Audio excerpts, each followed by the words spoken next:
Chapter 623. Of course I want you to come.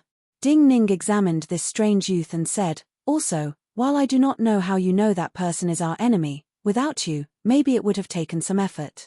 But you have never seen me, how can you have confidence in me?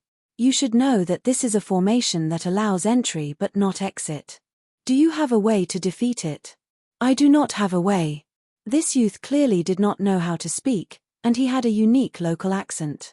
He seemed to have difficulty even listening to Ding Ning's words, so he spoke slowly. I have confidence in Yuanwu, but I do not have confidence in myself. Ding Ning stilled. Even he couldn't understand the youth's two sentences. What do you mean? Zhongsun Qianxue frowned and asked directly. I have never seen someone stronger than my master, but Yuanwu killed my master, so he is stronger than my master. Since he has come here in person, and will kill you at all costs, you are the most threatening person to him. The youth's head was still on his knees. At this time, his back appeared indescribably sorrowful. Also, I know that I cannot surpass my master. In the future, I cannot kill Yuanwu with my own power. Yang Tai Guanjian stilled. He felt that the first half of the youth's words were very reasonable. This meant that this youth was extremely smart. Also, he had been able to cross the mountains to come here. In terms of courage and mental state, ordinary people could not compare to him. So he could not help but frown and say, how do you know that you cannot surpass your master in the future? You should be the youngest Realm 7 in the world. More accurately, you may be the youngest Realm 7 in the history of the cultivation world. Also, your sect is extraordinary, and your master is one of the strongest people in the world. Now that you are so young, there should not be many Realm 7s that are a match for you. Hearing such sincere comforting words, the black-robed youth buried his head deeper and said slowly, you do not know, the reason I was able to reach Realm 7 so quickly is because, from a certain point of view, I am Master's life bond item. Yang Tai Guanjian stilled. Zhongsun Qianxue also didn't expect such a reply and couldn't help but be stunned. Ding Ning muttered to himself as he lowered his head in thought. He more or less figured out the reason for this. Some of the strongest sects in the Qi dynasty cultivated the ghostly path, which was completely different from the other dynasties in the world. Yang Ying had formed his own sect and cultivated in the Thousand Tombs Mountain. From the previous rumors and the black-robed youth's attack, the cultivators of the other dynasties all thought that the top grandmaster of the Qi dynasty, Yang Ying, had forged the Thousand Tombs Mountain, which had the densest yin energy, into his life bond item. After his death, the Thousand Tombs Mountain was naturally passed down to his disciple, the black-robed young man before him. This black-robed youth had moved this mountain into the imperial palace during the chaos of the Qi dynasty to fight the enemy.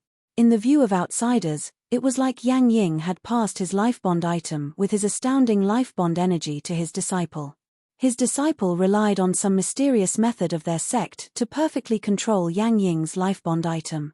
But the true reason was that Yang Ying had given large amounts of his life bond energy to his disciple during his cultivation. In the many years of cultivation in the Thousand Tombs Mountain, Yang Ying had raised his disciple, and not the Thousand Tombs Mountain. I heard that the Qi Emperor sent your master's body back to the Thousand Tombs Mountain. Ding Ning looked up at the black-robed youth and said, our sect has a unique secret art. I used my master's power to reach Realm 7. The black-robed youth nodded, feeling very uncomfortable. But cultivation is a gradual process. It's like I've directly reached Realm 7. I haven't walked the path of the previous few realms, so how can I walk the path of the future Realm 8? If I cannot even reach Realm 8, no matter how long I walk on the path of Realm 7, I cannot defeat Yuanwu. I have no choice. I am not more talented than my master. If I do not choose like this, I fear that even if I slowly cultivate until Yuanwu dies of old age, I will not be able to catch up to him, the black-robed youth said slowly. I can only rely on others to kill Yuanwu. Everyone fell silent. Ding Ning saw the shoulders of the black-robed youth tremble slightly. He knew that while there was no sound of crying, this black-robed youth was crying loudly.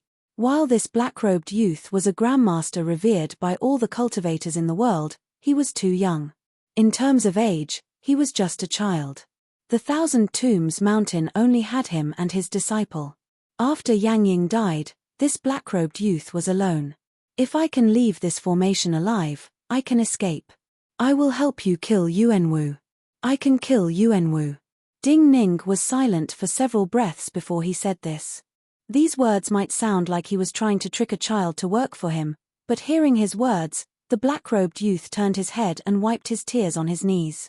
Such immature and childish movements made it impossible for people to associate him with the youngest grandmaster. Then the black-robed youth looked up at Ding Ning and said, "It seems that you are really different from other cultivators. I think that you really are like Yuanwu said, the rebirth of that person back then, but there seems to be another terrifying thing in your body other than the 9-death silkworm. What is that? You clearly have an extremely powerful life bond sword. Is that another life bond item? Your master's cultivation method is extraordinary as expected." Ding Ning smiled softly and explained seriously. "That is not a life bond item. It is the elixir of immortality from the Mountain of Ancestors. Very strange. It is very similar to our energy," the black-robed youth said instinctively after a moment. Ding Ning had originally thought that he would continue to ask what the elixir of immortality was out of curiosity. Hearing the black-robed youth's words, he stilled. But it seems completely different.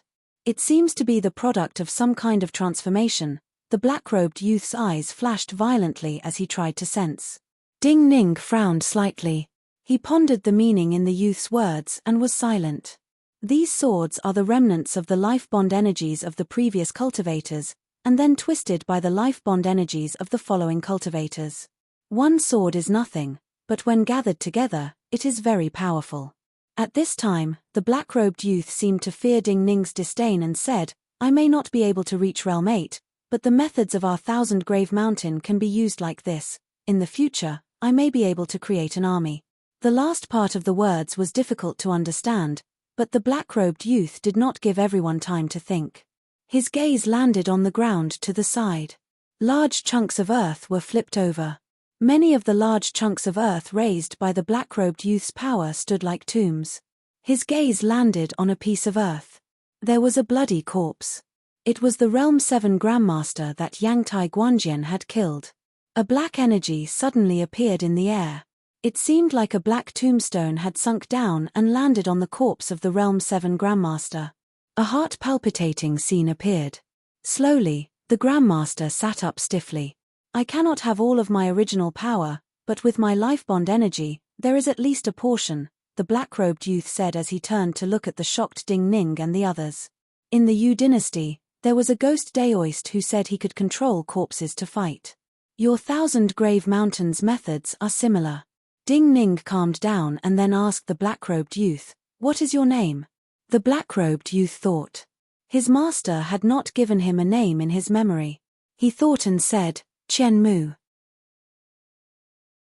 Chapter 624. In the scriptures of the Donghu monks, the Buddha subdued the great demon, and the demon king turned white bones into soldiers, and could not be killed. The Donghu monk had been sensing the dead grandmaster sitting stiffly on the ground. At this time, he sensed clearly, and could not help but look at Ding Ning and the black-robed youth. He said, "Previously, I thought it was just an illusion, and it was an exaggeration. But now, it seems that this Thousand Grave Mountains methods are true. If given enough time, he can even create an army. In this way, I was too narrow-minded. In the past, I was too ignorant." Ding Ning nodded and said, "In the cultivation records of Changling, there are methods to turn beans into soldiers. For most cultivators, this is a myth without any basis. But in some of the ancient records, it is mentioned that this method uses a kind of bean from overseas. I think that those beans are special, and can hold the life bond energy of some cultivators. Unless you see it with your own eyes, how can you believe it?" The more Yangtai Guanjian thought, the more incredulous he felt, and even felt cold inside. This ghostly cultivation method was too strange. Back then, Yang Ying had shocked everyone at the Deer Mountain Conference. Then he had made his disciple a Realm 7 Grandmaster in one step, and perfectly held his life bond energy. This was a heaven-defying method. While this Qian Mu's cultivation was limited to Realm 7 for his entire life, and he could not come into contact with more cultivation worlds, this method seemed to be the most suitable for him. Because for other cultivators, life bond energy could not be wasted. Continuously accumulating life bond energy in the body and focusing on nurturing a life bond item was the process of accumulation and comprehension from Realm 7 to Realm 8. But for Chen Mu, continuously accumulating life bond energy was useless. It could not cause a qualitative change. The life bond energy produced in daily cultivation could be injected into external items. In other words, the bodies of grandmasters and other cultivators could be refined into items that could be controlled. When it came to cultivators of Yangtai Guanjian's level, they would not feel that such methods were unorthodox. That zombie-like grandmaster was just a weapon in his eyes. But this method was too astounding. Even if this Chen Mu's life bond energy was not endless, as long as he was not killed, the life bond energy he obtained after a period of cultivation could create a weapon like this. Just like the Donghu monk said, slowly accumulating, he could really create an army. These things were called yin gods and ghosts in the world of cultivators. When facing an enemy, they could not be like real living beings. At most, they could only accept the direction of his killing intent. They were more wooden when facing an enemy. But even if they only had realm 4 or 5 strength, they were extremely terrifying in numbers. What was even more frightening was that these yin spirits and ghosts did not feel fear or pain. They could probably still fight even if they were severely injured. If we can leave alive, I fear that with just the two of you helping him, he will be able to fight for the world with Yuanwu. Yangtai Guanjian looked at this black-robed youth who called himself Chen Mu and looked like a boy next door, and could not help but say. Ding Ning smiled. But the emotions in his eyes were very complicated. Because this assumption was built on the premise that they could leave alive. Even more importantly, his friends had always been very strong. In the era of the Basin Kendo ground, in the view of anyone, just 2 or 3 people standing with him were enough to conquer the world. However, the enemy was also very powerful. The enemy also had many unexpected methods. Just like now, the shadows of the thousands of mountains outside him overlapped in his eyes, forming layers of haze. What he had experienced told him, the final victory was not determined by who had terrifying weapons, but who had more terrifying weapons. Zheng Xiu learned many things from us. There are some things we must learn from her. Never expose all of our moves to the enemy. Ding Ning turned to look at Yangtai Guanjian and said, if we can leave alive, it is best to not let Zheng Xiu and Yuanwu know of such moves. Yangtai Guanjian nodded. Before he nodded, a wave of cold energy came out of Chen Mu's body. That grandmaster who had been sitting stiffly fell back, his body quickly festering into black water that seeped into the ground. No one had any objections. If an army like this had destructive power in the future, then before such an army could form, it was best not to let people like Yuanwu and Zheng Xiu know. The thousands of dust mountains stubbornly stood. There were many mottled shadows in the seemingly still dust mountains. These mottled shadows cast down strange shadows that sometimes floated on their bodies. The sky gradually brightened, and the night passed. The night was always connected to death, and made people feel unsafe. But in reality, it only affected people's emotions. Waiting for the unknown made people feel the most helpless and impatient. When the first ray of sunlight fell from the sky, but even Ding Ning and the others in the dust mountains could not determine where this ray of sunlight came from, Fusu woke up.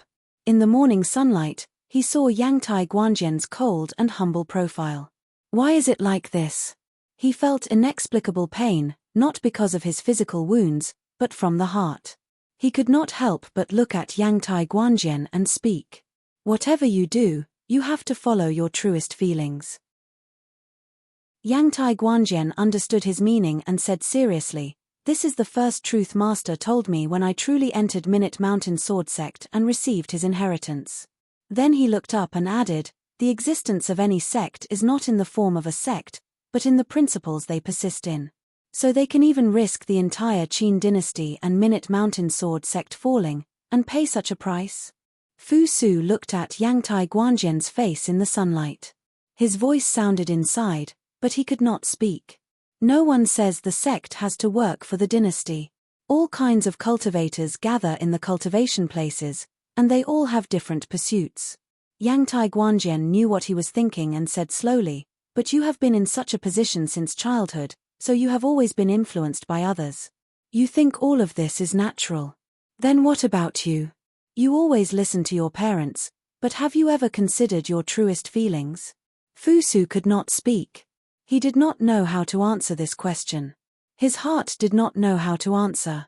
It is starting. At this time, Ding Ning's voice suddenly sounded. Yang Tai Guanjian suddenly looked up.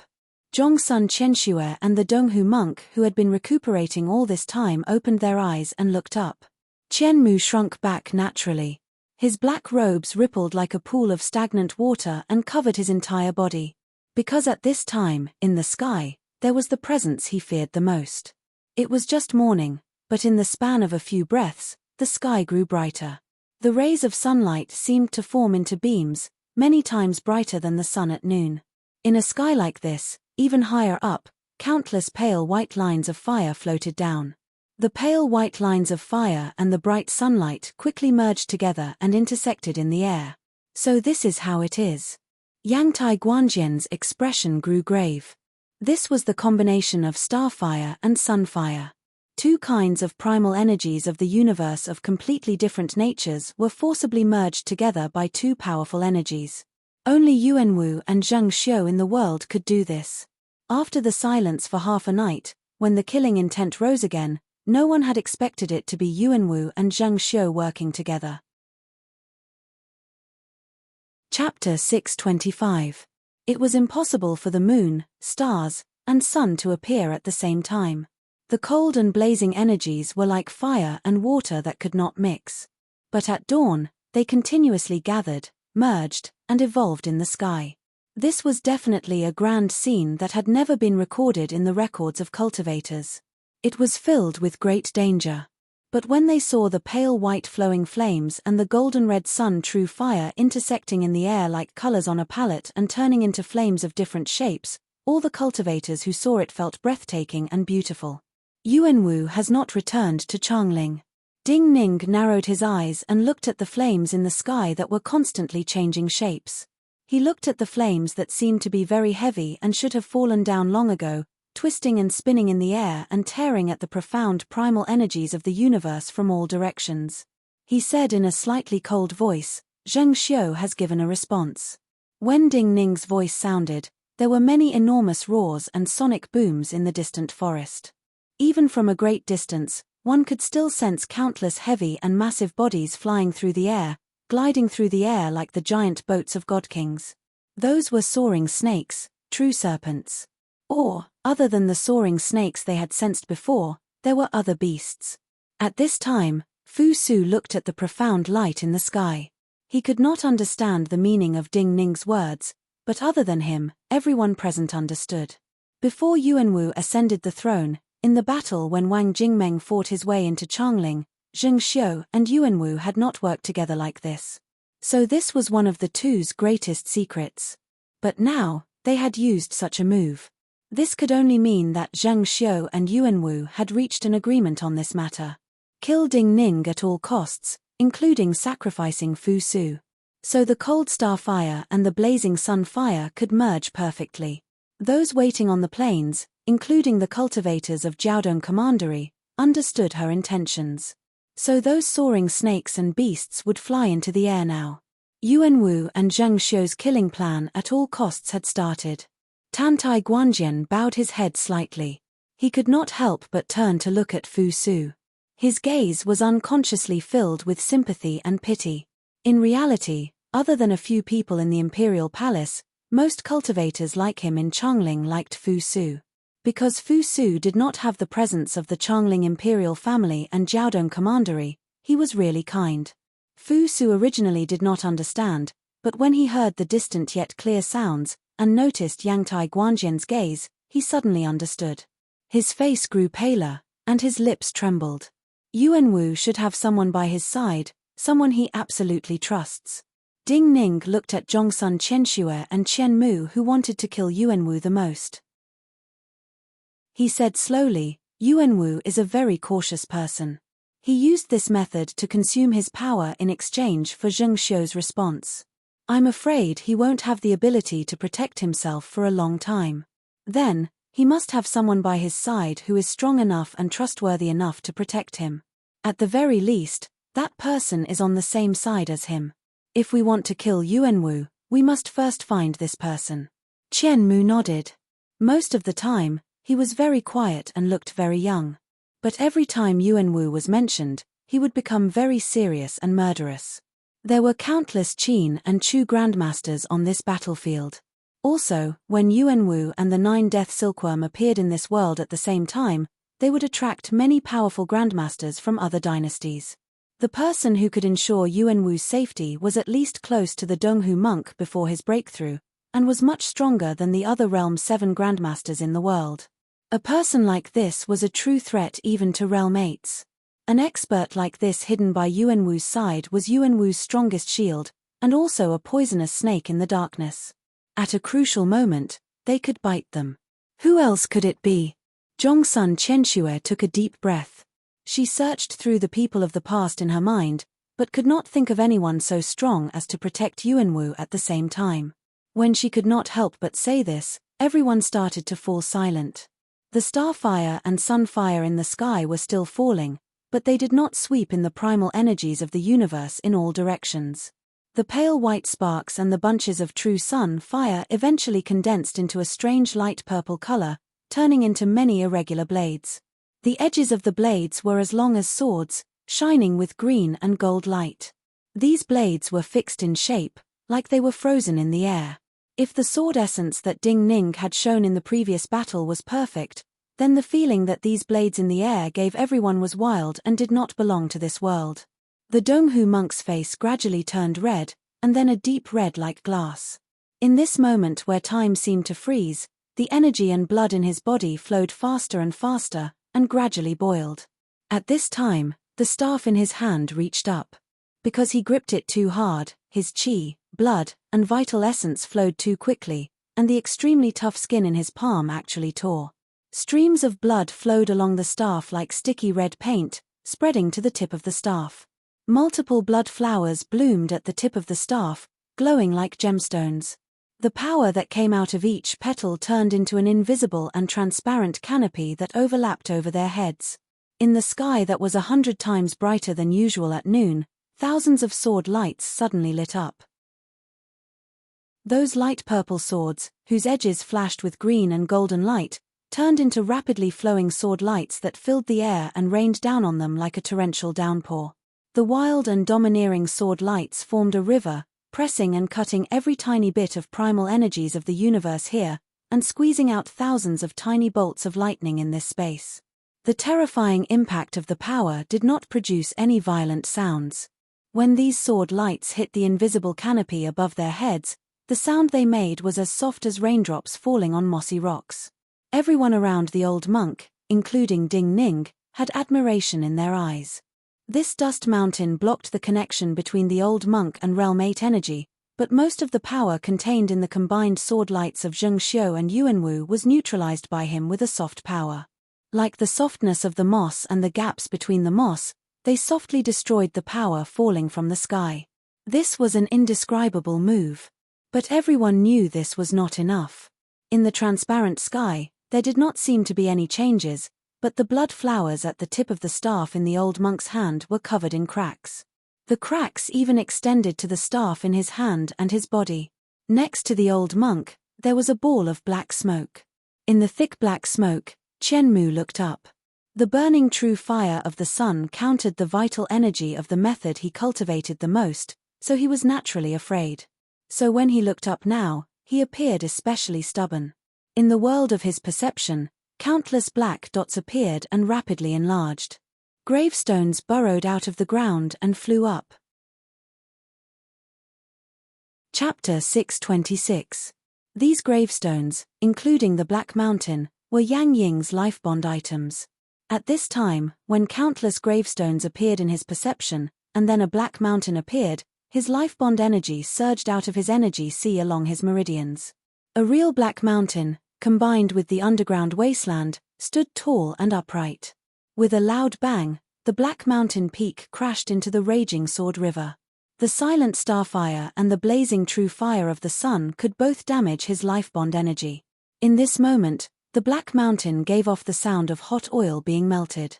Many damaged tombstones quickly had holes appear as though they were being corroded, and expanded as though they were being melted.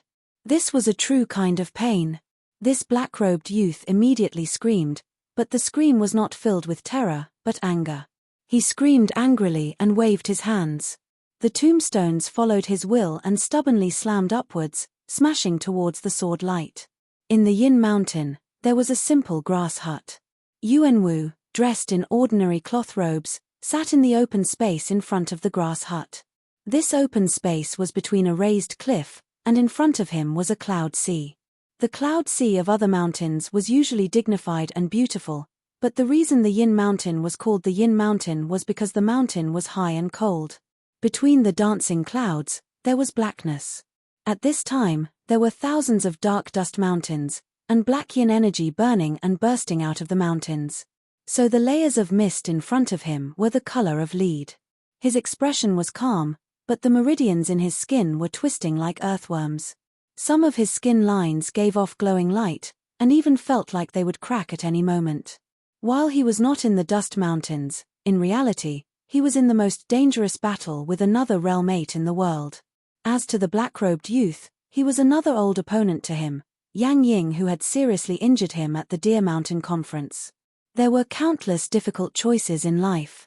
Compared to the danger of the battle itself, the battle in his mind was even more difficult. But at many times, some choices could not be made according to one's thoughts. Just like right now, he could sense the stability of the star fire more clearly than anyone else. The cold star fire fell down steadily, and gathered with the life bond energy he released without any intention of urging. But this kind of stability and lack of ripples was the most powerful urging. Yuanwu shook his head softly and sighed. The Donghu monk holding the staff raised his eyebrows slightly. He looked down at his body. That wild sword river was still moving violently in the space above, but the purest part of the power forcibly penetrated his energy and stabbed into his body. This kind of power was a kind of pure vibrational force, as if someone was holding the staff in his hand and shaking it with all their might. After a moment of hesitation, the Donghu monk understood that this power came from the other realm-mate, Yuanwu. He also understood what kind of means the other party had used to cause real harm to him. This kind of twisting of life bond energy was like Yuanwu was holding his hand, and then Yuanwu was making his body shake furiously, and shake along with the monk's body. This was a method that caused both sides to be injured. But there was one point. Yuanwu had reached Realm 8 for a longer time than him, and walked further on the path of Realm 8. So his energy sea and some important meridians were more stable than him. This kind of vibration was targeted at his energy sea. It could not be denied that using such a method, Yuanwu would be seriously injured, and even his cultivation would fall. He would not be able to recover for a long time, but his cultivation would be crippled, and he would die. So Zhang Xiu and Yuanwu's combined attack wanted Yuanwu to be seriously injured, and he to die. At this time, the Donghu monk's mind was exceptionally clear. He knew that this most likely came from Zhang Xiu's intentions. Yuanwu forced her to sacrifice her son as the price, so she naturally wanted Yuanwu to pay an equal price. This was fair for her and Yuanwu. Or rather, the relationship between her and Yuanwu needed to be maintained like this. The Donghu monk had a bitter expression. He was the target of this combined attack. He had just reached Realm 8 and seen the wondrous world, but now, his energy sea was about to collapse, and his life was about to end. He naturally felt great unwillingness. But at this time, Qianmu screamed even more furiously. He sensed where the true killing intent was, and sensed that there was a power that completely ignored his 1,000 graveyard mountain, and passed through his gravestones, and landed in the Donghu monk's body. As he screamed, hundreds of gravestones shrouded in black energy fell down like meteors, charging into the old monk's energy sea with waves of black energy. These gravestones appeared enormous in the air, but when they hit the old monk's energy sea, they were the size of small seals. The old monk's red face immediately turned black. In his perception, his energy sea, which had chaotic power passing through, was suddenly filled with black stones. These black stones caused the vitality of his organs to show signs of decline, but in this moment, The collision and friction of these black stones alleviated the destructive power to his energy sea. With a pop, he vomited a mouthful of black blood. The old monk seemed to age many years in an instant, and his organs gave off a presence of true aging. But as the waves of black energy charged out of his energy sea was saved in the end. He survived in the end. Above the empty space where Yuanwu was, a heavy rain suddenly fell. Several wrinkles appeared at the corners of Yuanwu's eyes, but these wrinkles went deep into his flesh and seeped blood. His skin also exuded a lot of resplendent crystal light, like stardust. When the rain began to fall, a cultivator holding a yellow paper umbrella walked behind him, blocking the rain for him. In Changling, deep in the terrifyingly silent imperial palace, Zheng Xiu stood with her hands at her sides. The scattered sparks fell from the space in front of her like countless sparkling and translucent gems, passing through her mysterious and indescribable patio where countless rays of light were refracted. Her hands trembled, and blood dripped from her fingertips. There were countless fine cracks on the skin of her white hands and arms. You are the true lonely one. Because I will feel heartache, but from the moment you started to fight for the world, you have never felt heartache for anyone. She slowly raised her head and said these two sentences in her heart. She could not see all the scenes of the battle, but she could sense where Yuanwu's power went in the end. She was certain that even if the Donghu monk did not die, his cultivation was almost crippled. Chapter 627. I am really very disappointed. When Zhang Xiu put away the starfire and walked back into her study, a young person was standing by the pond and looking at the person sitting on the chair under the eaves. With a gurgling sound, the carp in the pond spat out a bubble. The carps in this pond were very fat and big. Moreover, the three colors of red, white, and green were very bright. They were not messy at all. They were a very rare breed. There were also a few that were pure white all over, but there was a red sarcoma on their forehead. The value of these carps was even greater than the simple courtyard itself, and it was not something that could be obtained with money alone. Only power could surpass money in the world. This young person had been called Li Xin before, and now Fang Xin. This courtyard belonged to him. So in the past, he had given people the feeling of a young and energetic cultivator. But now, he stood with his hands behind his back, and gave people the feeling of great power. He looked at Fang Xiong, who was sitting on the chair, with anger on his face and an aggressive gaze. The weather in Changling had warmed. These carp that sank to the bottom of the pond in the winter were happily playing in the water. But Fang Xiong on the bamboo chair was still cold and covered in a thick blanket. What are you disappointed about? Hearing Fang Xin's question, Fang Xiong's expression did not change much. He was still the same as usual, as if nothing had happened, and spoke with a trace of laziness. Why pretend? Fang Xin laughed coldly and took out a letter from his sleeve. His voice was slightly chilly as he said, "Since you have already accepted the arrangements and I have already called you father, why did you still secretly write a secret letter to your distant relative about the matters of the Marquis estate?" Fang Xiong listened to these words and looked at this domineering young person, but did not speak. Is it not good for you to enjoy the rest of your life here? Fang Xin looked at Fang Xiong, who was silent and thought that the other was afraid. He looked at the letter in his hand and said, "Is there anything you are dissatisfied with? What delicacies do you want? Even if it's a beautiful maid, what can't satisfy you?" Fang Xiong looked at him and remained silent. "There's no way I wouldn't know about your little tricks. So please, do not do this." Fang Xin exerted a little force and shattered the letter in his hand. The fragments drifted with the wind and fell into the pond beside him. Although the koi fish were beautiful, they were very foolish. They all thought that it was food and instantly swallowed all the scraps. "I think you're mistaken about something." Fang Xin turned around and walked out of the courtyard. But at this moment, Fang Xiong's voice rang out. Fang Xin's heart suddenly shook. He suddenly turned around, looked at Fang Xiong, and said in a low voice, "What is it?" "Fenghu province was conquered by me and my father. Moreover, I have a younger brother.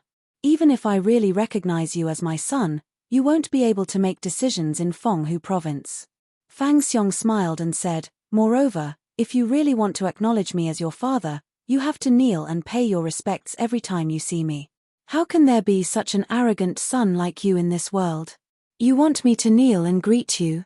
Fang Xin's eyes narrowed slightly as he smiled. Fang Xiong looked at him. He just looked and didn't say anything. Just based on a cripple like you? Fang Xin's smile completely disappeared and his face turned cold. Even if your father survives this battle, I fear he will never be transferred back to Changling.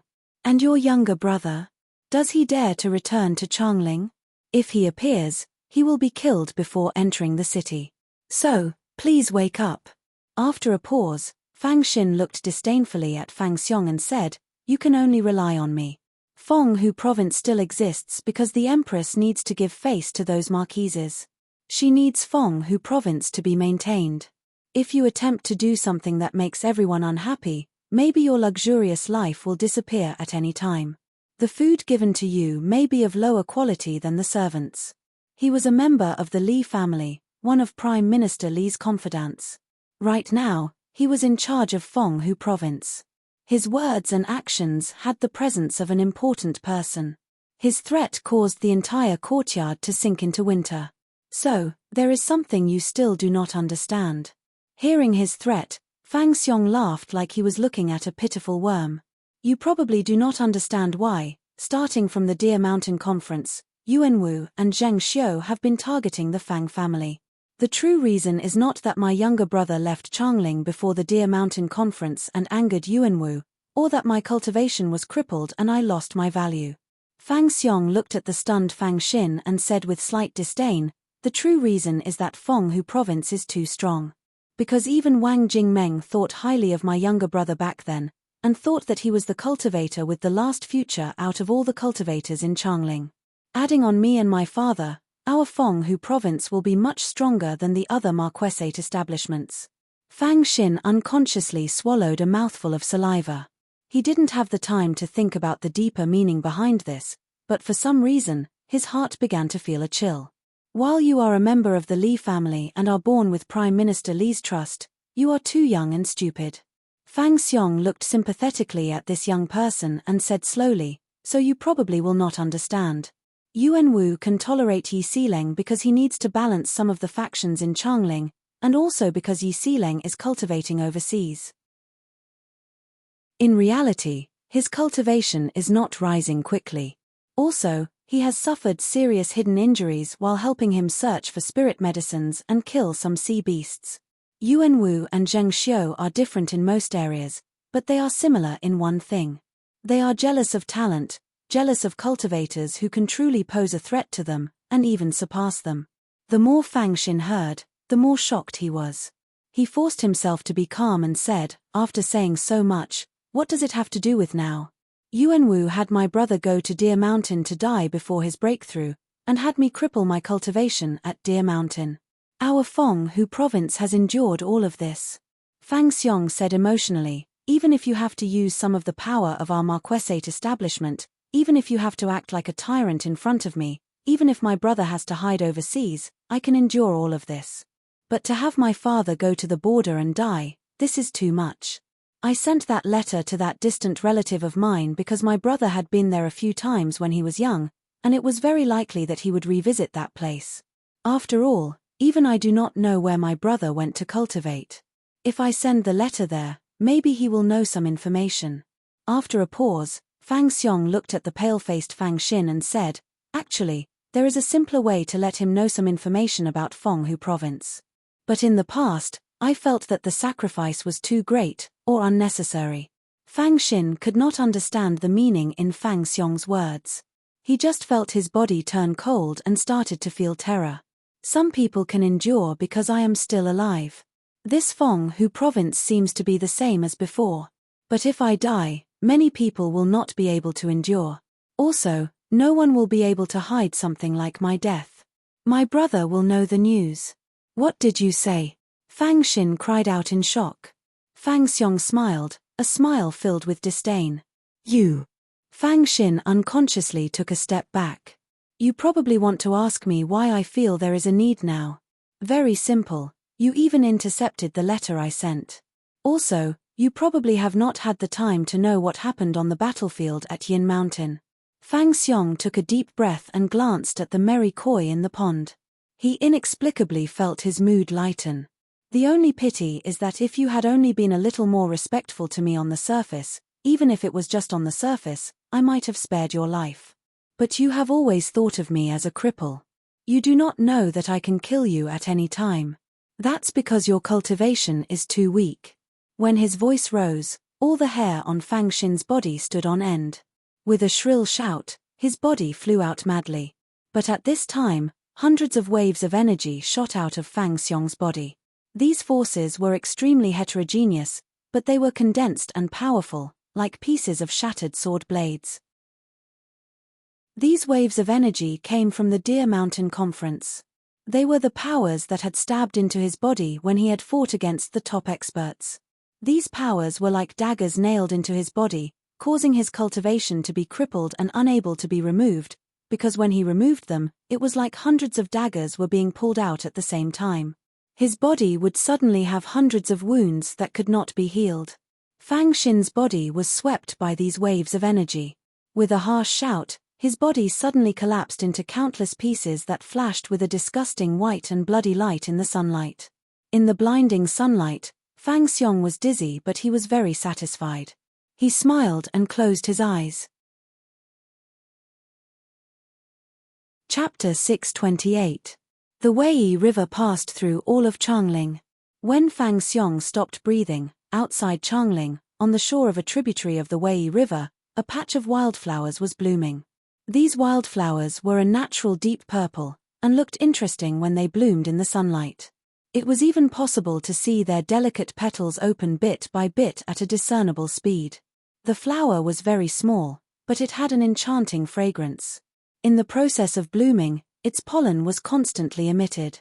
This extremely fine pollen was a sparkling silver under the sunlight, making the blooming flower look like it was plated with specks of silver powder, constantly flickering with a mysterious luster under the sunlight. This was the superior epiphyllum, unique to Changling. It was rare and could not be transplanted. The flowers only bloomed for 15 minutes. A middle-aged man was standing silently in front of this patch of flowers, watching them bloom.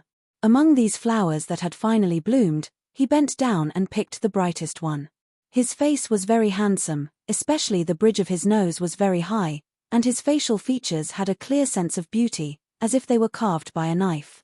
His posture was also very tall and straight. The light golden armor on his body was very slim, making him look even more valiant. His fingers were covered in light gold metal armor. The unique coldness of the metal, the light gold light against the deep purple flowers, made him even more speechless. He had an inexplicable presence. Not far behind him, there was a military camp. In the black camp, all of the soldiers were dressed in pitch-black metal armor. Most of these soldiers stood motionless like metal puppets. Just like the yellow-robed cultivator not far from him, they were waiting for him. If I wanted to enter Changling, I would have entered long ago. Why rush now?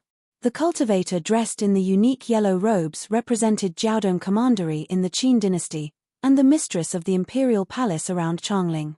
But this middle-aged man who only picked the most beautiful flower did not even look at him. He said disdainfully, "I have trained the army of the Qin dynasty for many years. This nether armor army is an army that followed me to war. I trained them myself.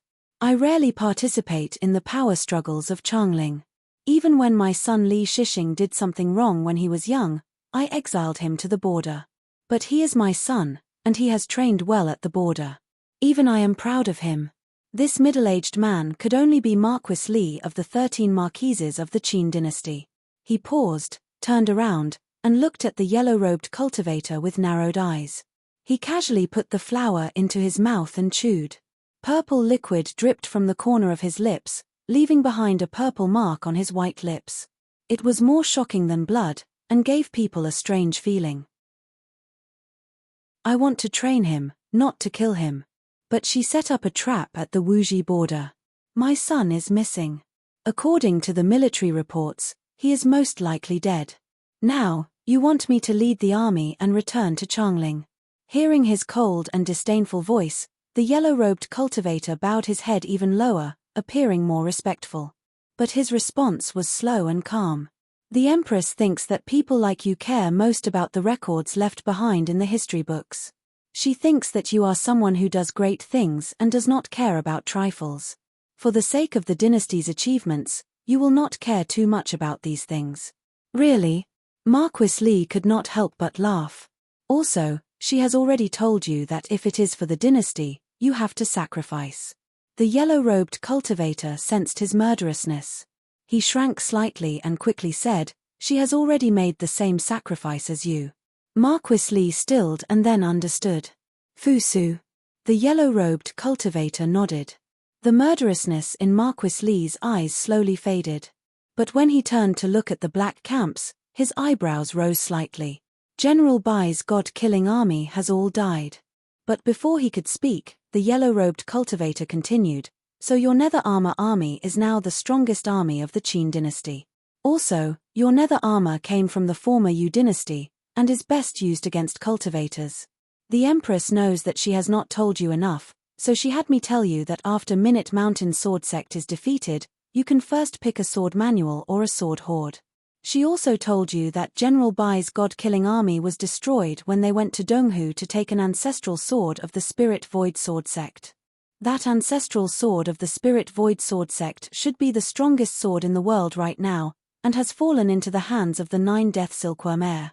If the 9-Death Silkworm Heir is killed in the end, that sword will belong to you. Do you know that there is an old saying in the Wuji border tribes?" Marquis Li said coolly, "Meat that has already been eaten is meat. Otherwise, even if the meat is placed in front of you, it is not meat. You do not need to go to Minute Mountain Sword Sect." The yellow-robed cultivator seemed to have predicted that he would say this.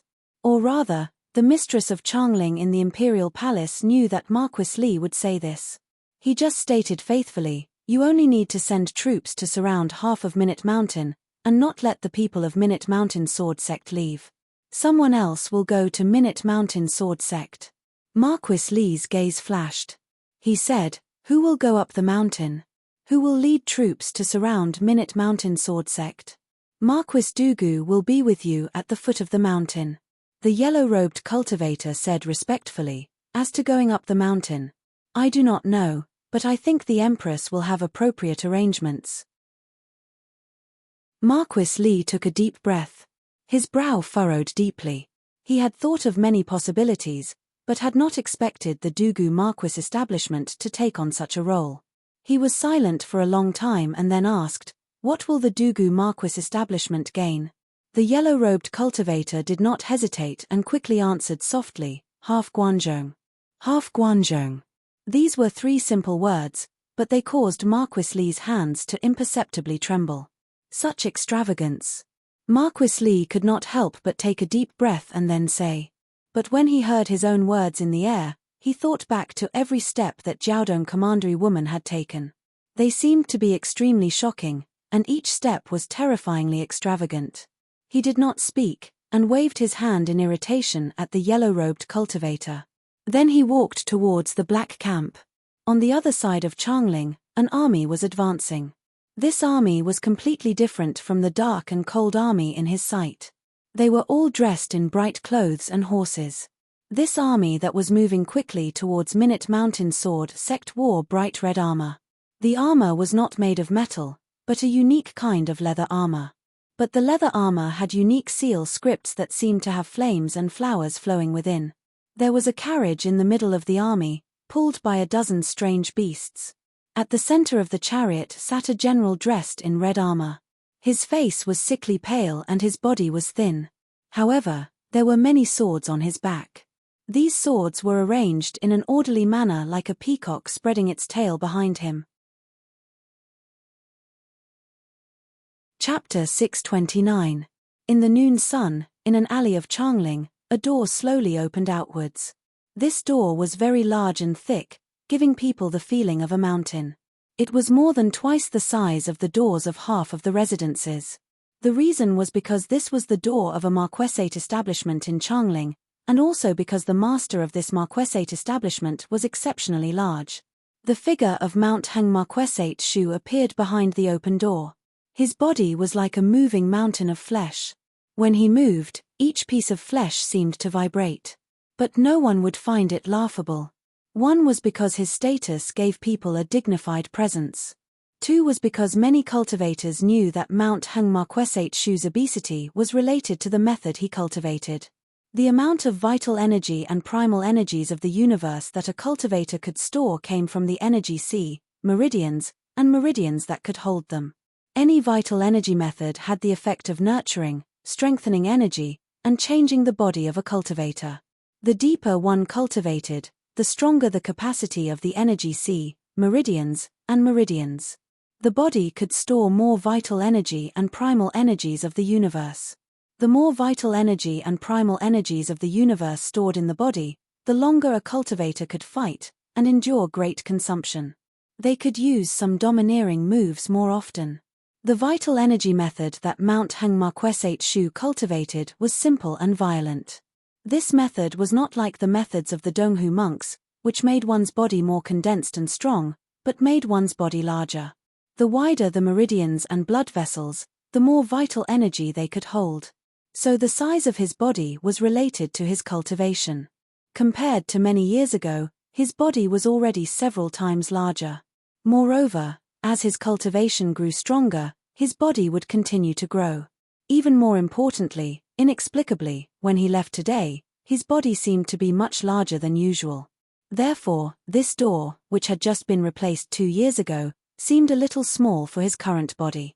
Maybe because he felt it was inconvenient to enter the door, and other than the door, there should be many things to change. So today, the fat man appeared slightly worried. This alley was filled with the residencies of the generals who had followed him in the past. Among the 13 marquises of the Qin dynasty, the generals who had followed him could be considered to have enjoyed a good life in the entire Qin dynasty. Most of them became high officials of the warden's office. Some were stationed at the nearby city passes, and their families were in Changling. He was one of the few marquises of the Qin dynasty who could stay in Changling for a long time. As a result, this alley was the most vibrant in Changling. Many of the courtyards had trees that had been moved from the nearby mountains, and even from people's homes. Some were even ancient trees that had grown for hundreds of years. When Mount Hung Marquis Shu's foot had just stepped over the tall threshold of his courtyard, under the shade of an ancient tree that extended into the courtyard, there was a woman waiting for him. No one noticed when this woman had arrived. It was as if she had appeared the moment Marquis Shu appeared. Her figure was small, and very asymmetrical compared to Mount Hung Marquis Shu, who was like a mountain of flesh. But the two had similar presences. Everyone in this alley knew the identity of this woman. Because she was used to wearing white robes and a white dress, she did not fit in with the black and grey of this city. She was Yi Sileng, the bureau chief of the astrology bureau. Marquis Shu of Mount Hung stepped out of the courtyard. The sun shone down on his head. His shadow was very straight, but it was still a huge ball. In the shadow, like a small mountain, he saw many ants crawling around in the cracks of the stones on the ground. He could not help but shake his head. His shadow was large, but compared to the giant turrets in the distance, it was too small. So he sighed.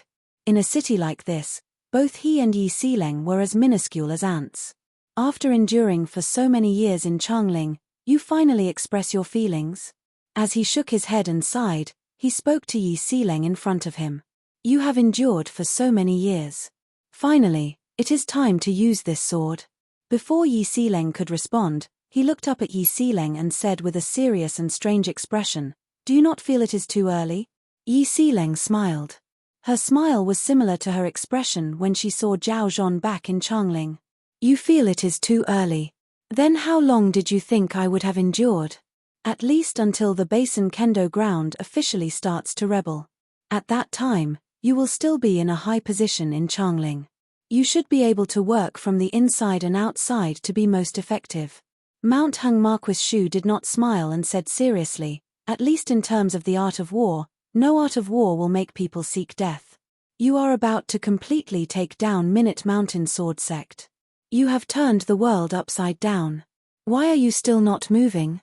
Yi Sileng looked disdainfully at him and said, "However, I admire Zheng Xiu greatly. Either she doesn't do it, or she will do something that will turn the world upside down. She forced out all of the people's intentions at once. This is not attacking the Chu, but attacking the heart. What did you say? Minute Mountain. Mount Hung Marquis Shu was shocked. The flesh on his body seemed to jump up. Yi Sileng sneered and said, otherwise, why did I send you out? To let you taste the food of those sword schools?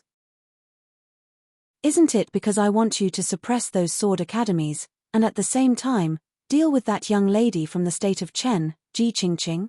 Mount Hung Marquis Shu frowned slightly. His expression was cold and he was silent. In these years, everyone has been guessing my intentions. I am curious about you. Yi Sileng said scornfully, I also want to ask why. Back then, you were the one who respected and admired the people of the Basin Kendo ground the most. But why were you able to make Yuanwu and Zheng Xiu trust you so much? Moreover, other than being somewhat tolerant of everyone, you didn't do anything else. If you were like those marquises who like to fight for power, then so be it. But I know you well. Back then, you were a fatty who liked to eat and wait for death. Mount Hung Marquis Shu took a deep breath. He slowly exhaled, glanced at her, and then looked up at the sky. He said, I am a fatty who does not have many pursuits, but respect and kindness are different things. You should know that back then, Yuanwu blocked a sword for me. Also, back then, if he had not led an army for 3 days and nights, our city would have been conquered long ago. My family would have died in that city. Yuanwu and Zheng Xiu trust me not because I have no pursuits, not because I do not sympathize with the people of the Basin Kendo ground. Mount Hung Marquis Shu said slowly, but they know that I remember this kindness, and know that I will repay it. Yi Sileng did not speak. Looking at this mountainous fatty, she knew that the two sides' intentions were clear, and there was no room for discussion. Are we going to fight to the death? Mount Hung Marquis Shu looked at her and asked. At this time, he had recovered his usual dignified appearance, and gave off a domineering presence like a mountain. In the past, his presence had even crushed Yi Sileng. But not today. Yi Sileng shook his head calmly with a kind of pride. No need. That day, you cut me once. Today, I only need to return a blow so that you cannot leave this door. Chapter 630. Mount Hung Marquis Shu frowned. He looked down at Yi Sileng and said, Today, I will not show mercy. Yi Sileng smiled charmingly. I do not need you to show mercy. Mount Hung Marquis Shu looked at her expression and a strange light flashed through his eyes. He said, if so, please. Yi Sileng looked up slightly. Above Mount Hung Marquis Shu was the sky. At this time, the sun was bright and there were no clouds for thousands of miles. But as she looked, countless crystalline raindrops suddenly appeared in the sky. These sparkling raindrops did not seem to belong to the human world at all. They did not seem to be wet at all. When they fell from the sky, they seemed to violate the laws of nature. Not only did they fall at an unimaginably fast speed, but they were also continuous. It was as if someone was holding the two ends of these raindrops and pulling them to the ground.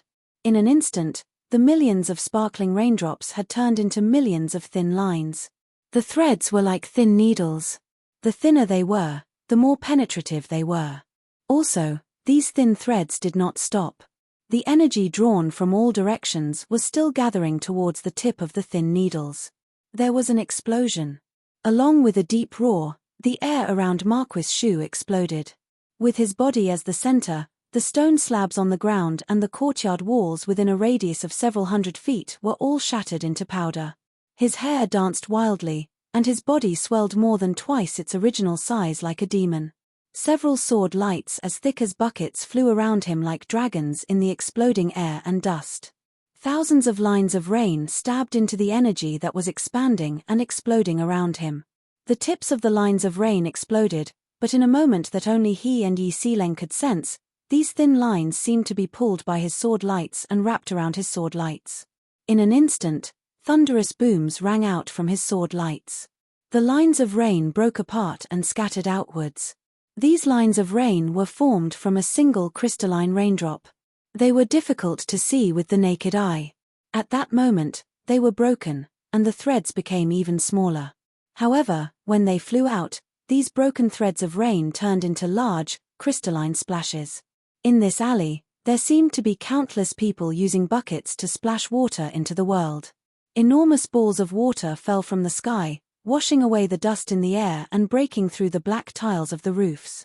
The shattered black tiles flew out of the roofs, and when they landed on the ground, there was a layer of water on the ground. The shattered black tiles stirred up waves in this layer of stagnant water. The black was the pistil, and thousands of splashes bloomed in this alley. Yi Xileng, dressed in white robes and white dress, had turned and walked out of the alley. Her shoes were not wet. Just like that day in Changling's rainstorm, she had walked out of the great waves of the Wei River and floated on the water. Marquis Shu of Mount Hengshan stood motionless. His body was still surrounded by a terrifying aura. His body was still like a fiend god, more than twice its usual size. Marquis. The door behind him had completely collapsed. Multiple cultivators appeared behind him and shouted at the same time as they looked at Yi Xileng's back. In their view, just now, Marquis Shu had defeated Yi Xileng's sword essence. Yi Xileng had openly rebelled. Were they really going to let her go after just one exchange? But what caused their breathing to stop at the same time was that when they shouted, Hengshan Marquis Shu spat out a mouthful of blood. His mountainous body suddenly shrunk like air was leaking out of a hole. Mount Heng Marquis Shu's body returned to normal size, but his face was waxen yellow. The water in front of him was filled with dots of blood. He looked at Yi Xileng's back as she floated away. His mind and eyes were filled with great shock. Cloudwater Palace, he suddenly understood something. Since the night before, there had been unusual sparks falling from the sky. A Grandmaster had used his life bond energy to send a military report back to Changling. Changling appeared to be quiet, but even the common people on the streets knew that something unusual was happening. When the great change occurred, some people in Changling had been the focus of attention. Among these people, Yi Xileng was definitely the first. So many people did not know of Mount Heng Marquis Shu's actions and what he was going to do after leaving the establishment. But many people knew of Yi Xileng's movements. When Yi Xileng stopped Mount Heng Marquis Shu and attacked him, in the eyes of many people, Yi Xileng had become Changling's enemy, or rather, a dead man. Changling's streets were connected in all directions, but at many points, there were tall turrets. These turrets monitored all movements in Changling. When the water outside the Shu Marquessate establishment flowed and Yi Xileng turned to leave, on a turret closest to the Shu Marquessate establishment, the vest of a general was soaked in cold sweat. This experienced general's hands started to tremble. But just as Marquis Shu said, sympathy and respect were one thing, and one's position was another. This general naturally did not want to abandon Changling and become the enemy of the Qin dynasty. So after a moment of hesitation, he attacked. He was the owner of this turret. He knew better than anyone the true reason these turrets had been set up back then. These turrets had been the product of an astounding idea. When the energies of some powerful otherworldly items were gathered through seal crystals, the light produced could cause some of the primal energies of the universe to distort unnaturally. Then these light rays could be projected to any corner of Changling like moonlight. This was the falling dark moon. Everyone who walked in Changling had a sword hanging above their head that could appear at any time. This kind of seal weapon had once been made by the craftsmen of the Basin Kendo ground. It had been put aside after the Great Change before Yuanwu's ascension. But after the Deer Mountain Conference, all the cultivators in the world knew that this kind of seal weapon had been successfully made. In the depths of every corner tower, the most crucial talisman crystals had been embedded in the incomparably stable formations. If this general gave the order, the seal crystals would release dark and vicious energy that would fill the entire formation. Then a crescent moon sword light would rise from the turret and head towards Yi Xileng. The power of this falling dark moon would not reach Realm 7, but would not be lower than Realm 6. What Realm 7 cultivators feared about it was that it would come continuously. The cultivator being attacked would be tired and unable to hide. The formations of all the turrets were connected. The yin energy produced by the seal crystals would continuously flood into the formations of the turrets closest to the cultivator. In any corner of Changling, The falling dark moon would endlessly attack until the cultivator's vital energy was used up, or they were killed. A finger-shaped grey crystal appeared in the general's hand. The moment the vital essence in his body poured into the grey crystal, he slapped the grey crystal into the center of a metal plate in front of him. Chapter 631. This grey crystal was the key to this turret's formation. When his vital energy gathered and entered this formation, the turret's formation would be completely activated. However, in this fraction of time, the moment this grey crystal appeared in his hand, a cloud of grey dust fell down from the beam above his head and landed on the back of his neck. This was just an insignificant speck of dust, so light even cultivators wouldn't notice it. However, when it landed on the back of this officer's neck, this officer's body seemed to have been crushed by a giant mountain. With a bang, he fell to the ground, producing a blast of energy. The grey crystal in the general's hand hit the edge of the metal plate in front of him, giving off a crisp sound and creating sparks. His face and eyes seemed to be deeply imprinted by the light of the grey crystal and turned an eerie grey. Several shrill sounds of breaking through the air rang out. Several beams of sword light shot towards the beam above, attacking a figure that was almost one with the black-grey beam and the roof. The swordsman behind the general attacked in anger and shock. They could not understand what kind of poison this was that could instantly destroy the body and mind of a Realm 6 cultivator. Who was it that could silently sneak into the top of this turret? Astrology Bureau. But when they saw this figure that seemed to be one with the surroundings, these swordsmen reacted. The Academician of the Astrology Bureau. The 6 Academicians of the Astrology Bureau were all mysterious cultivators. But these cultivators were cultivators of the Qin dynasty, and not Yi Xileng's own cultivators. Were all these people rebelling with Yi Xileng? Pew pew pew pew, several sword lights, accompanied by their shocked and angry gazes, all landed in the air. There were a few more holes in the eaves. Sunlight shone through these holes, forming bright beams of light. The general on the ground was no longer breathing. The Academician of the Astrology Bureau who had been on the beam had disappeared into the shadows below the turret. When the multiple flying swords furiously circled in the air, the faint figure that had slowly merged with the color of the surrounding streets bowed towards the top of the turret as though he was apologizing. The several flying swords created countless whirlpools below the turret, but they only passed through the figure of the Academician of the Astrology Bureau. The swordsman controlling the flying swords did not care about the Academician of the Astrology Bureau. They knew that the person they had to stop today was Yi Xileng, but the surrounding turrets still did not move. Those grey crystals were the keys to activating the formations on the corner towers. Every guard on the corner tower had one. Even though the guard on the corner tower was dead and no one knew how to use these crystals to activate the formations, as long as any guard on the corner tower activated the formations, all of the formations on the corner towers would be completely activated. Then what was happening on the turrets that should have been discovered? Do not move. On the turret closest to this turret, the general was gripping the grey crystal in his sleeve. But at this time, a deputy general who was usually closest to him whispered by his ear, "If you do not move, you may be punished and demoted. But if you move, your case in Spring Wind Alley will be exposed. You may not be able to leave the great floating water prison for the rest of your life." The general's body suddenly froze, and his hand holding the grey crystal could not exert any more strength. The Astrology Bureau had already found out that he had killed an important figure of the Marquis Dugu's household in a fight over a woman in the Spring Breeze Alley. The fact that the deputy general behind him had been used by the Astrology Bureau was even more shocking and unbelievable. "You are also from the Astrology Bureau?" He slowly and stiffly turned his head, glanced at the deputy general, and said in a voice only the two of them could hear. The deputy general looked in the direction Yi Xileng's figure was walking, and said in a voice only the two of them could hear, "It is not important if I am from the Astrology Bureau. What is important is that even if Yi Xileng leaves Changling, the power of her Astrology Bureau will still exist in Changling. If you want to live well, do not do extreme things to her." Many shrill voices came from the ground in the distance. This sound was like the shrill wails of many women buried alive and the voice of longing for revenge. The turrets started to tremble slightly. Unusual dark and cold clouds appeared in the clouds above. The edges of the dark clouds were twisting, as if countless malicious ghosts were trying to crawl out of them. Everyone in Changling was alarmed. Most people were panicked and did not know what was happening.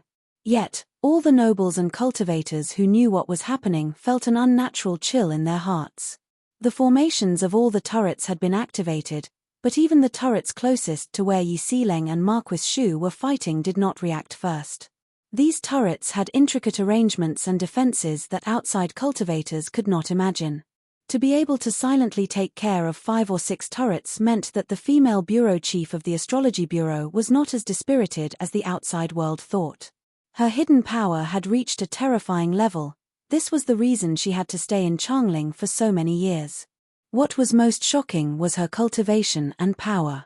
The method that Marquis Shu cultivated allowed him to release terrifying amounts of vital energy and primal energies of the universe in an instant. If both sides only used one move in a situation like this, then the power of his move would be terrifying. Yet the result of his fight with Yi Xileng was that he was seriously injured. Yi Xileng floated away as though nothing had happened. Then in Changling, how many people could stop her alone? Yi Xileng floated through the streets. She didn't seem to be walking very quickly, but there was water vapor continuously forming in the streets and alleys, continuously turning into mist, slowly becoming a thick white mist. She heard the strange sounds from the turrets and knew that the falling dark moon formation had been activated. Yet she was not in a hurry. That was because she had already bought enough time. This time was enough for her presence to disappear from the senses of the guards and the surrounding cultivators. At this time, she suddenly looked up and sensed starlight flashing in the sky. She narrowed her eyes slightly, but then a disdainful expression appeared at the corners of her mouth. In the Changling Imperial Palace, Zheng Xiu was afraid. She had no misgivings and did not need to hide anything. So at this time, when Zheng Xiu could still sense a thread of her presence, Zheng Xiu did not dare to attack her. She proudly walked through the streets. The white mist gradually covered her body.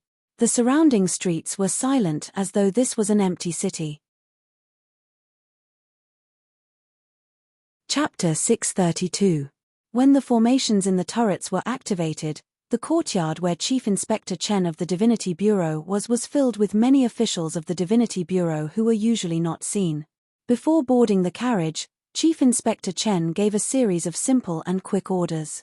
Most of these orders were targeted at the Astrology Bureau, including the assassination of some important people of the Astrology Bureau, and the quick takeover of some organizations. These orders contained careful planning and a great understanding of the Astrology Bureau. Most of the orders needed the documents of the Empress and the 2 prime ministers to be carried out. Yet, none of the Divinity Bureau officials standing in the yard felt this was unusual. Ever since Yuanwu ascended the throne more than a decade ago, the greatest meaning of the Divinity Bureau's existence was to one day swallow up the Astrology Bureau. Among the Divinity Bureau officials in the courtyard, there were many old people like Mo Qinggong. Old people only corresponded to their years as officials of the Divinity Bureau, and did not mean they were truly old. They saw the excited eyes of the newcomers of the Divinity Bureau around them. This kind of timing was a good chance for these young officials, but for these old people, this kind of excitement was morbid. The war on the Qin and Chu border was in full swing. It was unknown who would win. The Astrology Bureau was a great pillar for Changling. Now, these young officials did not worry about the war at the border, but were thinking about the benefits this battle would bring them in the future. Yet even an old person like Mo Qinggong did not find anything unusual about Chief Inspector Chen. Yi Xileng was still in Changling. For Chief Inspector Chen, his everything was in Changling. But he himself boarded the carriage, and started to travel according to the Imperial Palace's orders to Minute Mountain Sword Sect. The reason he obediently accepted this arrangement was because he knew that in this storm in Changling, only by doing his best to protect Bailey Sushue could he protect Yi Xileng. For the mistress of the Imperial Palace, Bailey Sushue was more important than Yi Xileng. As long as Bailey Sushue was alive, many people could not leave, and could not be used against Yi Xileng. I hope you can live. When the carriage started to speed up, Chief Inspector Chen closed his eyes and slowly said in his heart, I hope I can live too. Living was the lowest demand for the ordinary people of Changling. They pursued a better life, but for many people who had reached the top, living became their final pursuit. As long as they could live and the people they cared about could live, they didn't care about the so-called pleasure. Even if they ate the simplest food and wore the roughest clothes, they could still be at ease. A unique rhythmic vibration came from the carriage as it sped along. The man driving the carriage for Chief Inspector Chen was a deaf and mute old servant. The communication between him and Chief Inspector Chen was done by tapping on the carriage with Jinyuan flowing out of his fingers. Someone had tried to stop his carriage, and it was only a low-ranking official. His cultivation was only at the 4th realm. Usually, no low-ranking official would dare to stop his carriage. So Chief Inspector Chen opened his eyes again and had the carriage stop. He wanted to hear what this low-ranking official wanted to say to him. Chen Jinzi, Minister of Ceremonies. When the carriage stopped, an official of the Divinity Bureau walked out of the alley to the side. He came to his carriage, bowed and said softly. Chief Inspector Chen stilled slightly. He waved his hand for the Divinity Bureau official to leave and then looked at the young official who came close. While this was a low-ranking official of the Bureau of Ceremonies, this was a cultivator who came from the Chen family of Liangjiang Commandery like him. They were on the same family tree, so he knew this young person. This young official was slightly cautious, but when he reached his carriage, he bowed and said softly, "Do not try to attack Marquis Duanmu. That is a trap." Chief Inspector Chen's eyes burned with an unusual flame. He frowned deeply and asked, "Who told you to say such things to me?" The young official said, "Official Shen Xian told me to tell you, he is not your enemy." After saying this, the young official raised his head. Then, black blood began to flow out of his mouth. Then, his eyes turned black and black tears began to flow out. Chief Inspector Chen knew that this young official was at the last moment of his life. His usually slow tone suddenly became urgent. Why? Not just because of official Shen Xian, but also because, from a certain point of view, official, you are the future of Liangjiang Commandery. You represent the Chen family, so nothing can happen to you. After saying this, the young official fell down and died beside his carriage. Chief Inspector Chen slowly lowered his head. His movements were also abnormally slow as the moss growing slowly in the shadows. Minute Mountain Sword Sect. Bailey Sushue walked along the white jade ice path towards the frozen top. The higher the peak of Minute Mountain Sword Sect, the colder it was. There was a strange energy rule. The cold energy on the ice path surpassed all the ice and snow in the world, and had a strange repelling effect on the outside water vapor. The water vapor in the air would freeze into frost here, but could not fall down. It was pushed away by the cold energy on the mountain path, and then blown away by the wind, and floated back into the world. But today, Bailey Sushue's cold energy was thicker than the ice path. With each step, white energy flowed out of his body and landed on the ice path below him. Then it seeped into the unchanging ice until a jade-like color appeared. The mountain wind was as sharp as a knife, and could not blow at Bailey Sushue's robes. His hair, under the flow of his own energy, danced rhythmically behind him, and naturally had a sacred presence. He looked towards Changling. Just like many years ago, the sky above Changling was covered in dark clouds. But unlike back then, most of the dark clouds in Changling came from the falling moon formation in the corner tower. The dark clouds and chaotic primal energies of the universe back then came from the cultivators of the dynasties who had come to kill Wang Jingmeng. Suddenly, a scornful and cold smile appeared at the corners of his mouth. The world around Minute Mountain Sword Sect was still calm, but he knew the changes here would soon surpass Changling at this moment. Back then, countless people had wanted to kill Wang Jingmeng. Now, countless people had come to kill him. He was very proud. Because no one in the world misjudged him and knew his intentions.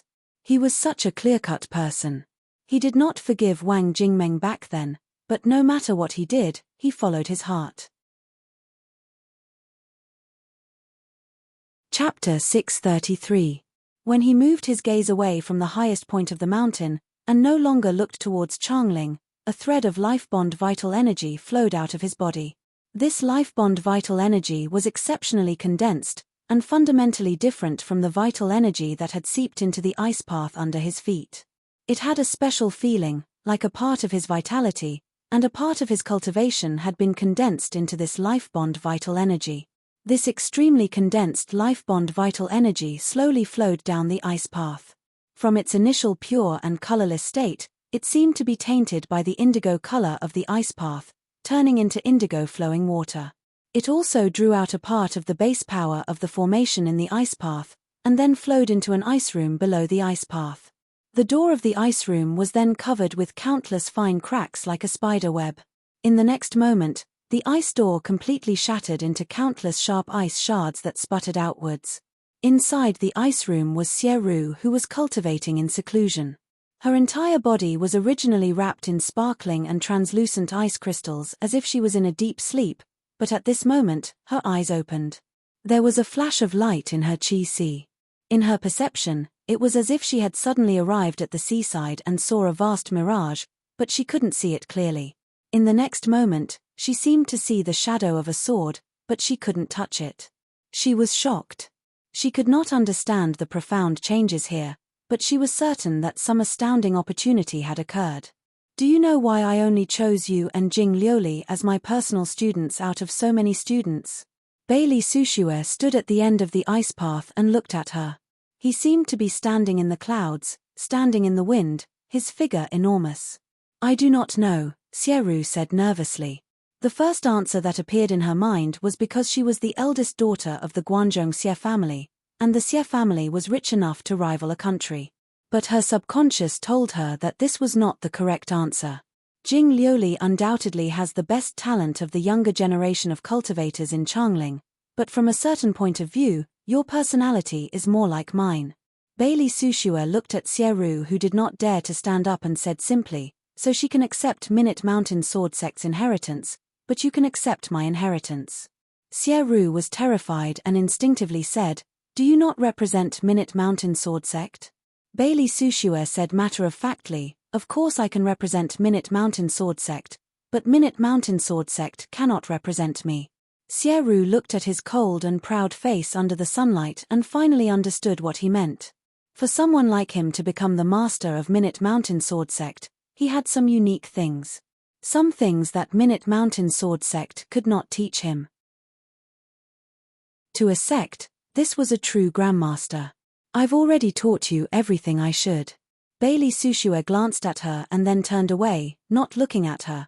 But before you truly comprehend, do not let others know your identity. Xie was stunned. She didn't quite understand what he meant. What did he mean by her identity? Bailey Sushue's lips curled up proudly. He did not explain because he knew that after today, she would naturally understand. Leave the mountain gates. Someone will take you out. He waved his sleeve, and a green light flashed. A patch of green light appeared in front of Xieru's eyes, but in the next moment, the scenery in front of her completely changed. She was no longer on the peak, but in a valley where Bailey Sushue could not be seen. There was a sea of brambles in this valley, the obstacle she had passed in the Minute Mountain Sword trials. The ice room she had been cultivating in had completely disappeared with the patch of green light. The ice that had turned to powder was blown away by the wind and disappeared into the world without leaving a trace. Bailey Sushue stood at the end of the ice path with his hands behind his back. In front of him was the void. The peak returned to silence. After an unknown period of time, there were some disturbances in various parts of Minute Mountain Sword Sect, and then quickly calmed and returned to deathly silence. Suddenly, in the middle of the green jade path leading to the summit, a dazzling red light flashed. It was as if countless blooming flowers had been forcefully stuffed into a cramped world. Bailey Sushue seemed to not sense it, and still stood silently with his hands behind his back. After a long time, clear footsteps sounded from below the ice path, and then bright red slowly appeared among the white ice and snow. A general dressed in bright red armor and carrying many swords on his back finally forced his way through this motionless world and appeared on the peak. This was a very handsome middle-aged man. He was thin, but his face was a little too pale. Many swords of different colors bloomed behind him like a peacock spreading its tail, more grand than any cape in the world. I had not expected to come up so easily. Bailey Sushue, You are too proud. This middle-aged man looked at Bailey Sushua's dazzling and blurry figure in the light and said. The two sentences he said seemed simple, but to people like him and Bailey Sushua, they contained many powerful emotions and intentions.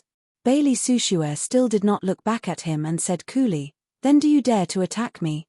This middle-aged man's breathing suddenly stopped, and an unusual flush appeared on his pale face.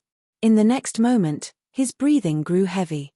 He had deliberately provoked Bailey Sushua, and suffered the other's most direct disdain. He was naturally furious. But he could not attack. Bailey Sushua was standing there motionlessly with his hands behind his back, but he could not capture his presence. It was as if he had become one with the mountain and the sky, and he could exist anywhere. Even if he could instantly use many swords, if he could not lock onto the other's presence, his sword could not truly touch Bailey Sushua's body. Everyone knew that Bailey Sushua was very proud. But just by standing there, he was able to make a marquis of the Qin dynasty so angry that he could not attack. This was the basis for his pride. Anger but not being able to attack was helplessness and discouragement. The bright light of this middle-aged man's armor and sword quickly dimmed, like a blooming flower about to wither. His pale face started to darken. He understood why the mistress of the imperial palace did not want him to come up the mountain from the start, and wanted him to stay with Marquis Li at the foot of the mountain. She did not let him come up the mountain not just because she did not want him to share too much of the benefits, but because she was sure from the start that he and Bailey Sushua were too different, and could not even force Bailey Sushua to attack. At this time, the wind on the peak seemed to be pulled away by someone, and the sound of the wind suddenly disappeared.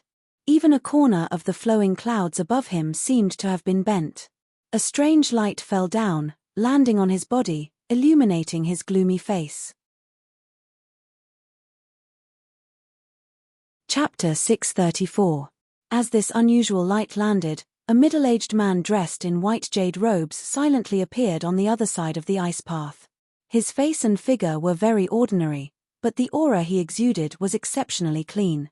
As a result, his body naturally couldn't be transparent like a crystal or some clean gemstones, but the feeling he gave any cultivator was that he was completely transparent and pure to the extreme.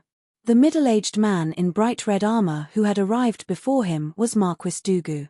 But when he came next to Marquis Dugu, he did not bow, and did not even say a word. Because he was also a marquis. He was Marquis Duanmu, who was equal to Marquis Dugu. His son was Duanmu Jingzong, who had appeared in the Minute Mountain sword trials, and Li Shixing's enemy since childhood. The two marquises of the Qin dynasty were gathered. When he stood next to Marquis Dugu, the unusual light from the clouds still shone on Marquis Dugu. An exceptionally clean presence was eager in the surrounding air, and a cheerful feeling swept away the haze around Marquis Dugu. Marquis Dugu naturally understood what the other meant. He looked up again, and looked straight at Bailey Sushua, who seemed to be standing in the clouds. The sword on his back gave off blinding rays of light like a peacock spreading its tail. Two enormous presences surged towards the top of the ice peak. When these two enormous presences surged towards his feet, Bailey Sushua's lips curled up proudly. A thread of cold presence flowed out of the depths of the ice path under his feet into his palm. A glowing snowflake appeared in his hand. This glowing snowflake flew towards the void in front of him. There seemed to be an invisible bolt of lightning in the sky, and the light coming down from the clouds was easily torn apart. In the next moment, the mountain wind was the same, and the absolute stillness disappeared. Everything was no different from before. As though nothing had happened, Marquis Dugu and Marquis Duanmu were completely silent, and stood motionless. The two's faces were as calm as an ancient well, as if their luster had only dimmed a little. However, their hearts were like raging waves, especially Marquis Dugu, who shouldn't have appeared here in the first place. He wanted to test Bailey Sushua's sword. Originally, in his imagination, even if he was not as good as Bailey Sushua, the difference would not be too great. But now, even with Marquis Duanmu, they still could not force Bailey Sushua to attack. Bailey Sushua was already so strong. Then in this killing situation decided by Zheng Xiu and Yuanwu, who would be the one to deliver the killing sword? Outside Minute Mountain Sword Sect, at the foot of the southern slope, A small shallow lake formed because of the increasing spring rain. This shallow lake that would disappear in the summer had originally been inside the formation of Minute Mountain Sword Sect and would not have appeared. However, as Marquis Dugu climbed the mountain, some of the yuan qi that obstructed the view of the outside world disappeared. Many scenes appeared clearly in everyone's sight. On one side of this shallow lake, there was an army stationed. This army belonged to the Hongshan Divine Treasure Army of Marquis Shu. The generals at the front were famous grandmasters of Changling. At this time, the gazes of these generals passed through the shallow lake and landed in the forest at the foot of the mountain behind the lake. Their expressions grew stern as though they sensed something was happening there. Deep in the forest, a small and thin cultivator was walking. This cultivator was dressed in loose, dark black robes. He wore a bamboo hat that covered his face, so it was impossible to see his appearance. Just as the generals of the Divine Treasure Army had stern expressions, the soft cloth soles of this cultivator's feet suddenly gave off a metallic sound as they rubbed against the fallen leaves. Thousands of withered leaves flew out like snow with an exceptionally violent presence. Dozens of ancient trees were torn to pieces by the withered leaves. As a sword light lit up and stopped this violent presence from spreading, Marquis Li's figure appeared on a rock facing this cultivator. "It's you." Looking at Marquis Li dressed in light gold armor, this cultivator gave a sharp female voice. Hearing this voice, Marquis Li could not help but sigh inwardly at the power of the mistress of the imperial palace. "I will not go up the mountain." "You do not go up the mountain either." He knew the other did not have patience, so he looked directly at this Chen woman dressed in black robes and said, "The person who could casually release a sword energy with such an innate ruthless aura was none other than Ji Qingqing, the young master of the Chen kingdom whose face was disfigured." Hearing Marquis Li's words, she snorted violently. But before she could speak, Marquis Li said, "I do not want to fight to the death with you. Also, you are very lucky today. Originally, the people of the Marquis Dugu establishment were going to wait for you here with me." Ji Qingqing's breathing suddenly stopped. At this time, many soft sounds came from the forest behind Marquis Li. A cold grey fog quietly spread out. Along with the spreading grey fog, 9 riders covered in black spiked armor appeared behind Marquis Li. They looked as if they were made of metal. Behind these 9 riders, there was still the sound of metal clanging like a tide. Even more fully armored soldiers filled the empty space in the forest. Looking at the 9 nether armor riders and the nether armor army filling her sight, Ji Qingqing's violent presence stopped spreading. She knew that since the 9 nether armor riders had all been transferred over, then even if she fought to the death here, she could not enter Minute Mountain Sword Sect. Zheng Xiu predicted that I would come to Minute Mountain Sword Sect because Bailey Sushua spoke for me. I have a reason to come here and fight for him.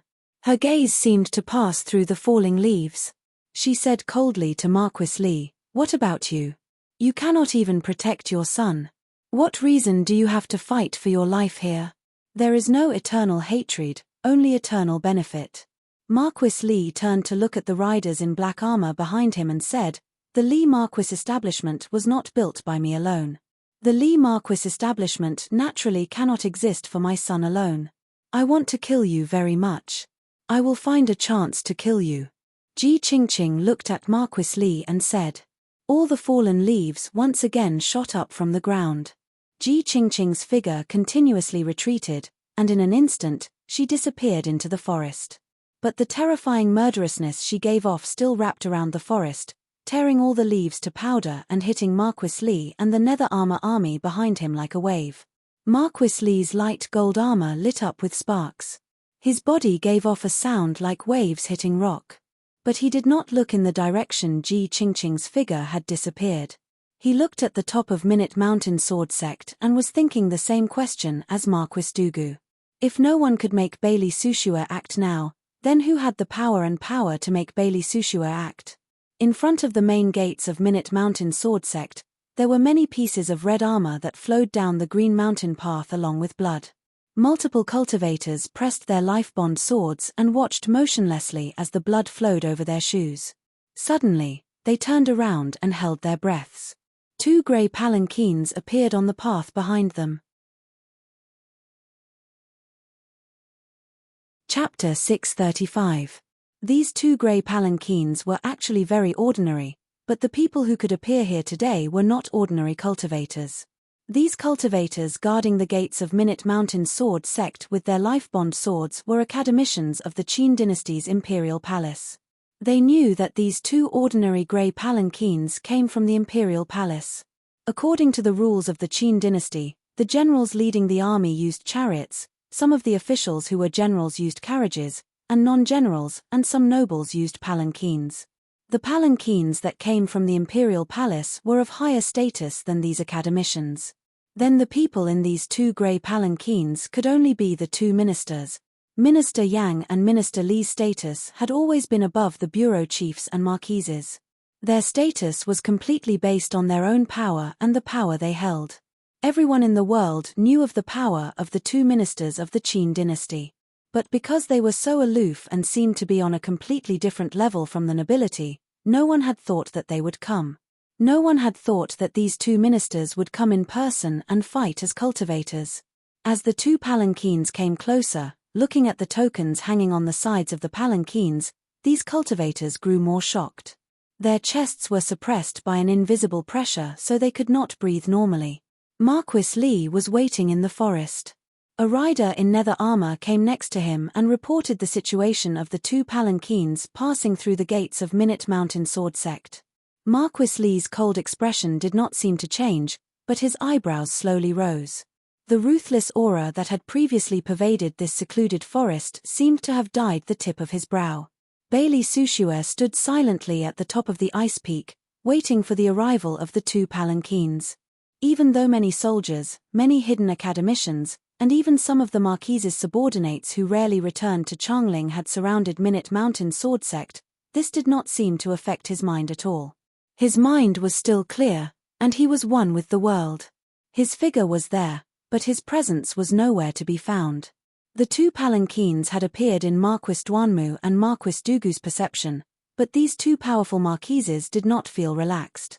They became more focused, beads of sweat the size of soybeans dripping off their foreheads. Leaving no trace meant they could not attack. Most importantly, they did not know when Bailey Sushua would attack. "You're late." When the two palanquins finally reached the flat ground at the peak, Bailey Sushua slowly turned around. He seemed to have expected the two would come and said disdainfully, "On the way, we met Master Qi of Lingshu Sword Gate. Although we couldn't stop him, we still wasted some time." A gentle voice came from the grey palanquin on the left. When this voice sounded, the two palanquins had already stopped, and the door curtains were lifted from the inside at almost the same time. The person who walked out of the palanquin on the left had an extremely gentle face. There was warmth between his brows, making people feel close to him. His stature was also average, neither tall nor short. Most importantly, the aura on his body was also very ordinary, not giving people a sense of oppression. The person who walked out of the palanquin on the right was completely different from him. It could even be said that he was the complete opposite of him. This was a man who looked to be in his 50s. He was tall, and had a broad frame. He wore a black robe that hung on his body like a dark cloud. His facial features were also very fierce, especially his very tall and sharp nose, which made him look like a huge eagle that was ready to hunt at any time. The one with a gentle face was Minister Li. The one who looked like a black eagle at any time was Minister Yang. This was a simple and accurate description of these two officials in some books in the streets of Changling. "Not late. We came up too easily, earlier than I expected. You were too arrogant, or rather, you are as stupid as Wang Jingmeng." The personalities and conduct of these two ministers seemed to be completely different. The Master Qi that Minister Li spoke of was naturally Qi Jinshan of Lingshu Sword Gate. He was one of the 5 people of Lingshu Sword Gate. While he had calmly said that he had encountered Master Qi by chance and forced the other away, there had been a dangerous fight, but he admitted that he had wasted time and had come late. But when Minister Yang spoke, his tone harsh, he did not admit to coming late, but said he had come early. Only the people of Minute Mountain Sword Sect can save Minute Mountain Sword Sect. What can the rest of the scattered people do? His tone was harsh, and very rude, echoing like a blade on the mountain peak. But we did not even encounter Qing Yaoyin and the others on the way. You sent them all out. Who else can save Minute Mountain Sword Sect? I can represent Minute Mountain Sword Sect, but Minute Mountain Sword Sect is not just me, Bailey Sushue responded, interested in talking to him. We do not care who is who, we only care about getting rid of people as strong as you. Minister Yang did not disguise and said harshly, no matter if such people exist in other dynasties or in our dynasty. Your view is the same as mine. Hearing these words, Bailey Sushue smiled and then said, but people will die when they grow old. These experts of the previous generation will die in the end. Even more importantly, after these experts of the previous generation die, who will leave behind stronger experts of the new generation? Everyone understood the meaning of Bailey Sushue's words. The mountain wind on the ice peak seemed to have suddenly become tyrannical. The mountain wind that blew through the void even produced the sound of fluttering war flags. The two ministers' expressions were solemn but did not change much. But Marquis Duanmu and Marquis Dugu, who had been sweating profusely, suddenly paled. Many marquises had led their troops secretly to Changling, and even some powerful cultivators from other dynasties had been bribed with great benefits. This was a trap aimed at Minute Mountain Sword Sect and Bailey Sushue. But Bailey Sushue never thought of leaving. However, this was also his killing trap. The mountain wind suddenly blew fiercely, and the cold air became thicker.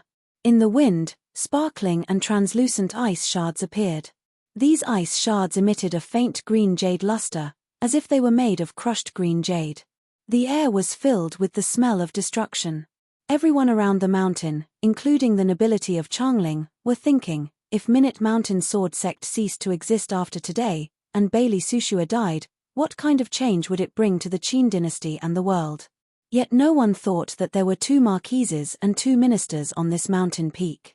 If these two ministers died at the same time, what kind of turmoil would it cause to Changling and the Qin dynasty? You are proud enough. Prime Minister Yang took a deep breath. When he lowered his head, his face was that of a man in his 50s. But when he raised his head, while his face became even more sinister, he seemed to quickly become younger with this breath. He looked at Bailey Sushue with narrowed eyes and said, if so, what are you waiting for? Chapter 636. Hearing this, a hint of cold disdain appeared at the corners of Bailey Sushue's mouth.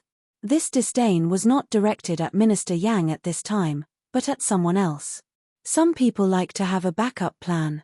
He looked at Minister Yang and said, Yuanwu is not here. She is the only one in Changling who is more useful than the two of you. Minister Yang immediately understood the meaning of his words and sneered. You think she will come?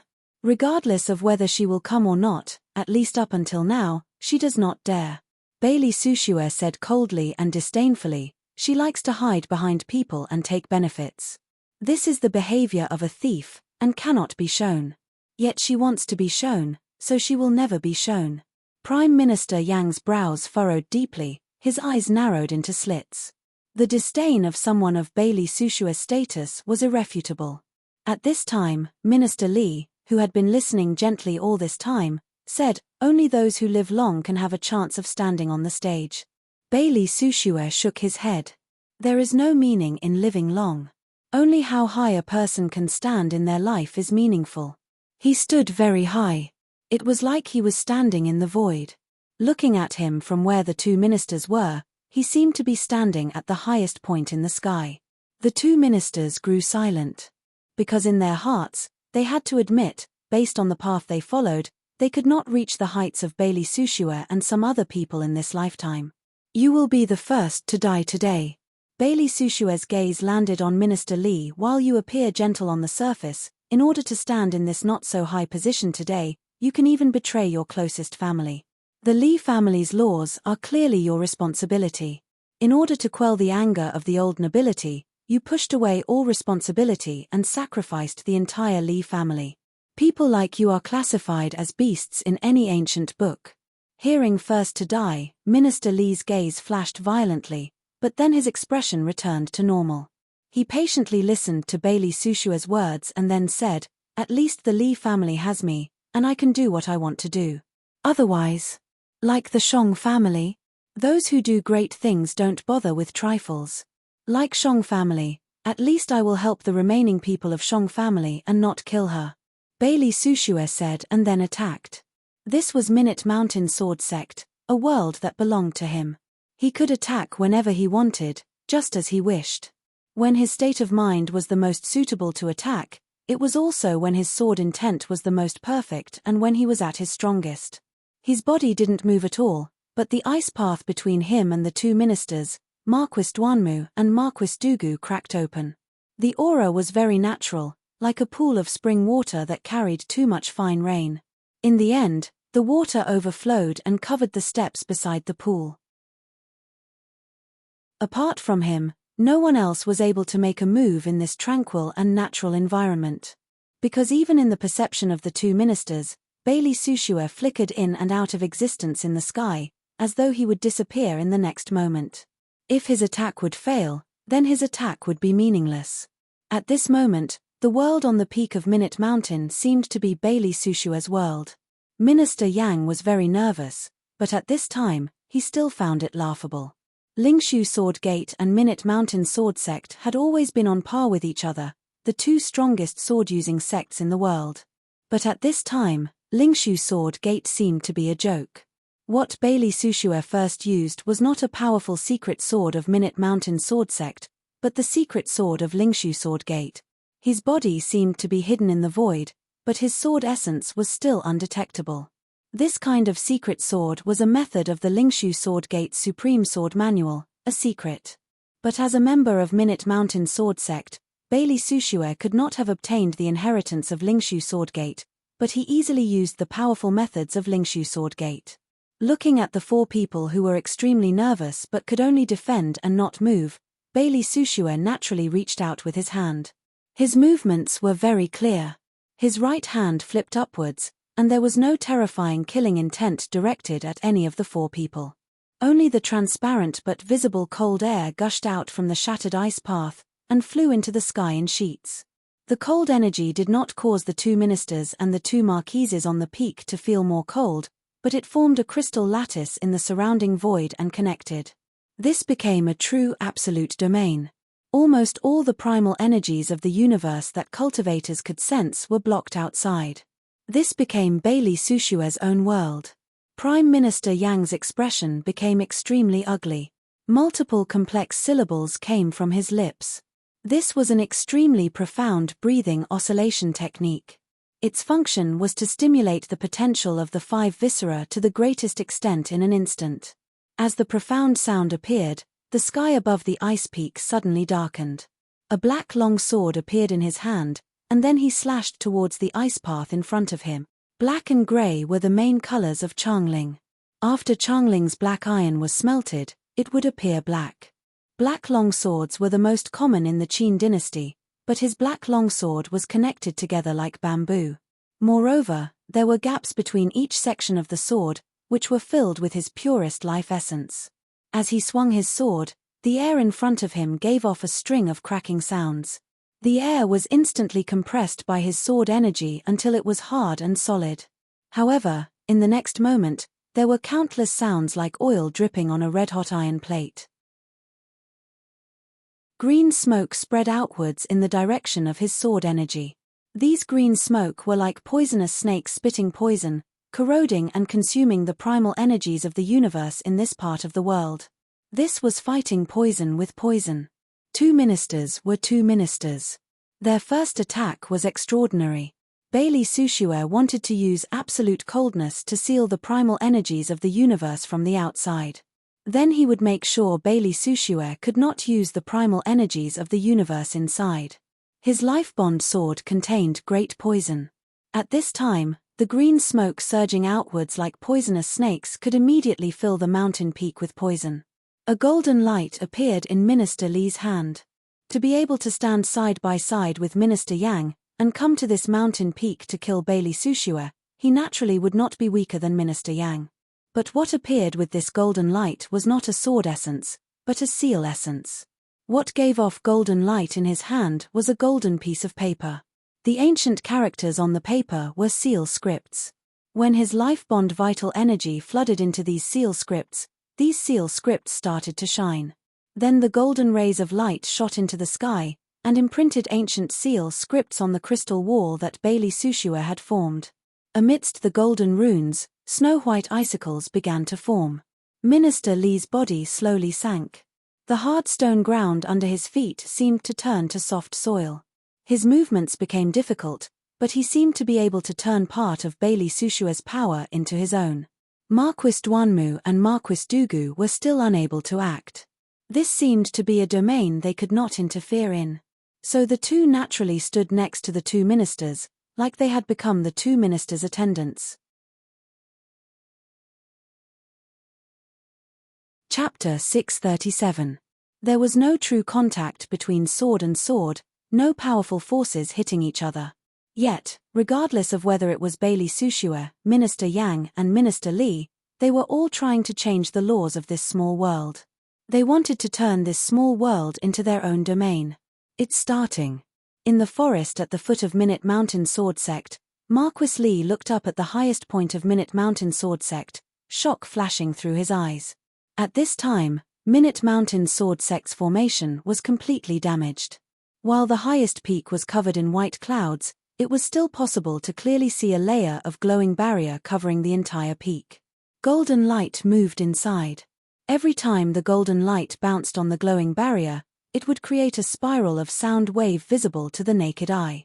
The sound waves continued to shatter the clouds in the sky, causing the originally pure white clouds to suddenly show countless beautiful colors. For Marquis Li, the fight between Bailey Sushua and the two ministers could be called breathtaking and shocking.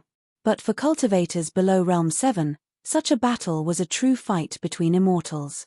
Mortals could not fathom it. In the small world, when the indigo poisonous flames spread, Bailey Sushua's breathing naturally stopped. Not just his mouth and nose, but all the pores in his skin and hair closed. His body started to shine with faint light like he had turned into glass. His expression grew grave. His expression became grave, and the change in emotions was very natural. Minister Yang's poisonous sword could not affect him at all, but with Minister Li's attack, he started to feel great pressure. In the past many years, these top people of Changling had never met like the stars in the sky, but they had always been prepared to fight each other. Clearly, just like how he understood Zheng Xiu and the two ministers, these people also understood him and came prepared. At this time, the ancient seal in Minister Li's hand was the bane of his domain. But no one knew all of his secrets. Because many years ago, when Wang Jingmeng did not believe his words and walked together with Zheng Xiu, he had sealed off Minute Mountain Sword Sect. Countless tiny sounds could be heard. The transparent crystal layer that enveloped this small world began to shatter. His body trembled slightly on the mountain peak. Countless glass cracks lit up around him. His entire body appeared clearly in the perception of these people. However, most of the cracking sounds came from beneath his feet, from the belly of the mountain, from the depths of the mountain. This was a kind of shattering sound that came from near to far. It was very rhythmic. It was as if there was a huge building in the depths of the mountain that was beginning to collapse from the top. It was also as if there was a huge chain that was breaking apart bit by bit. A look of disbelief appeared in the eyes of the two ministers. There was a cold vein deep in Minute Mountain, but all the cold energy had been drawn out by Bailey Sushua to form a barrier that isolated this part of the world. But now, terrifying cold energy surged out from under their feet. The shattered rocks were blown into the air and then froze into powder. With a boom, even if it was a real volcanic eruption, it would be nothing more than this. A terrifying wave of air overturned the entire mountain peak and spurted upwards. The only difference was that this was an astonishing cold current and not a heat wave. The two ministers and the two marquises floated into the air at the same time. In great shock, the dozens of swords on Marquis Dugu's back turned into terrifying meteors that shot towards a black shadow coming out of the wave of air. It was a mass of pitch-black darkness. The moment the dozens of sword lights came into contact with it, countless sparks flew. The sparks came from the intense friction. These famed swords that contained his powerful energy were enough to penetrate metal, but they could not break through this ball of darkness. They could only bounce off and rub against the surface of this ball of darkness. The sparks that continued to extend downwards lit up the pitch-black body and illuminated the mountain below. Other than Bailey Sushue, the pupils of the other four contracted. The expressions on their faces were complicated to the extreme, and it was extremely interesting. This was a serpent dragon. A true black serpent dragon. Its eyes were a strange deep yellow, shining with a cold and powerful aura. The black scales on its body were unfathomably thick, and the flying swords that swept across its body were like brushes on a piece of paper, leaving behind faint marks. The breath it breathed out naturally carried many black ice particles. Each black ice particle seemed to be nurturing a storm. There were many serpents in the world. Many cultivators had killed serpents, like Bai Shanshui and Yi Xileng. Even Jiaodong Commandery had serpents and enormous sea beasts close to serpents.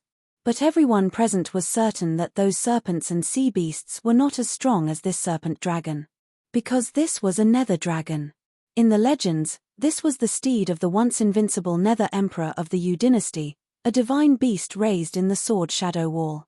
Minister Li's hand holding the golden seal started to uncontrollably tremble. The golden seal in his hand came from the era of the Yu dynasty. He knew just how powerful the nether emperor's steed was back then. Out of the corner of his eye, he saw Bailey Sushue still standing in the void, his expression unchanged. At this time, he finally understood why Bailey Sushue was so proud when he looked at Changling, especially when he mentioned Zheng Xiu. Because Jiaodong Commandery had been based on beast taming methods, relying on powerful serpents and sea beasts. Yet Minute Mountain Sword Sect had secretly raised a nether dragon of the former Yu dynasty. Those flood dragons couldn't be compared to this dragon at all. Minister Li started to suspect that he would be the first to die here, just like Bailey Sushue said. So when his hand started to tremble, the golden seal in his hand started to burn. This was the scapegoat golden seal.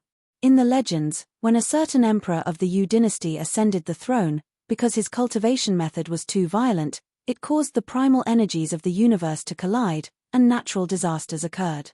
So he created a golden seal like this to suppress his own energy. At this time, the remaining primal energies of the universe in the golden seal after many years were completely released. As the seal scripts burned, they turned into golden flames that surged towards the nether dragon and Bailey Sushue. The nether dragon that charged out of the ground sensed a dangerous presence. It was furious, the deep yellow in its eyes turning deep red.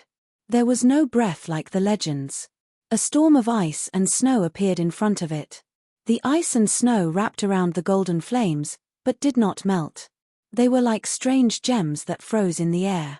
At this time, Bailey Sushue glanced at Minister Li. Just a glance, and with a whoosh, an unimaginably fast sword light more dazzling than lightning appeared in front of Minister Li. This was the Heart Thought Sword. The secret sword of Heart Chamber Sect. The nether dragon exhaled, still moving upwards to support Bailey Sushue's body. It became Bailey Sushue's steed. Chapter 638. The black nether dragon seemed to go against the laws of the world. Its enormous mountain-like body floated in the air. The long whiskers on its chin and the patterns on its horn communicated with the primal energies of the universe, creating threads of cold energy that floated around its body like ribbons. Bailey Sushue stood on its head and looked coldly at Minister Li. Marquis Duanmu shouted. A grey life-bond sword light shot out, colliding with the Heart Thought sword in front of Minister Li, and giving off an ear-splitting sound. Sword energy spread, tearing apart Minister Li and his clothing. His life-bond sword kept trembling.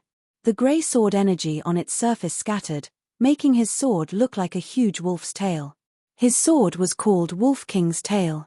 It had been made by Oyu Yang in the Qin dynasty 100 years ago. The sword energy was all-pervasive and specialized in destroying the enemy's energy. Yet, even though he had blocked Bailey Sushue's attack, the terror in his eyes grew. No matter if it was the sword forms of Lingshu Swordgate or Mind Chamber Sect, the top sword manuals of the other sects could not have been spread outside, but Bailey Sushue had them at his fingertips. In the world of cultivators, in all the records in history, Only Wang Jingmeng had been able to understand the mysteries of other people's sword moves and comprehend how to use them. Now, in his eyes, Bailey Sushue seemed to have become another Wang Jingmeng. Without any extra killing intent and sword energy, he landed next to Minister Li. At this time, Bailey Sushue's attention was not on them, but on the swords under the nether dragon. Those swords came from Marquis Dugu. These magnificent swords had different Yuan Qi powers. The chaotic Yuan Qi powers brought about chaotic power, which could affect the Yuan Qi rules brought about by the opponent and break the opponent's power. But these swords encountered the scales of the nether dragon that were harder than the strongest armor in the world. Other than the frost energy, they were extremely dense and hard, and could not cut through. As these swords rubbed against the scales, creating a string of sparks, the energy on the swords was greatly used, and they were at their weakest. Marquis Dugu sensed something, and was filled with an ominous feeling. He let out a sharp cry, and the vital essence in his body surged out wildly, wanting to summon those swords back to his side. But Bailey Sushue just waved his hand. It was as if he was brushing the dust off his sleeves. There was no dust on his sleeve, but the power in the air, the golden flames frozen by the nether dragon's breath, and the ice crystals floating motionlessly in the air like gemstones, were all pulled away and turned into meteors. A meteor shower fell on those swords. The ice crystals shattered into powder as they collided with the sword. Then, the golden flames within hit the sword and burned the runes. At that moment, Marquis Dugu had mustered all of his strength. However, at that moment, his body seemed to have been struck by countless meteors. He had no idea how many times he had shaken. Several puffs of blood sprayed out from his mouth like an explosion. Those swords lost their connection with him and fell into the abyss in the belly of the mountain like ordinary iron. Marquis Dugu's eyes were filled with shock and anger, but more than that, there was helplessness and fear. These swords were not his strongest moves. He had stronger life-saving moves that he had not used yet. But in front of Bailey Sushue, he did not even have a chance to use them. His meridians were shattered, and he was so seriously injured that he did not even have a chance to use them. This kind of battle was completely in Bailey Sushue's rhythm, and was completely dominated by Bailey Sushue. This was an insurmountable gap, like an adult fighting a child. Minister Yang's eyes narrowed into a line. Bailey Sushue's strength far surpassed his expectations, but he finally saw a chance. Wind suddenly howled around him, and several shadows appeared where he had been standing. His true body was in front of Bailey Sushue at this time. The poisoned sword in his hand carried wind and thunder as it stabbed towards Bailey Sushue's heart. At this time, his perception finally grasped Bailey Sushue's true position. The most important thing was the timing in the world of cultivators. Even if it was a simple wave of the hand, the wave of the hand needed time. This was the time when Bailey Sushue had no time to deal with him. But Bailey Sushue did not even look at his rapidly advancing figure, and did not look at this strange and terrifying poisoned sword that looked like pieces of spine. His body rose up like he was going to fly into the sky. In reality, he did not move at all, because there was no time to move. What moved was the nether dragon under him. The nether dragon flew into the sky. A dragon claw larger than Minister Yang's body violently and simply slapped towards him and his sword. With a crack, Prime Minister Yang's wrist holding the sword was directly broken, the bones inside shattering inch by inch. But this shattering sound also came from the dragon claw. Some fine scales fell out of the dragon claw. These scales were stained with some black dragon blood.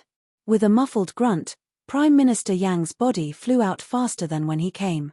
At the same time, the nether dragon gave a furious roar. Its body started to tremble in pain. This pain did not come from the wound in the claw, but from the poison deep in its body. Its dim yellow and scarlet eyes had turned into a sickly green color. There was even a sickly green liquid dripping from the corners of its eyes like tears. Bailey Sushue frowned slightly. He knew long ago that Minister Yang's poison sword was forged from the spine of a legendary beast, and tempered with hundreds of poisons. But he had not expected the poison to be so strong.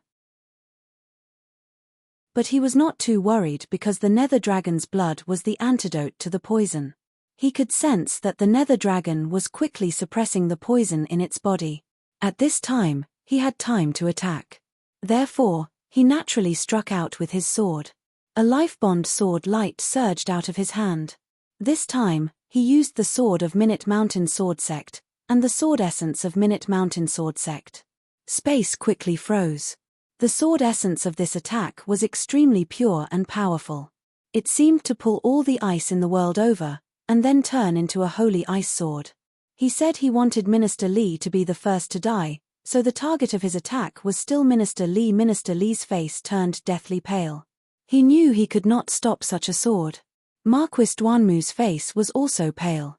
He knew Minister Li could not stop it, so he could only attack with all his power to help Minister Li block some of the power of this sword.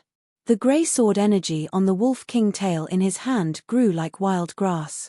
With all the power he squeezed out, it faced the simple ice sword falling from the sky. These grey sword energies were meant to destroy energy that did not belong to him, but were useless at this time. These sword energies did not even have a chance to extend before they were frozen. With a muffled sound of collision, the life-bond sword in his hand was sent flying. His spine had been shattered into several pieces. His body was thrown back by the huge force. Chapter 639. This unimaginable power for ordinary cultivators did not just break his spine, it also rampaged through his body, shifting his organs and cracking them. Marquis Duanmu could not suppress this power, and even his vision blurred. The original pride in his heart had completely turned into disbelief and fear. Even he was not a match for Bailey Sushue. What was the difference between the present Bailey Sushue and the past Wang Jingmeng? You are the one who is truly invincible below level 8. Such a thought flashed through Prime Minister Li's mind for no reason.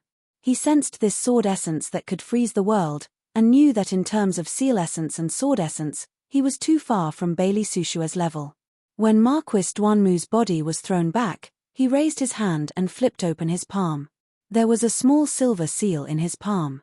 This small seal was made of jade. But almost none of the jade in the world was silver. So this small seal was very special. There was a muffled boom. This small silver seal seemed to contain an ocean. This ocean water vibrated in the small seal, and seemed to attract the power of the tides in the world, and crashed towards Bailey Sushue's sword essence. The power of an ocean was too great, much less a tide that could affect all the oceans in the world. This power seemed to be able to tilt the entire world. Minister Li could not stop Bailey Sushue's sword, but this small seal could. This was a seal weapon that could be described as a divine weapon. If the Nether Dragon charging out of Minute Mountain today could shock the world, then this small seal was at least as shocking as the Nether Dragon. Seeing the appearance of this small seal, Bailey Sushue's expression became strange. The emotions on his face became extremely complicated, but there was no shock or fear. It seemed to be a kind of emotion and joy, like he had finally waited. This kind of emotion was so strong that even Marquis Duanmu, who was seriously injured and his consciousness was blurring, sensed it clearly. He had a bad feeling. This kind of ominous premonition came most strongly from Prime Minister Yang. His heart involuntarily pounded like a drum, violently pounding against his chest, as if it was about to jump out of his body. This was an intuition that only cultivators of his level could have.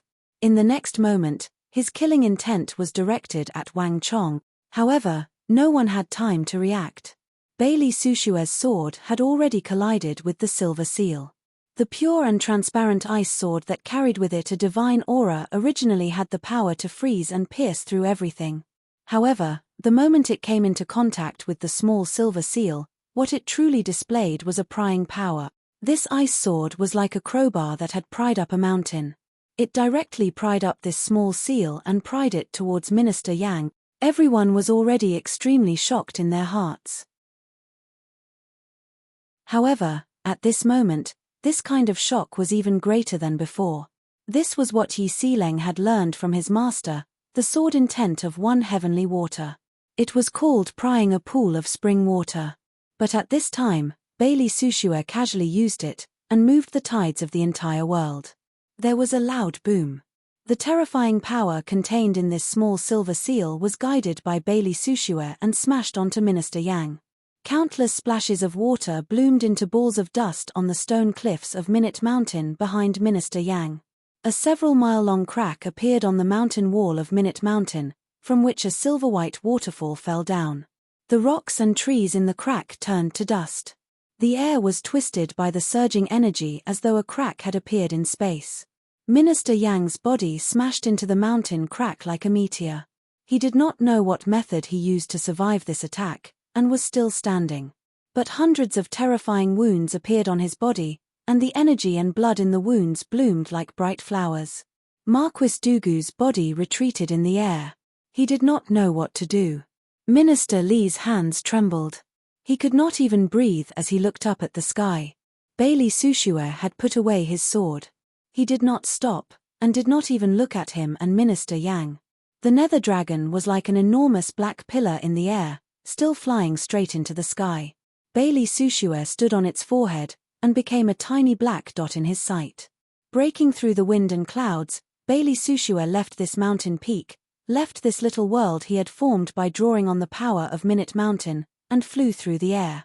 At this time, he was just floating up, but both Minister Yang and Minister Li understood where Bailey Sushue was going, and his true intention. While he did not leave the mountain, and lived on Minute Mountain, outside the city, his heart was connected to Changling. Many years ago, when Wang Jingmeng died in Changling, his heart wanted to go to Changling. Zheng Xiu used the Spring War against the Chu to stir up the world, and finally took control of Jiaodong Commandery. This small seal was the true foundation of the Jiaodong Commanderist Zheng family, the Sea King seal sealed in the ancestral hall. With such a seal weapon, in the view of her and the two ministers, killing Bailey Sushue and destroying Minute Mountain sword sect was done. But now, this seal weapon was in Minute Mountain. The two ministers and many marquises were gathered in Minute Mountain. This was what Bailey Sushue had been waiting for all these years. Wang Jingmeng died. Yuanwu ascended the throne. He cultivated the sword in seclusion. At the same time, he raised a nether dragon. Wang Jingmeng wanted to fight his way into the Changling Imperial Palace, but did not succeed. His heart was set on accomplishing this task. The dust under Minister Yang's feet was soaked in his own blood. He looked at Bailey Sushue, who seemed to be riding the wind, and his entire body started to tremble like Minister Li. From the start, Bailey Sushue said he hated people like Minister Li the most, but thinking about it now, it seemed like a joke, because in terms of hate, who was more hated by Bailey Sushue than Zheng Xiu? Such a thought was so obvious, but he felt that killing him was very simple, and within reach. He had not thought of this. He was like an idiot. The nether dragon was enormous and flew through the air. When it broke through the clouds and landed in the sunlight, the cultivators surrounding Minute Mountain all saw it. Everyone's expression changed. The nether dragon seemed like it was going to charge into the red sun in the sky. Then it quickly moved through the air and flew towards Changling with a terrifying presence. All the cultivators loyal to Zheng Xiu quickly sank into an atmosphere of defeat and terror. It was like a joke. So many people had come to kill Bailey Sushue. Yet Bailey Sushue rode a dragon towards Changling. That was a height that flying swords and seal weapons could not follow. No Realm 7 could catch up to Bailey Sushue like a dragon in the sky. No one could stop Bailey Sushue from entering Changling and the Imperial Palace.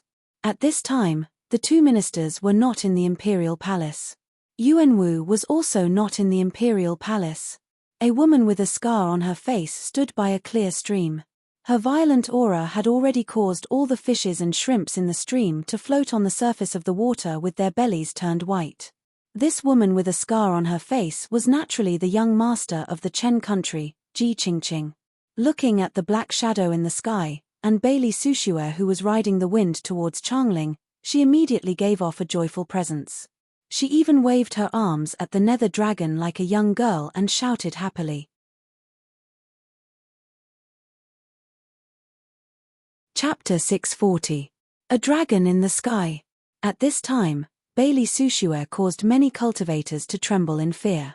But when he looked at the outline of Changling, other than hatred, there was no pride in his eyes. This was an enormous city with no end in sight.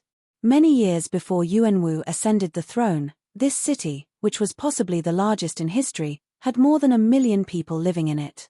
Not to mention the people coming from the commanderies, and the merchant caravans from the various dynasties and regions. Regardless of whether Yuan Wu and Zheng Xiu stole this place in the end, he was not as good as Wang Jingmeng in making the people live and work in peace, and the dynasty prosper, and he could not do it. As to Wang Jingmeng fighting his way into Changling and dying in battle, he was not stupid. He had not thought of using a method like him to enter the imperial palace. But the situation forced him to use this method in exchange for the survival of some people. Back then, Wang Jingmeng did not have more than a decade to prepare like him. So compared to Wang Jingmeng, he felt he had nothing to be proud of. Even if their opinions were different, even if Wang Jingmeng did not listen, the other was a real person, and did not disguise his thoughts and emotions in front of him. So even if he was angry at Wang Jingmeng, even if he closed the gates and did not give Wang Jingmeng a chance to meet, he was just angry. He felt that time would let Wang Jingmeng see clearly.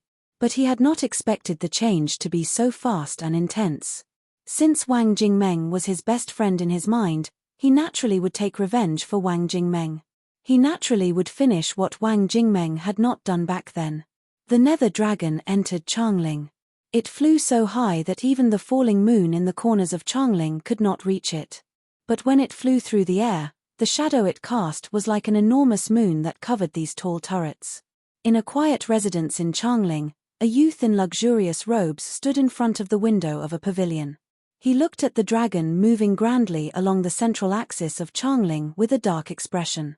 This was the Duanmu Marquessate establishment. This youth in luxurious robes was Duanmu Jingzong. He was one of the geniuses of Changling, a student of Minute Mountain Sword Sect, but he had been an important pawn for Zheng Xiu during the Minute Mountain Sword trials. At this time, his father Marquis Duanmu was leading an army up Minute Mountain.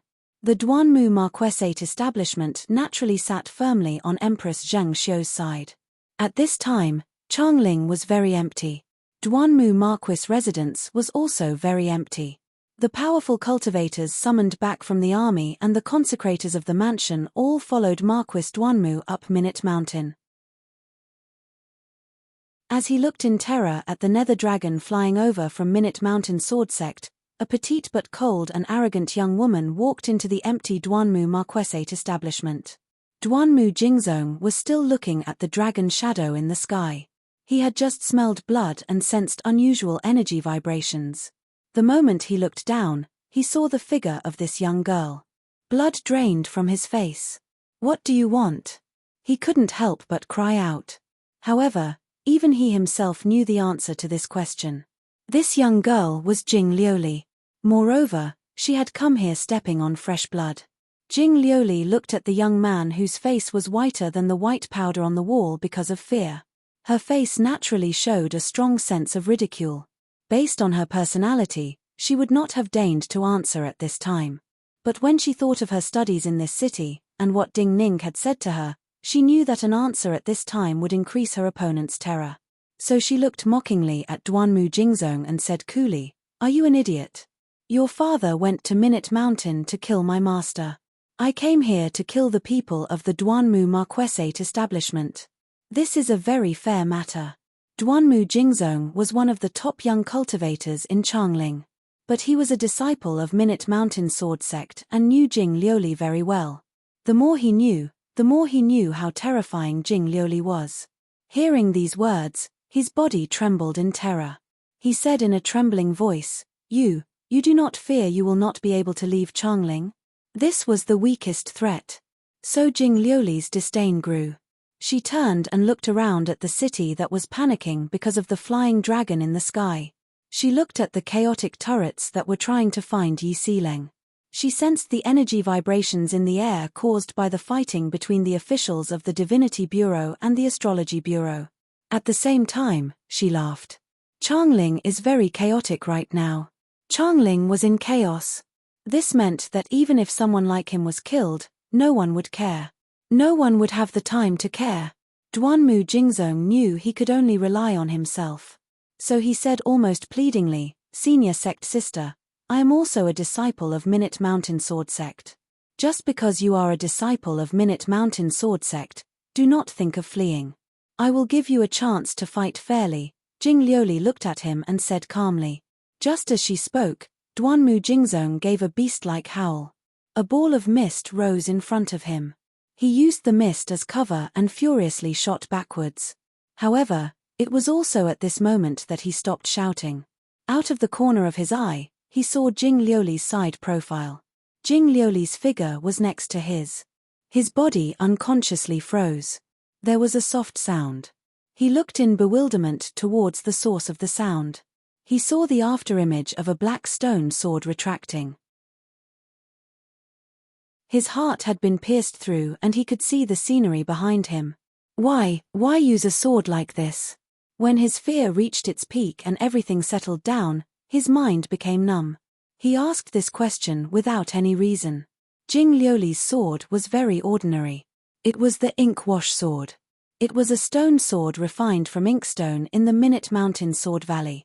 What he did not understand at this time was that since Minute Mountain Sword Sect had made preparations and Jing Liuli had entered the city to kill while the city was empty, then she should have used the best sword of Minute Mountain, and not this ordinary stone sword.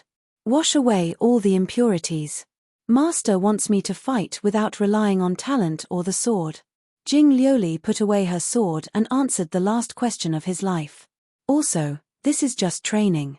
I am not the main character of today's Changling. Jing Liuli walked out of the bloody Duanmu Marquesate establishment without any hesitation. The suppressed sobs of women and children came from the depths of the Duanmu Marquesate establishment. Her footsteps suddenly stopped and her eyes narrowed slightly. In an alley to her side stood a young man. Just like Marquis Dugu, he carried many swords on his back. This was Dugu Bai. Jing Liuli just narrowed her eyes and glanced at him. She recovered her calm and said, "Since you have discovered me but have not brought anyone, and have no killing intent, what do you mean?" Dugu Bai looked at her and took a deep breath. He said, "I am a disciple of Minute Mountain Sword Sect." Jing Liuli frowned slightly and said, "And then?" Dugu Bai said, "My father helps the Empress, I help you and Master."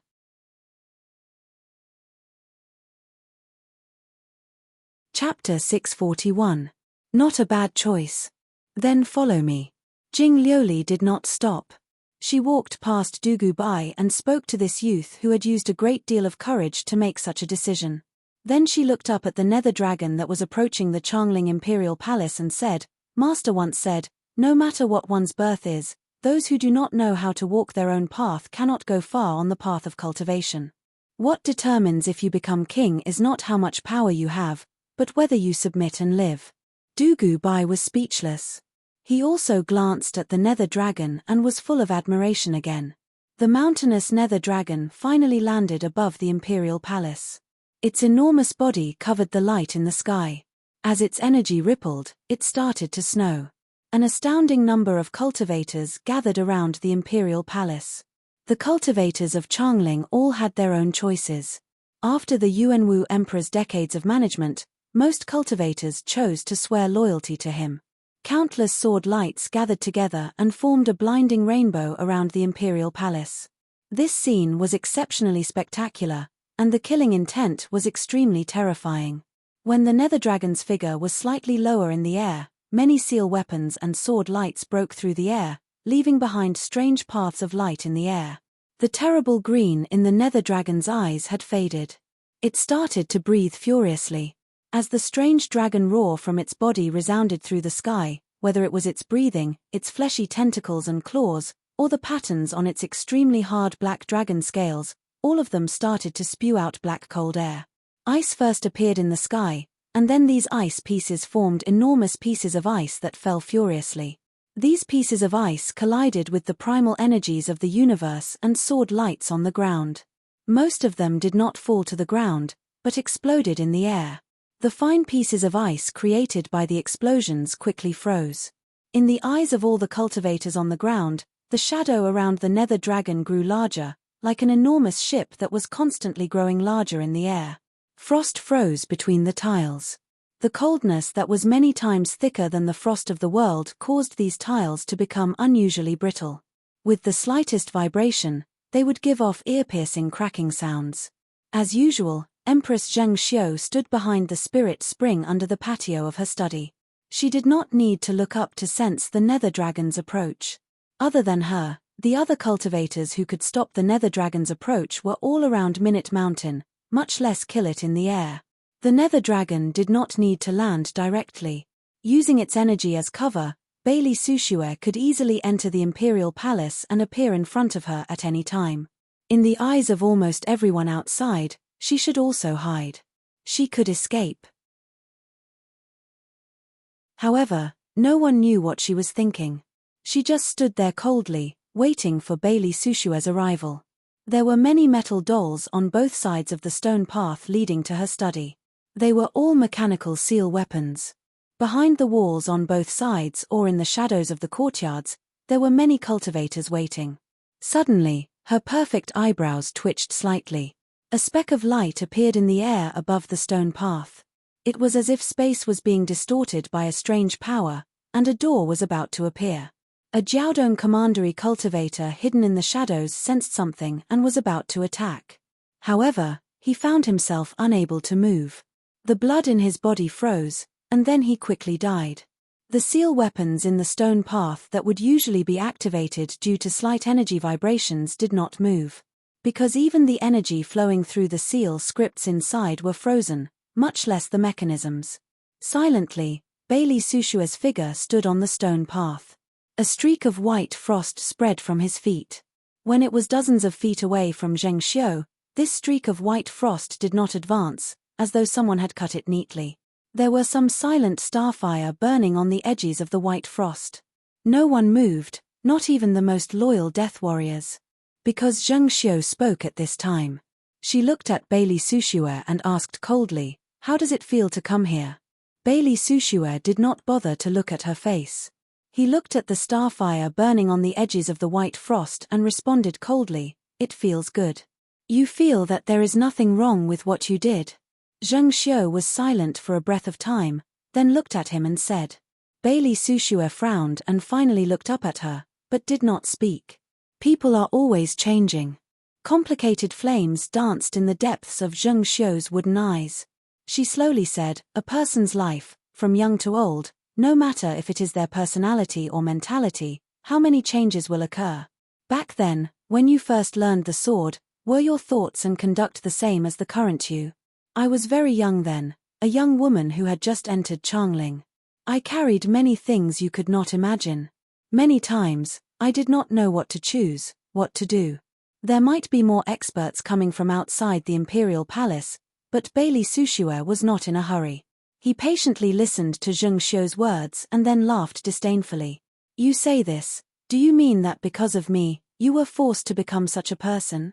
I do not worry or care about what other people say to him, but you were once his best friend.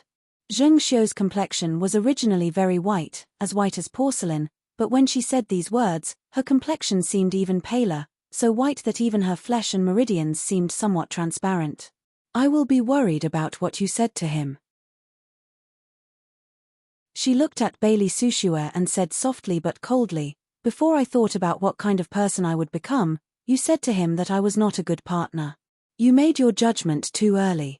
Your thoughts are in chaos, so your reasoning is also in chaos. Bailey Sushue shook his head and said, You mean that no matter how many wrong and evil things you did, no matter how bad you were before, when you decided to be a good person in the end, everything before did not exist. Also, you have not turned over a new leaf, and became even more evil in fear of your bad deeds being exposed. You came to this step because of my words.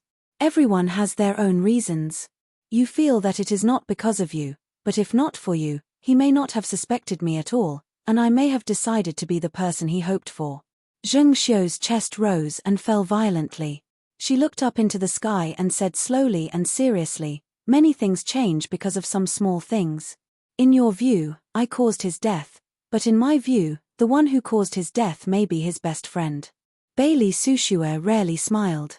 Even if he did, he would only show a cold smile. But at this time, hearing Zheng Xiu's words, he laughed, and laughed loudly. You said so much, wanting to confirm your reason to kill me, wanting to arouse your fighting spirit, and perfect your sword essence, but you only exposed a little, your own heart is in chaos. Even today, You are still regretting it. You are still thinking, if not for me, maybe you and Wang Jingmeng could have become the most perfect couple in the world. Bailey Sushue looked at Zheng Xiu with mockery and sympathy. He said, I really feel sorrow for Yuanwu.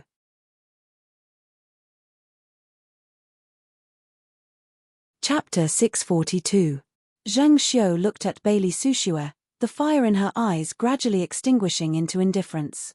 She finally understood that no topic of the past could cause Bailey Sushue to waver, because the other was an existence that would not waver for anyone or anything.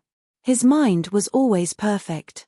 Just like right now, no matter how many cultivators gathered outside the imperial palace, they could not affect Bailey Sushue's mind.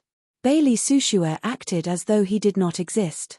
He was full of murderousness, his mind perfect, and only cared about the little world he and she were in. There is an old saying in Changling, 3 years old sees old. Bailey Sushue looked at the cold her and said, this old saying is that people are hard to change. If you feel that my judgment of you back then was wrong, then you will be the right person, and I will be wrong. But you still died because of my words, and became the kind of person in my judgment. How do you make me think highly of you? Bailey Sushue's expression was calm as he said this. From when he first appeared in front of her until now, he was mocking, disdainful, cold, but not angry. Because she was not worthy of his anger. She was the kind of person he saw. She was not his friend, how could she be worthy of his anger? So while his expression was calm, and his tone was calm, everyone could feel the disdain in his words were thicker than at any other time. I look down on you. No matter what you become, no matter if you are the genius of Jiaodong Commandery back then, or the empress of the Qin dynasty now, I look down on you. You have been waiting for a chance to kill me, but have you ever thought about it? I also need a chance to see everyone in Changling clearly. Zheng Xiu was not angry and said calmly, you came to kill me with such fanfare. Changling is so chaotic right now, all the little fish and shrimps will appear. I can see who is on the side of the Basin Kendo ground, and who is on my side. Bailey Sushue retorted, more importantly, you can still live. Zheng Xiu said without hesitation, I can live. Bailey Sushue sneered and said, even if you can live, what is the use in making the people of Changling show their true intentions? The people who oppose you will either be killed, or flee, and become great rebels like Baishanshui. How much power will your Qin dynasty have left to conquer? Zheng Xiu suddenly smiled. Her smile was cold, but filled with a soul-shaking power. What if I tell you that you can quickly win the war against the Chu, and the destruction of the Chu? Bailey Sushue frowned. Everything in the past, including the current situation of life and death, was unable to affect his state of mind at all. However, Zheng Xiu's words caused great waves in his heart. He suddenly realized that Zheng Xiu's last few words were purposely said to bring out this last sentence. The result of the Qin and Chu war was a foregone conclusion in everyone's view. The million-strong army of the Qin dynasty was retreating, and the only result was trapping Ding Ning, Zhongsun Qianxue and the others. The Qin dynasty was defeated in this war between two dynasties. Even if he could not kill Zheng Xiu today, Changling and the Qin dynasty would be greatly weakened. Yet Zheng Xiu said that they could quickly win the war against the Chu, and that the destruction of the Chu was inevitable. He could not think of the reason for this possibility, but he could sense Zheng Xiu's confidence. For cultivators like him and Zheng Xiu, the influence of their minds was more important than some vital energy vibrations. The battle had started from the moment he appeared in front of Zheng Xiu. His words caused Zheng Xiu's mind to panic, but as Zheng Xiu spoke, Zheng Xiu's mental state was swept away and reached perfection. Her presence reached a peak. At this moment, a wisp of pale white starfire suddenly appeared in the sky. It was as if an indifferent eye had opened in the endless void. This kind of direct combat was extremely rare to Zheng Xiu. In the vast majority of her previous battles, she had only controlled the astral yuan qi to form swords from afar. Hence, the starfire swords she had condensed were filled with an aura of desolation and coldness. At most, it would give off a sinister and strange feeling. However, at this moment, her starfire sword had something that it didn't originally have. It had a kind of dignified aura of a king. Stealing from Minute Mountain sword sect to deal with me, do you not find it laughable? Do you only know how to steal your entire life? Bailey Sushue said expressionlessly. He knew that the strength of Zheng Xiu's Starfire sword came partly from Minute Mountain sword sect's heaven-replenishing divine art, in addition to Zheng Xiu's perfect mental state. When he said this, a cultivator appeared behind the stone path he was standing on. This cultivator had an ethereal presence, and was very similar to his presence when he had been standing at the peak of Minute Mountain. This cultivator was Huang Daochen of Lingshu Sword Gate. After Qi Jinshan's Qi sect and Yi Xinyi's Yi sect decided to leave Lingshu Sword Gate, he naturally became the master of Lingshu Sword Gate. At this time, in this city, other than Zheng Xiu, he was the person closest in strength to Bailey Sushue. The moment he appeared, the power he had accumulated furiously surged out of his body. The terrifying energy vibrations caused the entire imperial palace to tremble.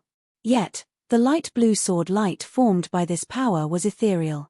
It was pointed at Bailey Sushue, but people could not catch it. Everyone had their own needs. Huang Daochen's appearance did not cause Bailey Sushue to have any extra thoughts. Facing these two strong enemies, he did not care about the pale star fire falling from above. He turned his hand back and used his fingers as a sword to attack. A beam of light blue sword light seemed to have been forced out of the void and appeared in the air several feet behind him. At the same time, a golden sword light shot out of Bailey Sushue's fingertip and slashed at the light blue sword light. This golden sword light was dazzling, and carried a kingly presence even stronger than Zheng Xiu's Starfire sword. It was a presence of a ruler descending from the heavens. Huang Daochen's eyes shone with disbelief.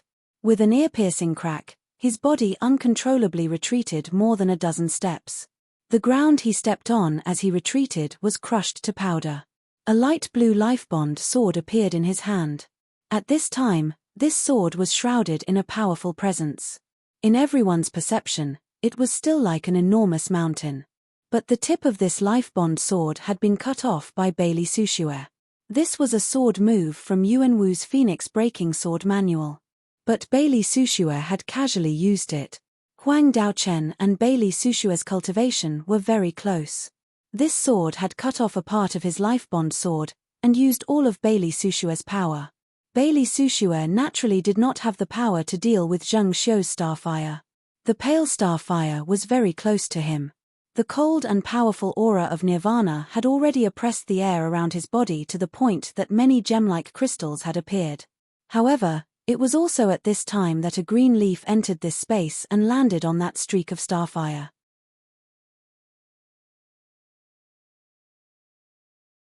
Chapter 643. The presence of this green leaf was completely different from this Starfire. One was pure annihilation, while the other was an extremely fresh vitality. It was as if it would blossom with infinite possibilities. This green leaf blocked the path of the falling Starfire. At the same time, it seemed to block Zheng Xiu's vision and cut off her connection with the Starfire. The pale and cold Starfire landed on this young leaf. The light illuminated this green leaf until it was completely transparent. Yet, to the shock of all the cultivators who saw this, not a single strand of Starfire could pass through this young leaf. The flowing flames flowed along the edges of the green leaf like a waterfall and scattered between the palaces of the imperial palace. Many hard stone walls, and even the metal used to decorate the palaces were silently burned to white ash by the Starfire, and scattered like thousands of butterflies. Why did you betray me? For the first time, anger burned in Zheng Xiu's eyes. She turned to look at a palace to the left and said directly. There was an explosion. The palace directly exploded outwards, and the entire building was torn apart. The green yuan qi inside expanded outwards, like the growth of a large tree. More than a dozen angry shouts were heard along with the figures who were rushing out. These cultivators lying in ambush outside the building had not sensed that such a powerful cultivator had appeared in the palace. Pan Ruoi's figure appeared at the center of the green energy. The green yuan qi that had exploded during the collision did not dissipate. Instead, it condensed into countless green leaves that floated around her body, filled with a majestic aura of life. Seeing such a scene, and sensing such a presence, Even Bailey Sushua's eyes were filled with shock and admiration. He knew the strength of everyone around Zheng Xiu and Yuanwu. He had sensed Pan Ruoi's arrival, or rather, Pan Ruoi had deliberately released a thread of energy for him to sense. But he was certain that not long ago, Pan Ruoi could not have possessed such power.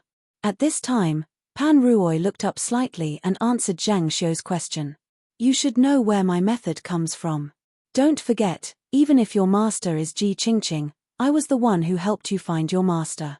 You can even be considered an orphan that I raised. Everything that you have after that was given to you by me. Zheng Xiu looked coldly at her and said slowly, anyone can betray me, but you cannot. Pan Ruoi looked at her cold face and said, how did I become an orphan? Zheng Xiu said coldly, it has nothing to do with me. But I suspect. Pan Ruoi looked down at the ground and said, even when I tried my best to investigate my origins, I could not find anything. Even if it has nothing to do with you, what you did to my master already makes me suspect you. You should know, my master has always thought of you as her best sister. Zheng Xiu's lips curled up and wanted to say something.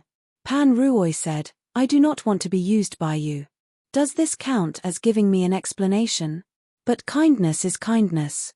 Even if betrayal doesn't need a reason, everyone will think about their own future. But even if you obtained that cultivation technique that Ji Qingqing and I wanted back then, your current state of mind and sword intent are not perfect enough. Then you still won't be a match for me. When Zheng Xiu said this, she reached out with her right hand and pointed at Pan Ruoi. Her hands had been cleaner than the whitest porcelain in the world, but when she reached out with a finger, her entire right hand turned as black as the night sky. Only the finger pointing at Pan Ruoi was crystal white. Space rippled in front of her, and visible ripples appeared in the air. A thread of condensed deathly stillness came out of her body from the depths of her energy sea. A pale white pillar of light shot out of her fingertip. With a boom, it ignited the green energy around Pan Ruoi. A harsh shout came out of Pan Ruoi's mouth. The green leaves around her quickly turned into yellow withered leaves, and then red leaves like autumn maple leaves. In a flash, the energy changed 3 times, and each time, it gave off stronger power. But it still could not stop this power that seemed to be pulled out of Zheng Xiu's body. Her body seemed to have been smashed by an incomparably huge invisible fist. She was forcefully blasted out of this burning yuan qi, smashing through several courtyard walls. The most terrifying thing was that there seemed to be a pale white mark branded between her brows. This mark was like a living white candle flame, constantly jumping on her forehead. With just one strike, Pan Ruoi's body was fractured in many places. She looked extremely wretched. Also, this mark was constantly wearing down her energy. She had to expend an astounding amount of energy to resist it, or the flame would burn into her brain. But at this time, Bailey Sushua did not pay any attention to her. A person like him naturally knew how to make a choice at this moment. He narrowed his eyes slightly. He pulled out his sword and attacked. When he pulled out his sword, there was nothing in his hand. But when his body passed through dozens of feet and appeared in front of Zheng Xiu, there was a transparent and pure ice sword in his hand. Zheng Xiu's body was immediately covered in a layer of transparent ice. Even Zheng Xiu was frozen to the ground by the power of this sword, and could not dodge. She had used all her power in the blow that had seriously injured Pan Ruoi. This was the best time for Bailey Sushua to kill her. Even Huang Daochen could not stop him. But at this time, the ring finger of Zheng Xiu's left hand moved slightly, like she was picking up an invisible thread. Deep in her energy sea, something heavy seemed to be pulled up by this thread, and then flew out of her left hand. Bailey Sushua's pupils contracted, and he felt a strong sense of wariness. His intuition was that this was a sword energy. Who else in the world could make him, a swordsman who was invincible in Realm 7 like the Donghu monk, feel a strong sense of wariness? He was certain that this power did not come from Zheng Xiu. A cracking sound was heard. This sound was very low, but it first appeared on the ice sword in Bailey Sushua's hand. Then when Bailey Sushua let go of the sword, it appeared on his arm that held the sword. His sleeve split open. A deep cut appeared at the bottom of his arm, and blood flowed out. Bailey Sushua retreated, and his energy sealed the wound. The sword chi that injured him was still spreading in the air. It was a mixture of gray and gold. It was extremely straight in the air, making people who saw it feel inexplicably absent-minded. The ice around Zheng Xiu's body shattered into powder, and a beautiful wisp of blood gushed out from her almost transparent lips. This is his time, sword. You are thinking of ways to avenge him, but you probably would never have thought that the thing that saved my life and injured you was instead a strand of sword energy that he left for me. Do you not find it ironic?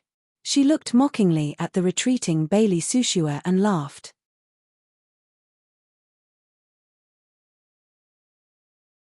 Chapter 644. I feel it is ironic. Bailey Sushue was not in a hurry to attack. Zheng Xiu needed time to rest. He also needed time to control some vital energy in his body. Surrounded by cultivators, any forceful attack that could not be executed as one wished could lead to a fatal disaster. Looking at Zheng Xiu, who had a disdainful expression because she had stabbed him, he laughed and said, "He did not just leave this sword energy in your body. Even now, you still have to rely on what he left in your body. Do you not feel it is ironic?" Bailey Sushue's words had double meanings. Anyone who knew of Zheng Xiu and Wang Jingming's past knew that such words were crude for someone of Bailey Sushue's status. But at this time, facing an enemy, Bailey Sushue would use any move that could harm or infuriate the other. This method of his had the desired effect. Zheng Xiu was completely furious. When all those who dare to mock me are dead, no one will dare to mock me. The fury in her eyes burned wildly, and her hair danced wildly behind her like countless poisonous snakes. The tips of her hair burned with white sparks, and even her perfect face became ferocious. Her extreme anger caused the true essence in her body to violently expand without restraint. In an instant, with her as the center, many pale white stars appeared in an area of several thousand feet. The stars were speckled, as if the entire starry sky had been drawn down. In this area, other than these cultivators, all living beings quickly died. The flowers and grasses withered to ash. Even the insects underground silently turned to soil. Even a cultivator like Huang Daochen could not resist this kind of destructive and cold star energy. The surface of his skin and the flesh of his body felt an incomparable stabbing pain. Then, he subconsciously retreated. A silver light covered Zheng Xiu and Bailey Sushue at this time. His gaze was fixed on the two people in the dome of light. This was a godlike battle. Even a cultivator of his level could not interfere. The air was filled with a powerful presence. Bailey Sushue's expression grew grave. This presence did not lose to the cultivators of the Jiao Sword Furnace. While in the past battles with the Han and Jiao Wei, Zheng Xiu had never fought with her life on the battlefield, he did not doubt that a cultivator like Zheng Xiu who had come out of Jiaodong Commandery would not fight with her life on the line. A person like Zheng Xiu, once she lost her mind and exploded with all her power, would be terrifying. However, he did not hesitate at all and directly used a sword move that he had prepared long ago. His movements did not seem to have changed at all. He simply pulled his sword forward and attacked. When he completed such a natural and smooth movement, he had no sword in his hand. But when he stabbed, just like last time, a pure ice sword appeared in his hand. The tip of the ice sword erupted with a terrifying amount of life bond energy. Even though the primal energies of the universe were chaotic like hot porridge, there was still a clear sword hum. This sound was very pleasant to hear it, even drowned out all other sounds. Two sword lights in the air. The two clear sword lights had an indescribable elegance. They cut through the starlight like two transparent wings flying. The edges of the transparent sword energy shone with 5 colors, with a warm and joyful feeling. Pan Ruoy and Huang Daochen stopped breathing. The two of them were waiting for the result of this exchange of swords. But what they could not understand was that Bailey Sushue's attack did not have the feeling of mutual destruction. The power of this attack itself was not as strong as his previous attack. Bailey Sushue could easily use the powerful sword moves of so many sects. Why would he use such a move at this time? What they could not understand was that they saw Zheng Xiu's face suddenly turn ashen. The stars were trembling. This meant that her emotions were fluctuating violently. A cracking sound was heard. These two sword lights cut a hole in the starry sky formed by the light of the stars. It was just that this scene, which seemed as calm as a piece of paper, actually caused an unimaginable wave of power. The motionless palaces around them suddenly shattered, and even the palaces further away resounded with the sound of countless waves crashing against each other. Countless cracks appeared in the ground under Zheng Xiu's feet. In the next moment, the space behind her seemed to have been torn apart. Her entire body was sent flying backward, and the aftershocks from her body directly smashed into the study behind her. The courtyard where she often stood, the long table in the study behind her, and the wall behind her all exploded into pieces. Her body flew backwards among the rubble. Many wounds appeared on her porcelain body, and blood soaked her grand and dignified robes. Pan Ruoy and Huang Daochen could not understand. The cultivators in the surroundings who were pushed back by the energy were even more shocked. They did not know why it had become like this. In that instant, Zheng Xiu should have been the one to win. This result was like a violation of the rules of power itself. Match made in heaven, do you not find it ironic to lose to the sword move he created for you? Bailey Sushue's voice sounded, accompanied by the sound of wind coming from his lungs. Many people immediately understood why it was like this. Ever since the war against Chu in the spring, Zheng Xiu had been attacking her heart, but Bailey Sushue was the same. Flying wing to wing. Not only was the name of this sword technique pleasant to the ears, it also contained the beautiful pursuit of a lifetime of mutual understanding and love. At least, this was the case for Wang Jingmeng in the past. In his eyes, Zheng Xiu was his perfect partner, the object of his beautiful imagination. So he believed her and trusted her. He felt she would be the same. No matter what Zheng Xiu thought, he was so sincere. So he created this sword move to represent his feelings and expectations for the future at the time. Bailey Sushue used this sword move to attack Zheng Xiu's heart. From the start of the exchange of words, Zheng Xiu's emotions would fluctuate because of his appearance and words. He knew this move would succeed. There was a loud thud. When Zheng Xiu's feet landed on the ground, the luxurious shoes on her feet exploded one after another. Although she forcefully controlled her body and did not fall to the ground, the moment she landed, she spat out several mouthfuls of blood. She did not stop vomiting blood, and even her body bent over. All the cultivators on the outside knew that Zheng Xiu's body was extremely weak, but at this time, no one dared to attack first. Because everyone knew that Bailey Sushue still had the ability to attack.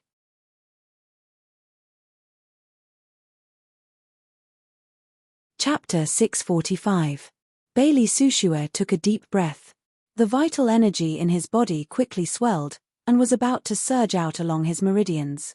This was the chance he had waited 15 years for. Using this spring expedition, with Ding Ning and himself as bait, he finally had the chance to attack Chongling's imperial city. The previous exchange of words, all his attitude, was to use that flying wings pair. Flames started to burn in his cold eyes. Since he had successfully used this attack and seriously injured Zheng Xiu, and was on the verge of killing her, then he did not want any more accidents, and did not want to waste any more time. At this time, his vital energy was greatly expended, and many hidden wounds appeared in his body. But this was when his sword essence was at its peak. All the previous exchanges were part of his plan, and were all within his calculations. Now, the next attack to kill Zheng Xiu was his true self, the strongest desire from the depths of his body. The killing intent that had accumulated for 15 years was released. There was no true coldness in the air, but the cultivators closest to the hall froze due to this tangible coldness. In the distance, many people looked at Huang Daochen. At least, at this time, only this present sect master of Lingshu Swordgate could save Zheng Xiu's life. Huang Daochen's heart was extremely bitter. He could only attack. Even though he knew that if he used all his power against Bailey Sushue, he would not be able to protect himself, and would likely be killed by Pan Ruoy. A ring slipped off his wrist and flew out of his hand. This was a dark golden ring. It looked simple and unadorned, and there weren't even any runes on it. Yet when his vital energy flowed out of his hand, this black gold ring turned into a round door. The dark golden light emanating from the ring turned into a mirror that floated in the air. The mirror floated a few feet in front of Huang Daochen, but it seemed to communicate with another world. A grand sound was emitted from the light, and an aura that was completely different from this world gushed out crazily. The radiance emitted by this ring was no more than a foot in diameter, but this sound and this aura gave everyone the feeling that a massive monster beast from another world was about to forcibly squeeze its way out of this ring. Pan Ruoy was covered in blood. Her meridians were broken in several places. But at this time, she stepped forward without thinking and dodged multiple flying swords attacking her. She forced out all the remaining power in her body with a muffled grunt. A green leaf appeared out of thin air and stuck close to the dark golden ring. This green leaf was very weak, yet it covered this door. Bailey Sushue did not care about these things. In the past many years, he had never felt that Lingshu Sword Gate could stand on the same level as Minute Mountain Sword Sect, even in the era when Lingshu Sword Gate had 5 sects. Because in his view, some of Lingshu Sword Gate's methods of communication and concealment were like stealing light, stealing some Realm 8 power in advance. Using this method, they opened a hole and drew out some energy that only Realm 8 could communicate with. If the prodigy used his energy to research this method and did not truly reach Realm 8, the legacy he left behind was not the true path to Realm 8. Then the peak power of this sect for many generations only stopped at the peak of Realm 7. As to now, he did not care about Huang Daochen's power. He just wanted to kill Zheng Xiu. As to whether he would die after this attack, that was not something he cared about. He just wanted Zheng Xiu to die. The killing intent turned into a golden sword light, dazzling, majestic, and filled with the presence of a king looking down on the world. This was the Phoenix Breaking Sword of the Phoenix Breaking Sword Manual. This was the sword manual that Yuan Wu cultivated. Bailey Sushue was not using this sword to purposefully express more meaning, but because this sword move was one of the strongest in the world. A true king would only follow their own wishes, and never compromise. He was such a king. So the sword essence of his attack was even more perfect than Yuan Wu's. Zheng Xiu hesitated at this moment. She raised her head slightly, but gave up on using the sword that was floating in the sky with the sparks. She decided to gamble on her own fate. Her eyes turned a deep blue. The sound of an enormous building collapsing came from her body. This was the sound of a true collapse. It was the Jade Palace deep in her energy sea that was collapsing. For ordinary cultivators, this was destroying their own cultivation, stimulating all their potential, and giving the last attack as a cultivator. The air in front of her turned the same blue as her eyes. In Bailey Sushue's perception, a deep sea appeared. The energy that came out of her body and the energy that she drew in brought the pressure and weight of the deep sea. But Bailey Sushue did not think that he could stop this attack. Because Yuan Wu's attack could even cut off a mountain peak opposite Deer Mountain, much less a sea. The golden sword light followed his perception and gaze, and easily cut through the blue sea. This sea was cut apart. The azure primordial chi was ignited by the golden sword light, splashing out in all directions, becoming the most spectacular fireworks. Zheng Xiu retreated 70 to 80 feet in this moment. While the golden sword light was still wrapped by the softness of the deep sea and had not caught up to her body, in her energy sea, spiderweb-like cracks appeared on her porcelain white skin.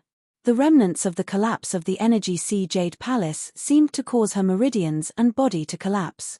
Those cultivators who could sense but could not interfere in a battle of this level were shocked.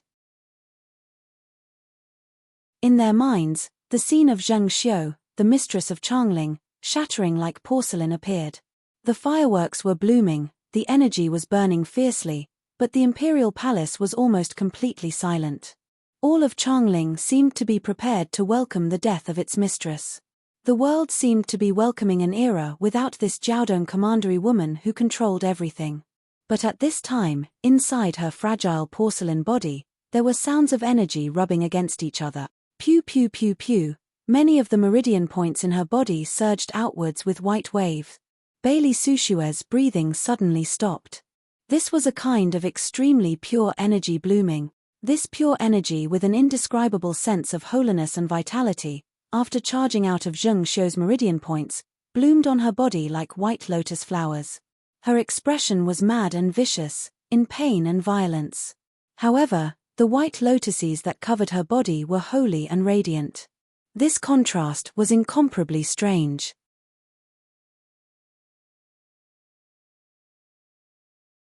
Chapter 646. Bailey Sushue's gaze flashed violently. In this moment, he thought of countless possibilities, and then he understood the reason.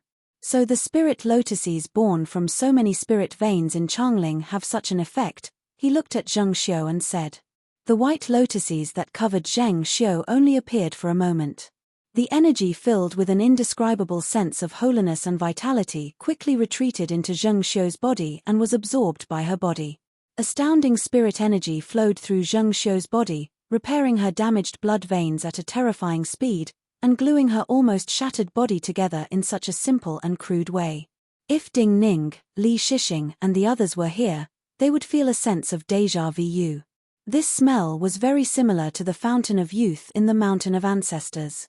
It was not just healing, it was a holy smell that could reverse life and death. Almost all the cultivators in Changling knew that after Yuanwu ascended the throne, Zheng Xiu used all kinds of methods to draw the remaining spirit veins of Changling into the depths of the imperial palace and into her study. The conflict between Xue Wangshu of White Goat Cave and her had arisen because of the spirit veins of White Goat Cave. Everyone knew that the spirit veins she had drawn in had given birth to spirit lotuses that had matured and formed lotus seeds. But no one knew the use of the lotus seeds formed by the spirit lotuses bathed in spirit energy and the profound starlight she had drawn in through formations. Many cultivators speculated that they were used to make medicine, and would be crucial in advancing from Realm 7 to Realm 8. Of course, some people thought that this was related to healing. But just like the Fountain of Youth and the Flower of Longevity in the Mountain of Ancestors, this was an astounding thing that had never been recorded in the cultivation records. Who would have thought that the Jade Palace in the Energy Sea could be repaired after shattering? Zheng Xiu did not respond. She had won the gamble. Her body had not completely disintegrated, but the pain of having her body almost shattered and reborn could not be imagined by those who had not experienced it personally. The spiritual energy that flowed through her body was like a giant hammer, constantly hammering her flesh and bones into mud, and then reforming them. Bailey Sushue took a deep breath. Just a thread away. Or rather, he had killed Zheng Xiu, but she had come back to life. At this time, he sensed an exceptionally dangerous presence approaching. If he did not leave, he would stay in the imperial palace forever. However, he still said something to Zheng Xiu.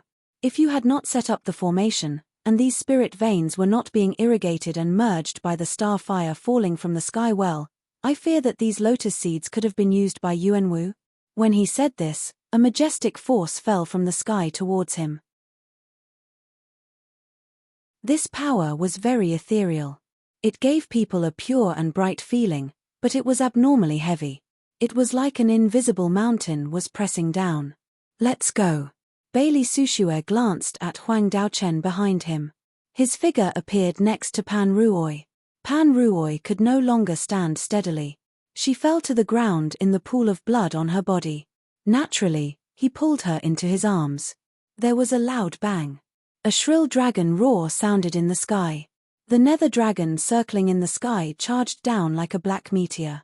Its body smashed into the invisible mountain. At the same time, countless flying swords and seal weapons appeared on its body. Its hard scales shattered in many places. The shattered scales and black dragon blood rained down. Huang Daochen and Bailey Sushue's gazes met. His breathing stopped. He was the steadiest person in Lingshu Sword Gate. At this time, he understood the other's meaning from Bailey Sushue's proud and irrefutable gaze. Other than Bailey Sushue, Minute Mountain Sword Sect had many powerful grandmasters, like Yang Tai Guanjian, Qing Yaoyin, and the Butcher Gang Ren.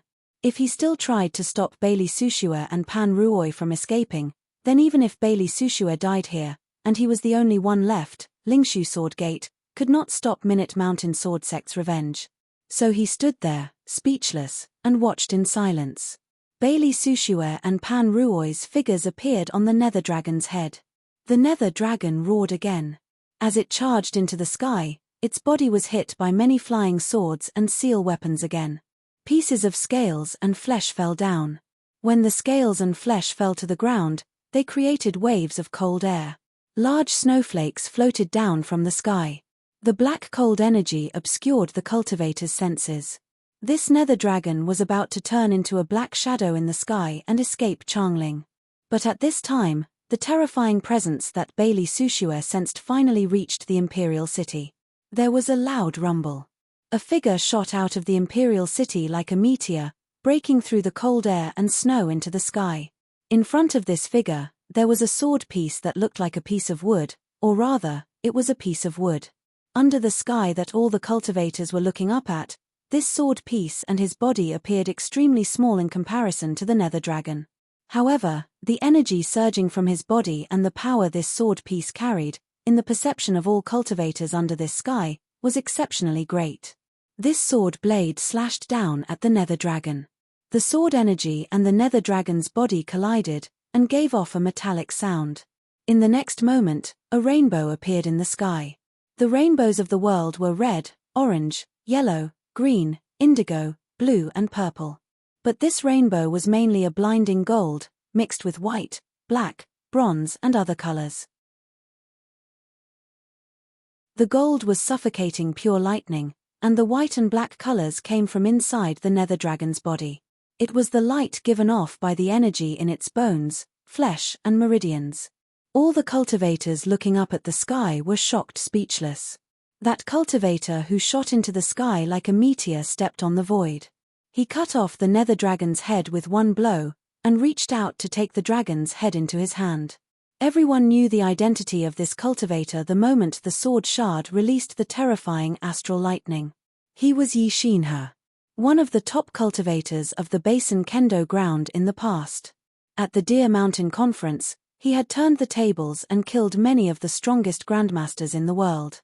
The Peach God Sword, one of the strongest swords of the Basin Kendo ground, had been shattered by Yuanwu in order to cooperate with his act. But this sword piece seemed to be the essence of the Peach God Sword.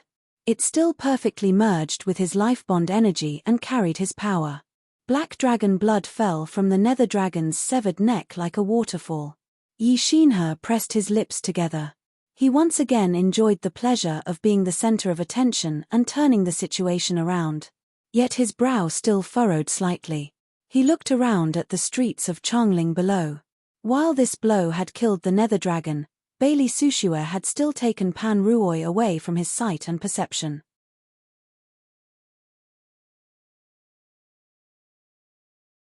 Chapter 647.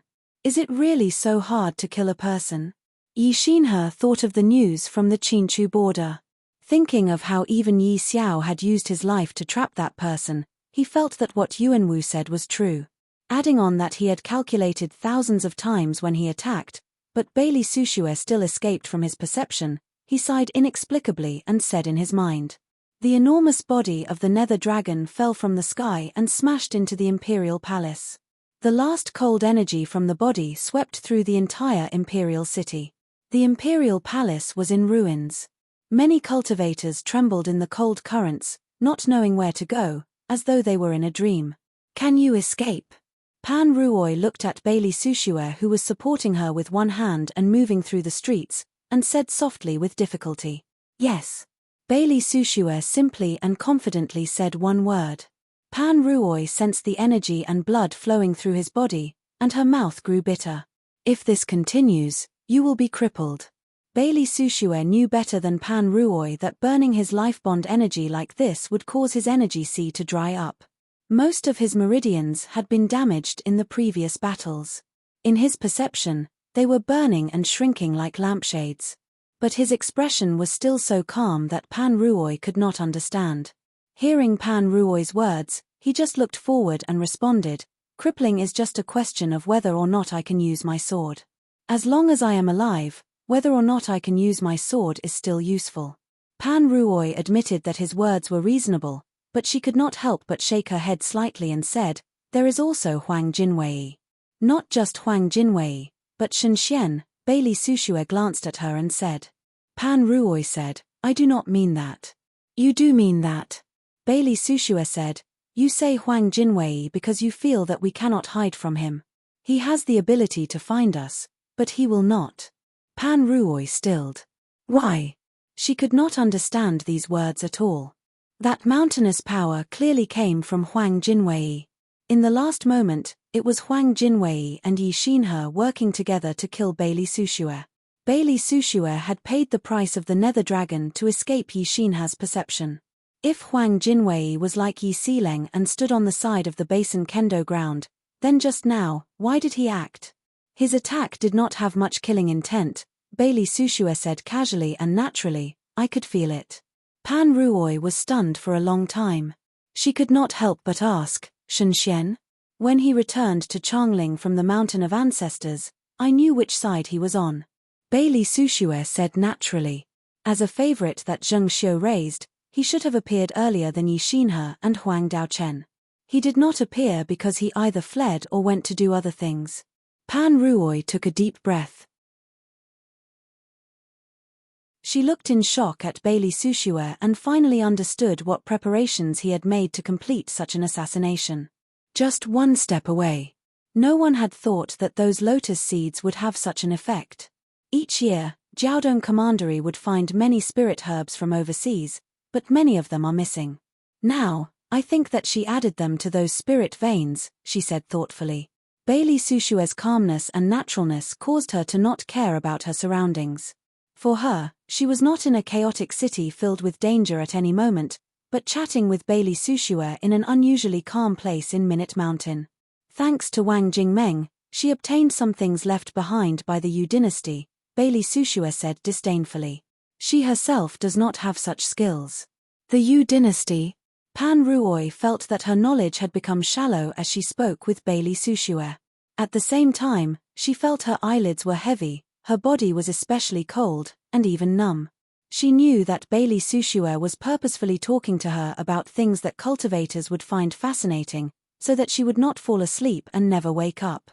Since the Yu dynasty was defeated in the end, and the once invincible Yu emperor was killed in the imperial city, the 9-death silkworm fell outside. Of course, there was a powerful opponent that could destroy the Yu dynasty. Bailey Sushue continued naturally. While these are almost not recorded in the records, they are things that can be thought of without guessing.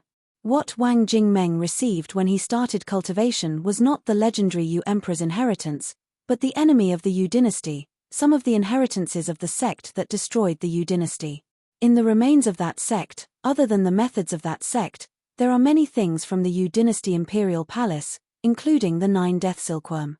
The reason I know this is because I am Wang Jingmeng's best friend, and I even received some things from the Yu dynasty, including this nether dragon. Bailey Sushue sensed Pan Ruoy's shock, but he still continued naturally. Zheng Xiu was once Wang Jingmeng's lover, and she naturally knows many secrets of the Yu dynasty. Can the 9-death silkworm really bring the dead back to life, and allow people to be reborn? Pan Ruoy's body trembled. This extreme shock drove away her sleepiness, and forced her to focus. Bailey Sushue shook his head simply. I do not know. Pan Ruoy tried to widen her eyes to look at him, her expression like an innocent young girl. Up until now, maybe Zheng Xiu still hates him, hates that he did not tell her the secrets of the 9-death silkworm. In reality, he did not even tell me because in his view, the 9-death silkworm is very dangerous and unpredictable. Bailey Sushue said coolly. This kind of thing that has great temptation but does not know the consequences, the best method is to not touch it. So even though I did not have any more contact with him, but I think with his personality, he should have tried it when he was about to die. As to the result, only he knows. You are really not vexed and disappointed at all? Pan Ruoy looked at Bailey Sushue, who appeared calm from beginning to end, and could not help but ask. I have kept most of her power in Changling and Minute Mountain. Also, I finally understand the use of the spirit lotus that grew out of her spirit spring. I also know many people's enemies. In other words, she likes to keep a trump card. This time, I know all of her trump cards. Also, after this battle, how will she and Yuanwu interact? Even if he did not kill her directly, what do you think her situation will be? Bailey Sushue narrowed his eyes slightly and said softly, in my view, the situation is developing in our favor. Right now, I do not understand two things.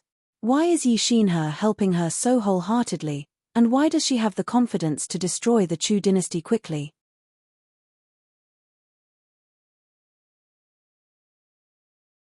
Chapter 648. Pan Ruoi's wounds were extremely serious. If she was not forcefully stimulated, she may close her eyes and die.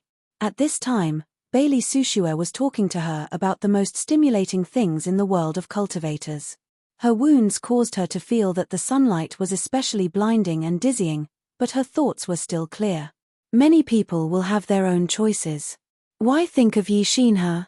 But she still could not understand Bailey Sushue's thoughts at this time. Compared to Zheng Xiu's plan to destroy the Chu, why Yi Xinhe would stand with Zheng Xiu was an insignificant matter. Also, so many people in the Basin Kendo ground had betrayed back then. How could Yi Xinhe be missing? Many things do not happen alone. Many people and matters are connected. Especially in this world, it is always driven by some of the top people. If you think about these people, you will find the connections. Just like why she says she can quickly destroy the Chu dynasty, it is related to those important people in the world. Bailey Sushue was very satisfied with her present state. Minute Mountain Sword Sect was not just the strongest sword sect in the world, but also the strongest medicine master in the world. As long as she did not die in Changling, he could guarantee her survival. Up until now, Huang Jinwei had not detected him. This meant his guess was correct. Huang Jinwei did not firmly stand on Zheng Xiu's side. Regardless of whether he felt that he had a reason to do so, or out of pure sympathy, or because he was dissatisfied with Zheng Xiu because of Mo Shouqing's death, Huang Jinwei did not want him to die in Changling. He breathed slowly, trying to suppress some of the rampaging energy in his body. He said, while the Basin Kendo ground has many traitors, and the collapse of the Basin Kendo ground is due to internal division, Yi Xinhe is different from those people. He is the master of the Peach God Sword. Wang Jingmeng is unruly and skilled in conquering the world, but has no interest in ruling the world. The last flower sword master Yang Xinlan and the others only like pure battle, and are cultivation fanatics. The Peach God Sword is one of the strongest swords of the Basin Kendo ground. From a certain point of view, Yi Xinhe, who received the inheritance of the Peach God Sword, is one of the successors to the sect master of the Basin Kendo ground. Also, looking at the people of the Basin Kendo ground, if nothing unexpected happens, he will be the next sect master of the Basin Kendo ground. He paused and then said, people like Liang Lian were originally cart drivers and had a hard time rising up. Jiyu Huai is strong, but he is not like Yi Xinhe, Lin Zhujiu, and the others. He wants to become the sect master of Lingshu Sword Gate. This is clearly motivated by benefits. But why is Yi Xinhe doing this? If he is of one mind with Wang Jingmeng and the others, and the Basin Kendo ground helps the Qin dynasty unify the world, as the sect master of the Basin Kendo ground, he may have a higher status than the Yuanwu emperor. Now that he has helped Yuanwu and Zheng Xiu destroy the Basin Kendo ground, even if his position is equal to the two ministers, it is still low. So this is what I do not understand. You have been good to Shen Xian, and given him everything he can get. Why did he not come when he should have? In the shattered imperial palace, Yi Xinhe walked in front of Zheng Xiu, whose spirit energy was still swelling. He said, I do not understand. Can you understand? There is nothing I do not understand. Zheng Xiu had recovered her calmness and said, I can give him what he wants, but he does not dare to accept it. This means that there is a problem with what he gave me in exchange. He came back with the heaven replenishing divine art. If there is a problem, it is that wine shop youth. So if I have guessed correctly, the heir to the 9-death silkworm trapped by Yi Xiao should be that wine shop youth. Because only the heir to the 9-death silkworm can make him feel that he can give him more. Yi Xinhe laughed self-deprecatingly. So after all this time, this person has always been in Changling, right under our noses. What do you want to do? At this time, Yi Xinhe's expression turned cold. He turned and shouted. On the path behind him, a cultivator from the palace was flying over. Usually, the approach of a cultivator like this would not cause such an intense reaction. But it was different now. Zheng Xiu's state was so terrible that some cultivators who did not pay attention could kill her. The palace cultivator sensed tangible murderousness and stopped in shock. He bowed and said, "Official Shen sent a secret letter." "Really?" Yi Xinhe expressionlessly reached out and took the secret letter from the palace cultivator.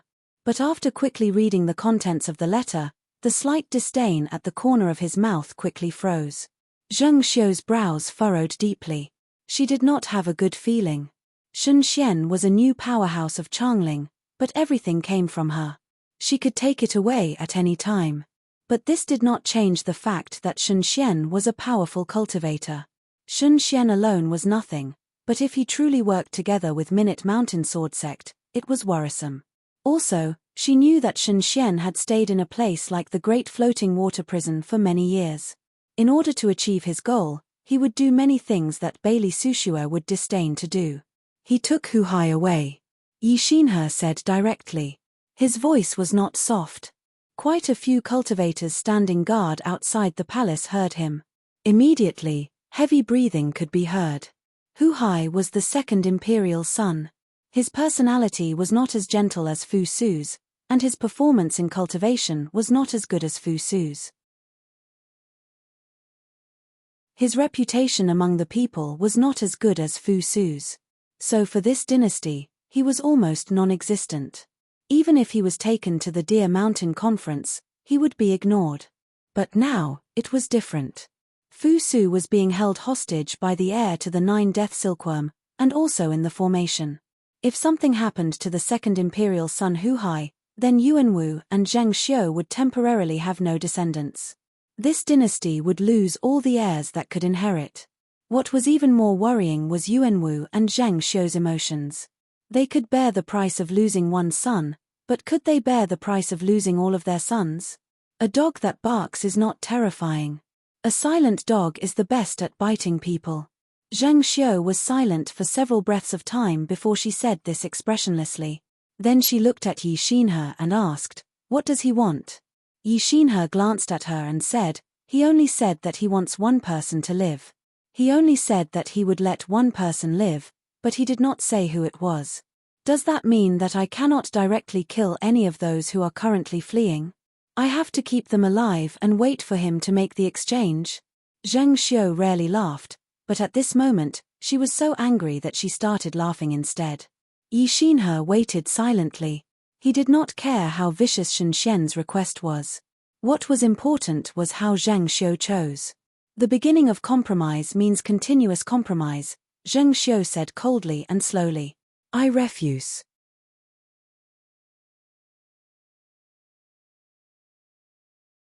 Chapter 649. Her face was cold, but her hands were trembling uncontrollably. She felt that she had become exactly the same as Yuan Wu. What made her heart cold was, she had not expected so many people to stand on the other's side. Only 3 of the 5 sects of Lingshu Sword Gate remained. Of the 3 sects, only Huang Daochen was on her side. Yi sect and Qi sect had both betrayed her. Ji Qingqing had betrayed her, Yi Xileng had betrayed her, Minute Mountain Sword Sect had betrayed her, even Shen Xian and Pan Ruoy had betrayed her. In Changling, she saw clearly that there were not many people who were not standing on the other side. But this kind of powerless and angry emotion only lasted for a short moment. After a few breaths, her heart became even colder and harder. Even if Shen Xian, that dog, had betrayed her, even if Bailey Sushua had charged into the Imperial Palace and was just one step away from killing her, even forcing her to use all her hidden pawns, Bailey Sushua had abandoned the Nether Dragon and left. She was certain that if she could stop the human butcher Gang Ren and Bailey Sushua from meeting soon, then Bailey Sushua would not just be seriously injured and unable to recover in the short term, his cultivation would be crippled. Bailey Sushua was one of the people she feared the most, even more than that Donghu monk. But now, Bailey Sushua was crippled, and that Donghu monk was most likely crippled as well. And Yi Xiao. Even a person like this had fallen into her plan, and was willing to die as a cage for the 9-death silkworm. What else could she not do? Official Shen Xian, what are you doing? You really do not look like the son of Zheng Xiu and Yuan Wu. Even Fusu looks more like you. Shen Xian coldly interrupted the words of the youth who had woken up in the darkness. This youth was a prince of the Qin dynasty that he would usually kneel to, but at this time, He was in a worse state than almost all the prisoners he had encountered. He had even wet himself out of fear, causing this secret room to be filled with a foul smell. He slowly opened a box, and placed the torture instruments of various sizes on the table in front of the metal chair the youth Hu-hai was sitting on. Hu-hai's body twisted like he was convulsing. As his body twisted, he gave a heart-wrenching scream. This black metal chair was specially made in the Great Floating Water Prison. Many parts of it had terrifying spikes. Zheng Xiu once used these torture instruments on me.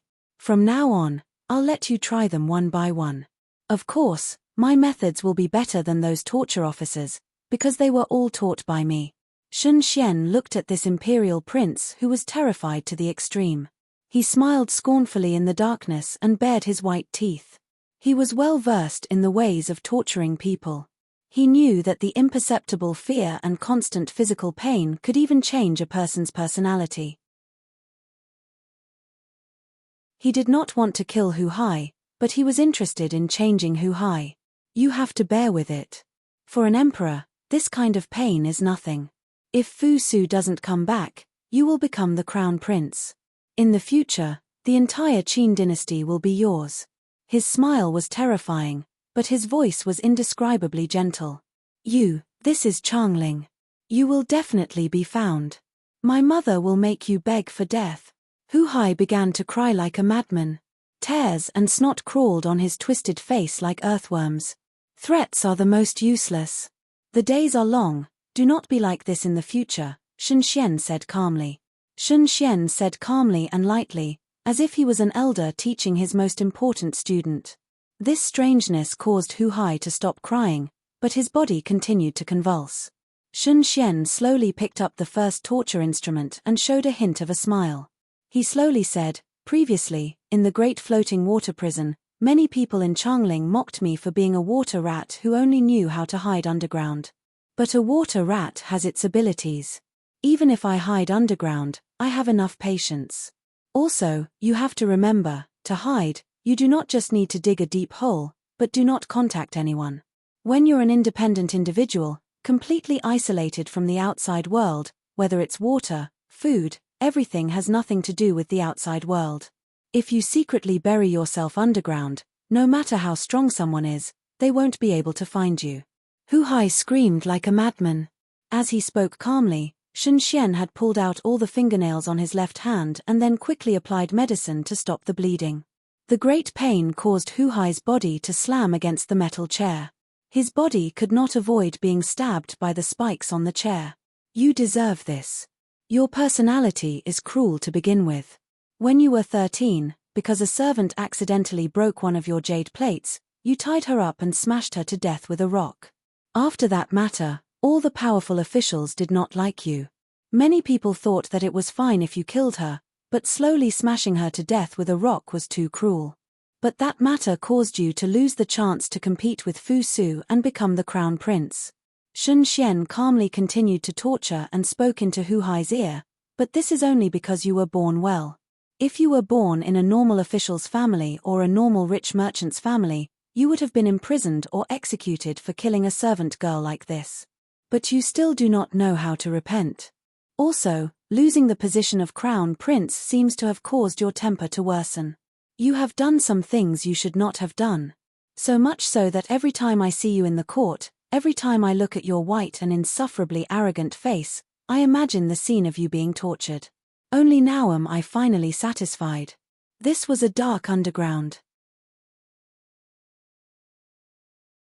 Above the dark room where Hu-hai was screaming like a madman was a well.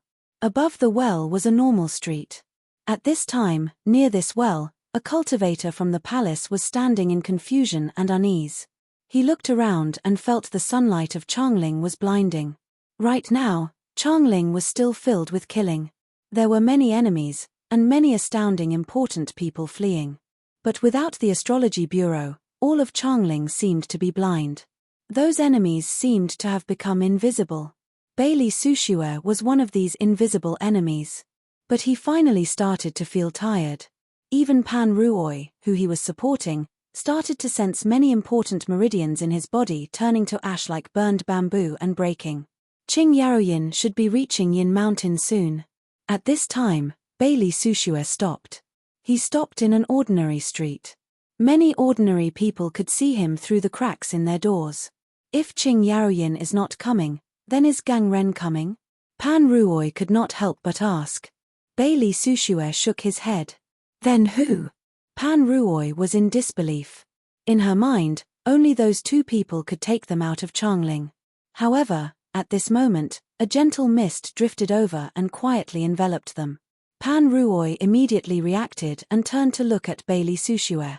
You knew Yi Xileng would come to save you? She stayed in Changling and did not leave. Who else could she save other than me? Bailey Sushue's vital energy had been burned out, but he still said confidently.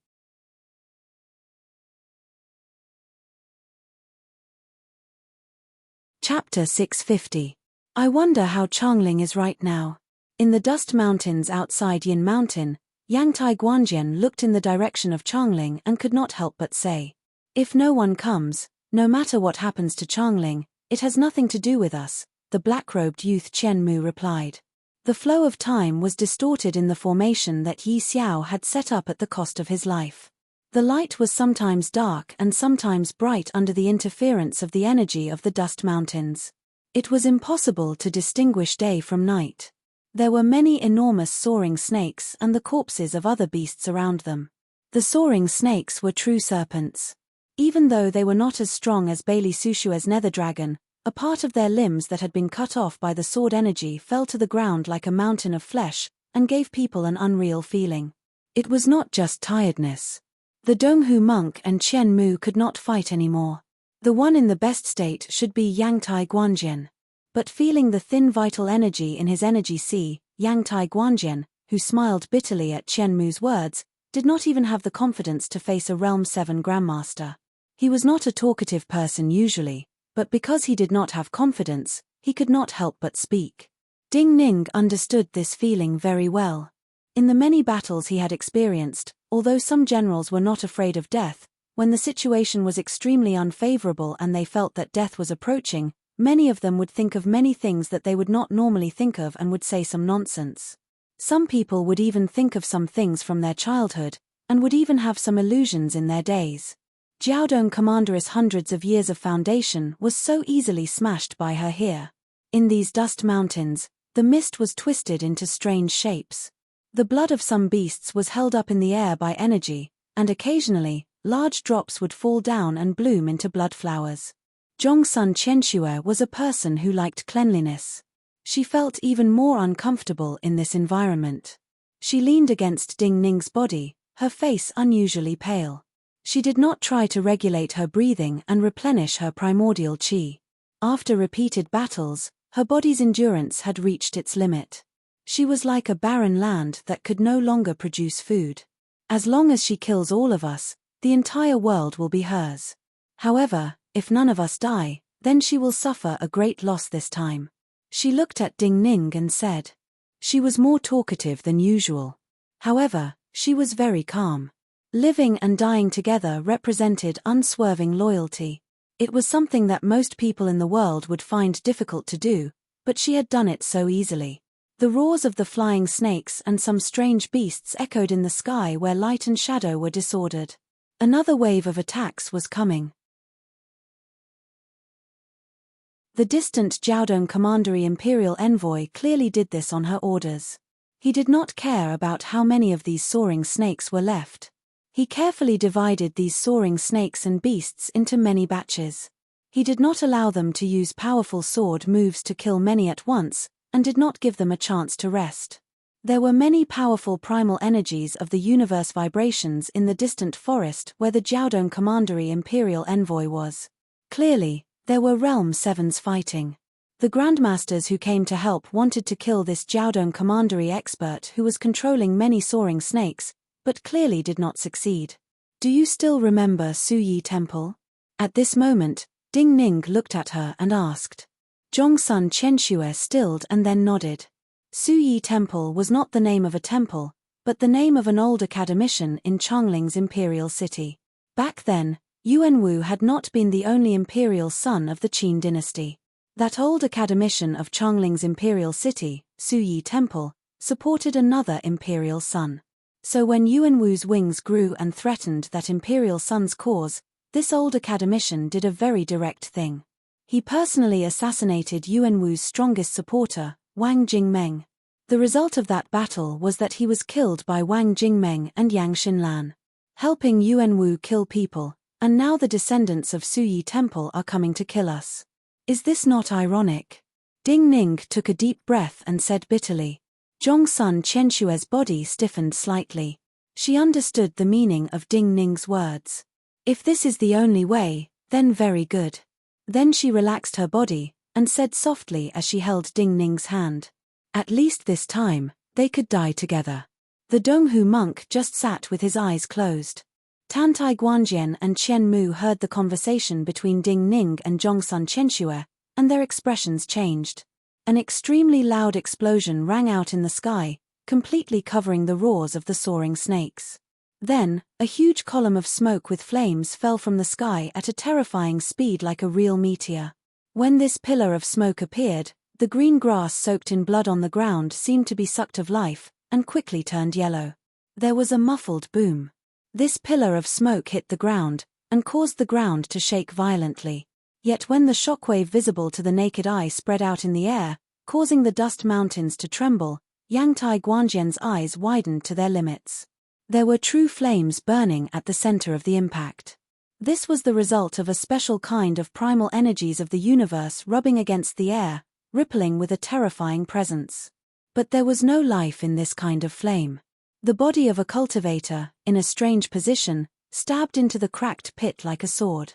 Under the strong impact, this cultivator's spine was broken into several pieces. His body looked like it had folded, and was half as short as usual. Naturally, he could not survive. Ding Ning was also stunned. He was very familiar with the presence of this cultivator. It came from the line of the old academician of the imperial city. But he had not expected that when he sensed this cultivator, he had turned into a corpse on the ground. Another strange cyan shadow appeared in the sky where the primordial qi was fluctuating rapidly. The moment Tantai Guanjian saw this indigo shadow, his eyes filled with joy. But in the next moment, his heart turned cold. He said in shock, "Even you have come." The indigo shadow suddenly paused when it was close to the ground. It silently hovered for a moment, and then softly landed. He wore the indigo robes of Minute Mountain Sword Sect. When he saw this person's face, Zhongsun Qianshue understood why Tantai Guanjian had such a reaction. Other than Bailey Sushue and Tantai Guanjian, Minute Mountain Sword Sect had two other people that the outside world feared the most. The butcher Gang Ren, and Qing Yaoyin, who was known as the breeder of demons. This person's indigo robes were tattered, and he did not care about his appearance. It was Qing Yaoyin. Tantai Guanjian was not in Changling, and had been very worried about the safety of Minute Mountain Sword Sect and Bailey Sushue. But now, even Qing Yaoyin had come here. Then, he did not dare to think. Qing Yaoyin nodded slightly to Ding Ning, Zhongsun Qianshue and the others. But he did not immediately respond, and looked up at the sky where he had come from. A few ferocious and enormous heads had just pierced through the ribbon-like clouds. Their dim yellow eyes were filled with cruel and bloodthirsty light.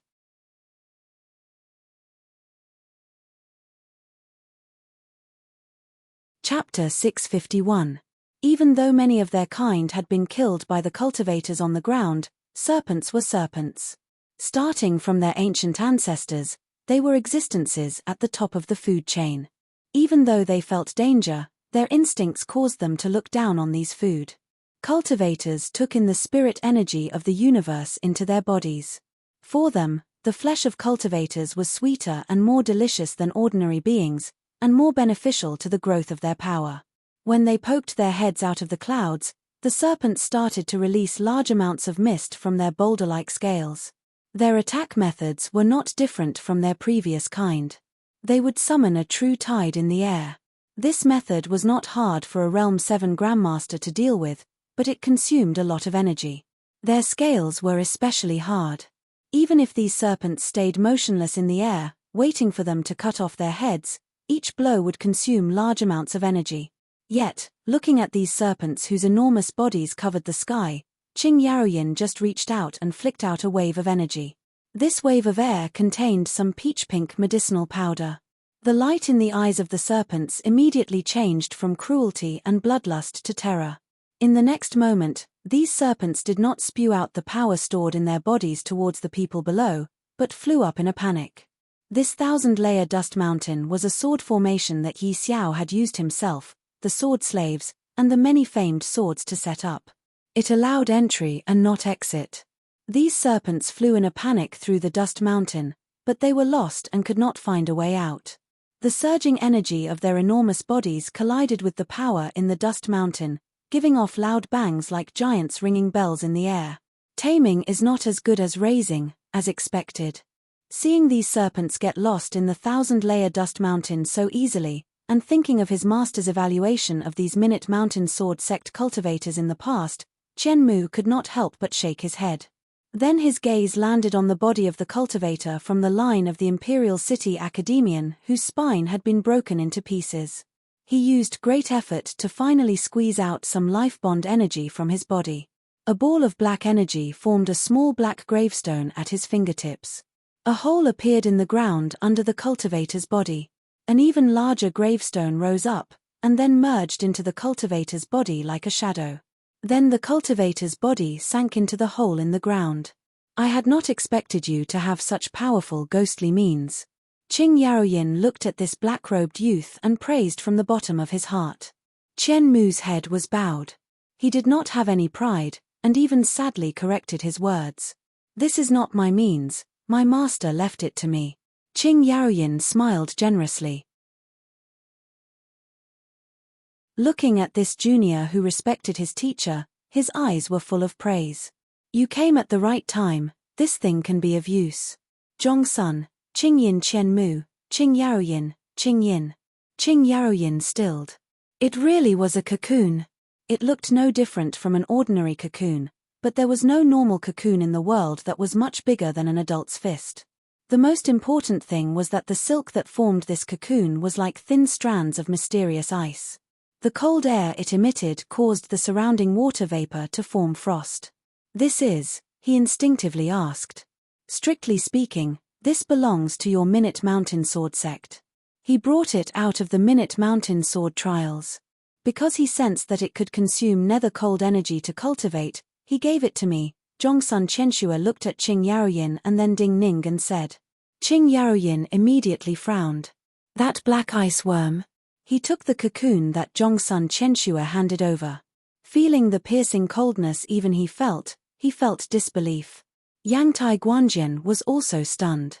Previously, he had sensed the coldness coming from Zhongsun Qianxue's sleeve. But he had only thought that this was a kind of weapon of Zhongsun Qianxue, or a presence that came from his cultivation method. He had never thought that such a powerful presence would come from such a strange cocoon. I am also very curious. At this time, Ding Ning's voice sounded.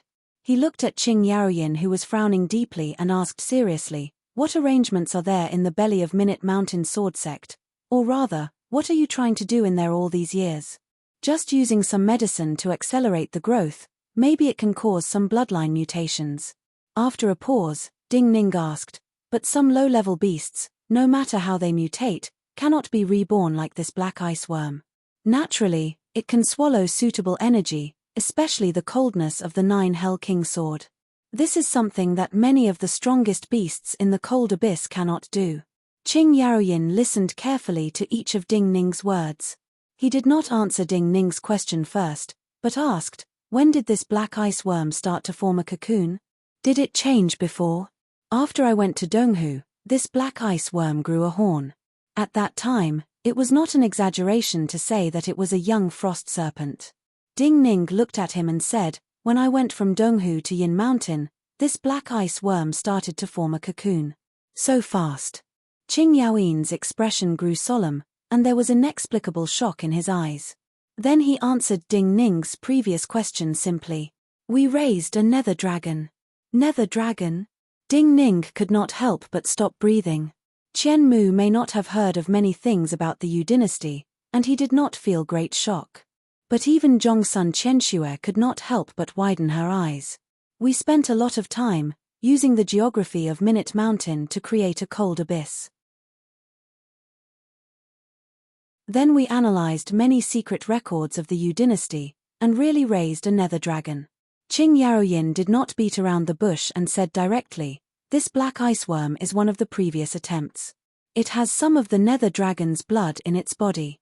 It is mainly used to observe its reactions and changes to some spirit medicines. It is not surprising that it can absorb some energy to cultivate. But its change is so great, it should be due to the 9 Hell King sword. The 9 Hell King sword is the coldest sword in the world. It should be related to the Yu Emperor and this nether dragon." When he said this, he glanced at Qian Mu. Everyone understood the meaning in his glance. This kind of energy inheritance was likely similar to the inheritance of Master Yang and Qian Mu. "What do you prepare to do by raising this nether dragon?" Ding Ning took a deep breath and asked. Qing Yaoyin was silent for a moment and said, "Enter the imperial palace and kill Zhang Xiu." Everyone was shocked. After a long moment of silence, Zhongsun Qianxue spoke. "So at this time, Bailey Sushue should have gone to the Changling imperial palace. If he succeeded, Zhang Xiu would be dead." Qing Yaoyin nodded. He could not help but look in the direction of Changling and said softly, "I hope he can succeed."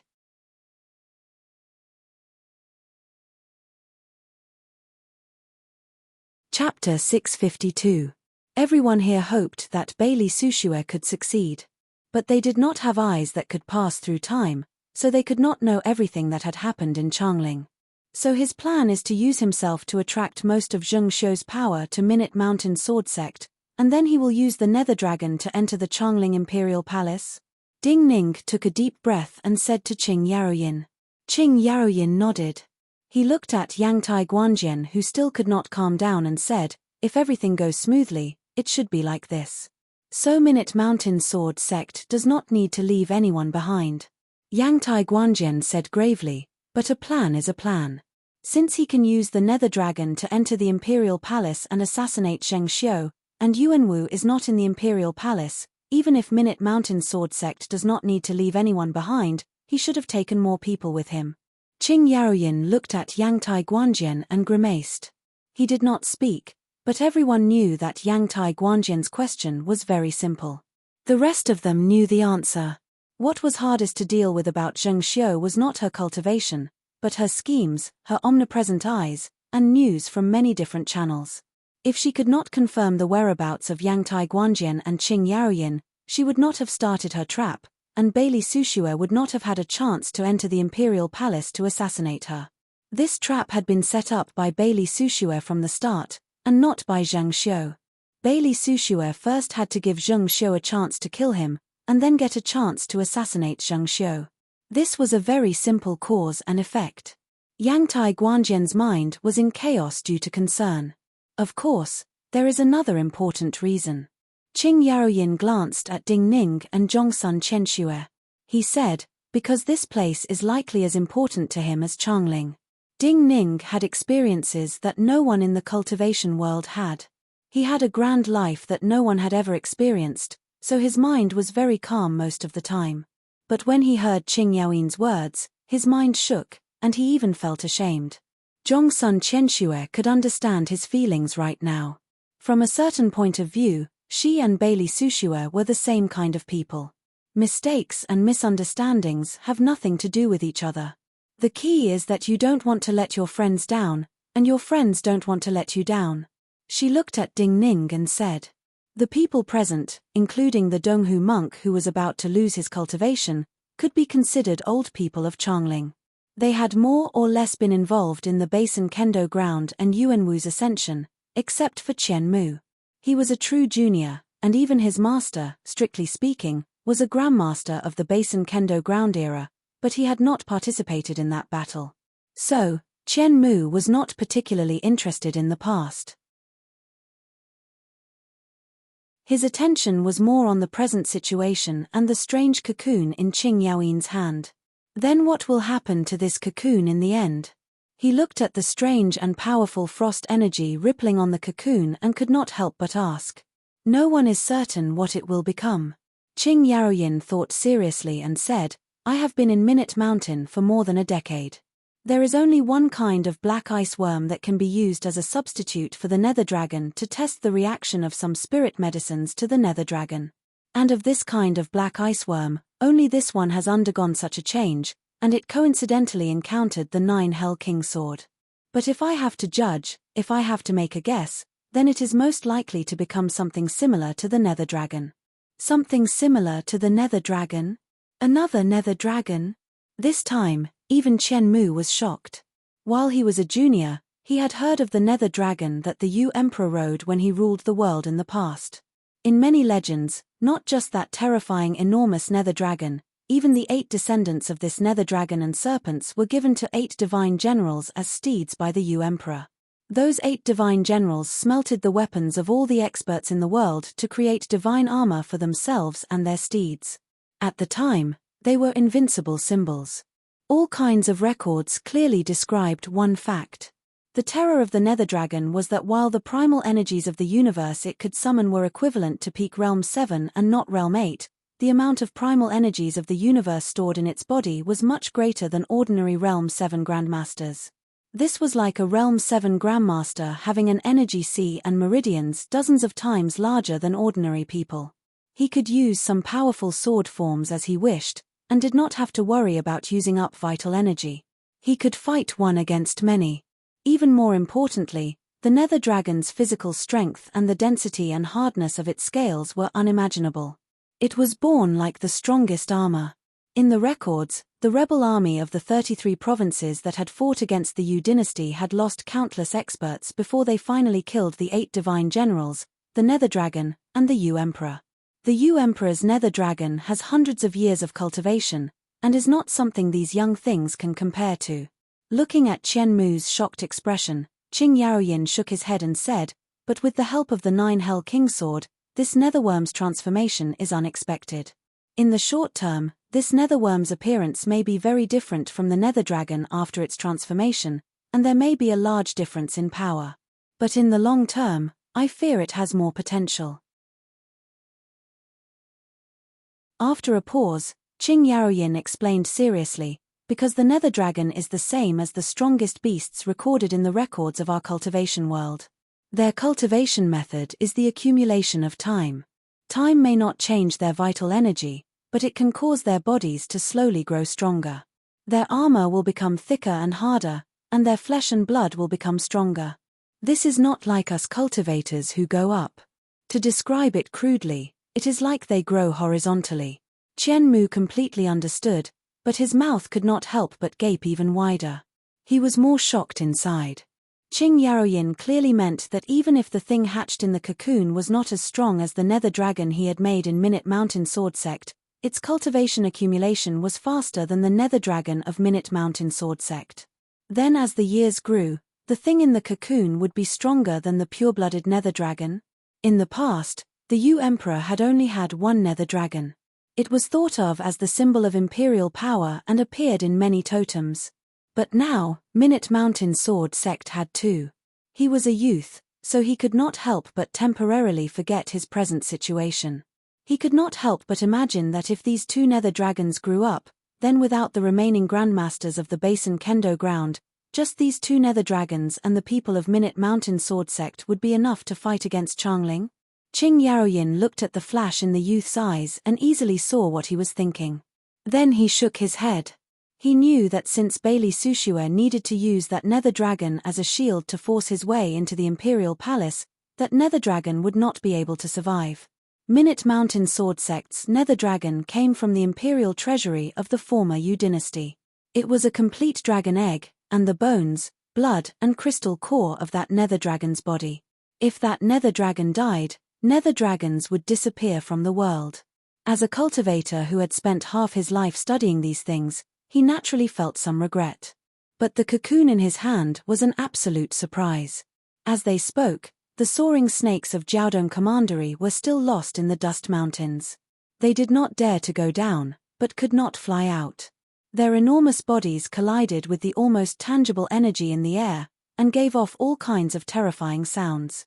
At this time, The Jiaodong Commandery Imperial envoy outside found he could not control these soaring snakes. Suddenly, a sharp whistle sounded. The panicked and chaotic flying snakes seemed to have completely lost their minds. They became extremely violent and no longer collided in the air. Instead, they flew down toward Ding Ning and the others. Qing Yaoyin's expression did not change. He did not even look at the shadows falling down like pillars. He quickly took out a pill bottle and dripped all the medicinal liquid onto the cocoon in his hand.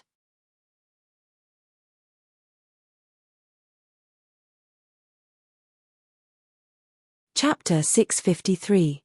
Yang Tai Guanjian took a deep breath, looked up at the shadows of the serpents in the sky. These soaring serpents were hard to deal with, especially after the wind and rain they created and the enormous waves. The cunning Jiaodong Commandery people often used small beasts that were hard to detect.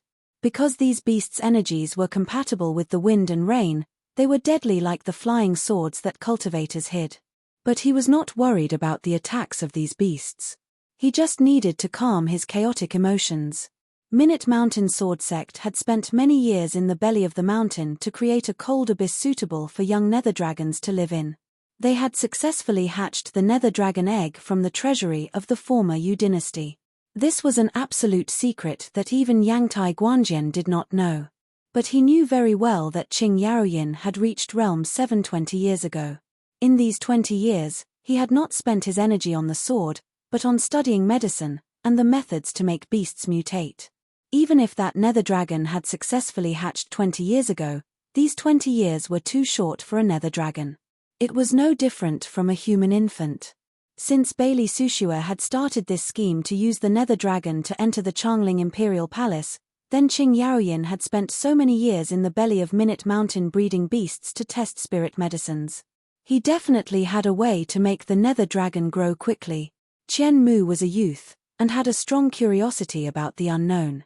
He had no power to fight at this time, and did not pay attention to the terrifying soaring serpents flying down from the sky. He looked unblinkingly at the cocoon in Qing Yaoyin's hand. The medicinal liquid dripping out of the pill bottle in Qing Yaoyin's hand was a bright vermilion red, so thick it seemed to be the result of melting some kind of jade. But it had astounding penetrative power. Without the help of Qing Yaoyin's vital energy, it easily permeated the cocoon. This was a very short process, but the wind and rain in the sky and the enormous bodies of the soaring serpents had arrived. Qian Mu looked at the leisurely Qing Yaoyin and Yang Tai Guanjian, who was still holding his sword. He couldn't help but think, no matter how fast the changes in the cocoon were, they could not deal with the present situation. Also, the changes were unknown.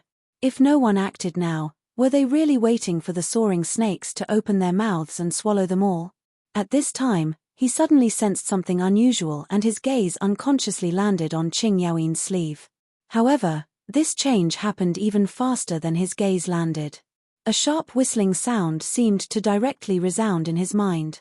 A dark gold flame flew out of Qing Yaoyin's sleeve, unobstructed as it passed through the wind and rain, and landed on the head of the leading soaring snake. Compared to the soaring serpent's enormous head, this dark golden flame was like a raindrop falling on its forehead. However, with a puff, the soaring serpent's head and entire body shook violently as if it had been smashed by a huge hammer. Then, a mist of blood erupted from its forehead and lower jaw at the same time. This soaring snake did not die immediately. Its enormous body moved like a mountain in the wind and rain. The primal energies of the universe coming out of its body immediately formed multiple enormous waves that exploded in the air. The wind and rain were chaotic, and the chaotic and shapeless waves splashed everywhere. A ball of water landed on Qian Mu's body and soaked his black robes. He widened his eyes, but his pupils violently contracted. He could sense that the dark golden flame seemed to be a living creature, but he was unable to clearly see what it was. What is this? Six-winged golden cicada, naturally one of the fastest insects in the world with the toughest bodies. As Qing Yaoyin's voice sounded, the dark gold flame had passed through the head of the second soaring snake. Large patches of blood bloomed in the sky, causing the stench of blood to grow thicker. The smell of blood from the explosion of their own kind finally made the other soaring serpents feel fear. They reacted in the most direct way, curling up their bodies and hiding their heads in their bodies. Whether it was their bodies or the yuan qi that enveloped them, they all turned into balls. There were meatballs in the wind and rain. Seeing the vicious serpent curl up into a ball, Qian Mu inexplicably found it funny. He could not help but laugh. At this time, everyone's attention returned to Qing Yaoyin's hand. There was a clear cutting sound coming from the cocoon he was holding. A small opening appeared in the cocoon made from countless cold threads. The living thing that bit through the threads directly consumed the cold threads. In the next moment, it gave off a terrifying presence. With a soft hum, the dark gold flame immediately reached Qing Yaoyin and stopped. This was a thumb-sized cicada. Its body seemed to be made from black gold. Other than having 6 wings, it looked no different from an ordinary cicada. But at this time, everyone could feel its wariness and hostility towards the thing in the cocoon. The thing that had not truly appeared in the cocoon clearly made it nervous. As to the soaring snake that had curled into a ball in the sky, its body was frozen in terror. The wild and bloodthirsty presence disappeared, and it did not even dare to release its energy. The wind, rain, and enormous waves in the air dissipated. They froze in the air, not knowing whether to flee or land. They did not even dare to flee. This was an innate fear of higher beings of the same race. For true nether dragons, these serpents were at most food. Everyone present looked at the broken cocoon in Qing Yaoyin's hand and knew that Qing Yaoyin's previous conjecture had not been wrong. Even if the thing coming out of the cocoon was not a true nether dragon, it was only different in appearance. No matter. Qing Yaoyin looked at the nervous cicada, nodded, and said calmly. This cicada seemed to be able to understand his words and his thoughts. It suddenly flew back into his sleeve. I need your vital energy. Qing Yaoyin looked up at Zhongsun Qianxue. At the same time, he took out a silver pill bottle. As he carefully dripped out all the medicinal liquid in the bottle, he nodded at Zhongsun Qianxue. Zhongsun Qianxue looked at his gaze and understood what to do. She forced out some life bond energy from her body, and wrapped the medicinal liquid into the cocoon. The cocoon in Qing Yaoyin's hand suddenly jumped. This was a feeling of joy. In the next moment, with a pop, a wave of energy came out, and the bulging cocoon immediately deflated like a piece of paper. This was the official appearance of a king who could make even a flood dragon submit to him. Everyone widened their eyes in anticipation. However, in the next moment, everyone was stunned. Zhongsun Qianxue was silent for a moment and could not help but say, "You are very ugly."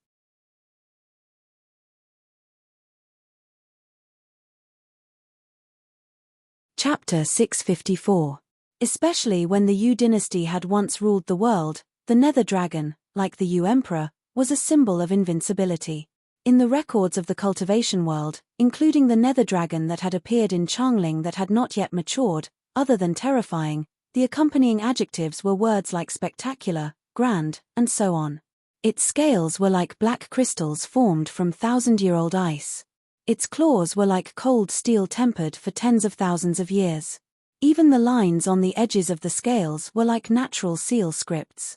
In the perception of cultivators, it had a unique sense of beauty and profundity. In the earliest records, it was precisely because the earliest people had to fight against powerful beasts that they found the truth of cultivation from the heavenly Tao, and cultivators appeared. Many of the cultivation methods of cultivators and methods of using the world's yuan qi originated from studying these beasts. Therefore, in everyone's expectations, this new nether dragon that had broken out of the cocoon would be very small, but its appearance would be shocking. But the reality was astounding. Because what came out of the cocoon was astoundingly ugly.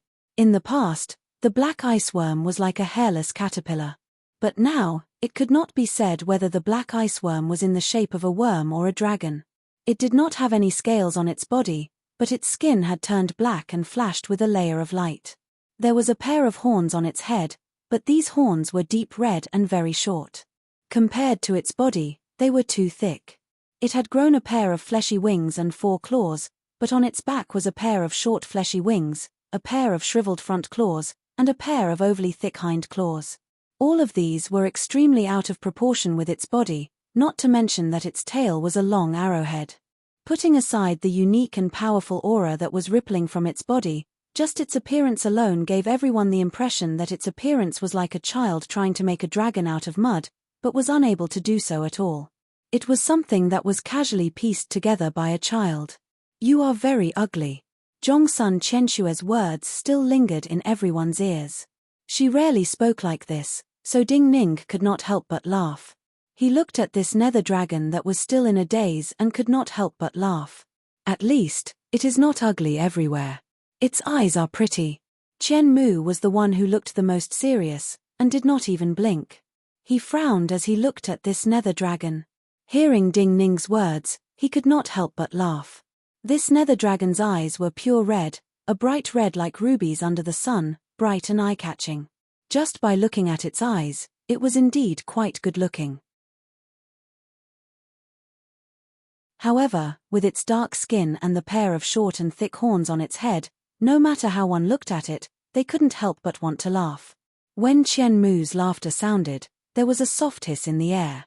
As it inhaled, all of the remaining cocoon threads were swallowed into its stomach. The coldness in its body grew thicker. Even now, it did not seem to be clear-headed, and could not see the situation in front of it. But when its eyes met Ding Ning's, its body shook. It clearly still had the memories of the black ice worm. It was very afraid of Ding Ning, and instinctively went to Zhongsun Qianshue's side. It had come close to Zhongsun Qianshue's body because of its natural fear of the 9 death silkworm in Ding Ning's body. But the moment it came close, it sensed a presence that made it feel close and satisfied. It immediately moved closer to him. While the young dragon was still in a state of confusion and panic, the 2 soaring serpents that were still alive in the sky had gone completely mad. This is a natural instinct in nature. They were so shocked by the presence of this infant dragon that even Jiaodong Commander's control of their medicines and unique howls lost effect. They immediately wanted to flee, but could not leave this formation. In the next moment, they had thoughts of begging and submitting. The strange beasts hiding in the wind and rain that followed them didn't have the unique perception of these flood dragons when they encountered kings. They still wanted to pounce down to feed, but in the next moment, they were torn to pieces by the 2 soaring serpents instead. A king was a king. Qing Yaoyin frowned as he looked at this scene. He was not dissatisfied, but even he was shocked. This infant dragon was weak, but after merging with the energies of Zhongsun Qianshue's 9 Hell King Sword, it had a presence that even the nether dragon he had raised in the cold depths of Minute Mountain could not compare to. Could it completely subdue and rule these serpents? Could it be that only the nether dragon and the 9 Hell King Sword were the true Yu dynasty and complete? You can try to use thoughts on it. Qing Yaoyin took a deep breath and said to Zhongsun Qianshue, "Things like it may not be able to completely understand our words, but they have their unique way of judging. They can judge what we need them to do from our minute movements and emotional changes. The longer they are together, the less likely they will misunderstand. Also, your 9 Hell King Sword is something it naturally fears and feels close to, like it is its commanding sword. So you do not need me to use any special medicines or methods to help you tame it." Zhongsun Qianshue nodded. She looked at this infant dragon that wanted to stick to her but did not dare. Then she looked at the 2 soaring snakes in the sky and said, "Since these 2 soaring snakes fear you so much, take them." This infant dragon looked at Zhongsun Qianshue for a long time. Looking at her expression and gaze, it seemed to finally understand. In the next moment, to everyone's shock, it seemed to disappear from Zhongsun Qianshue's side and appeared above the head of one of the soaring snakes. It was as fast as Yangtai Guanjian's sword and left behind a belt of light in the air. As soon as it landed on the head of the soaring snake and the other soaring snake not far away softened at the same time, falling down powerlessly along with a gentle breeze and drizzle. In the next moment, this infant dragon suddenly returned to Zhongsun Qianshue's side. It raised its head like it was asking for praise, its ruber-like eyes filled with excitement. Qian Hui put away his smile and his eyes started to fill with seriousness. While this infant dragon was so ugly he could not help but laugh, just this ability to subdue the serpent dragon and just now's speed was astounding. How about we give it a name? He thought of how he already had a name and could not help but suggest. Yangtai Guanjian looked at this infant dragon and could not help but worry. It was so small and black. Would it be called Little Black? A gift from the heavens, from a friend, let's call it Friend Gift, Ding Ning said. No one had any objections. This infant dragon had originally been something he had brought out of the Minute Mountain sword trials and belonged to him. Also, everyone understood why he had given it such a name. This came from friendship. Bailey Sushue had worked hard to get a nether dragon because he was Wang Jingmeng's friend. He had killed Zheng Xiu to take revenge for Wang Jingmeng. It's here again. Qian Mu suddenly looked up and said.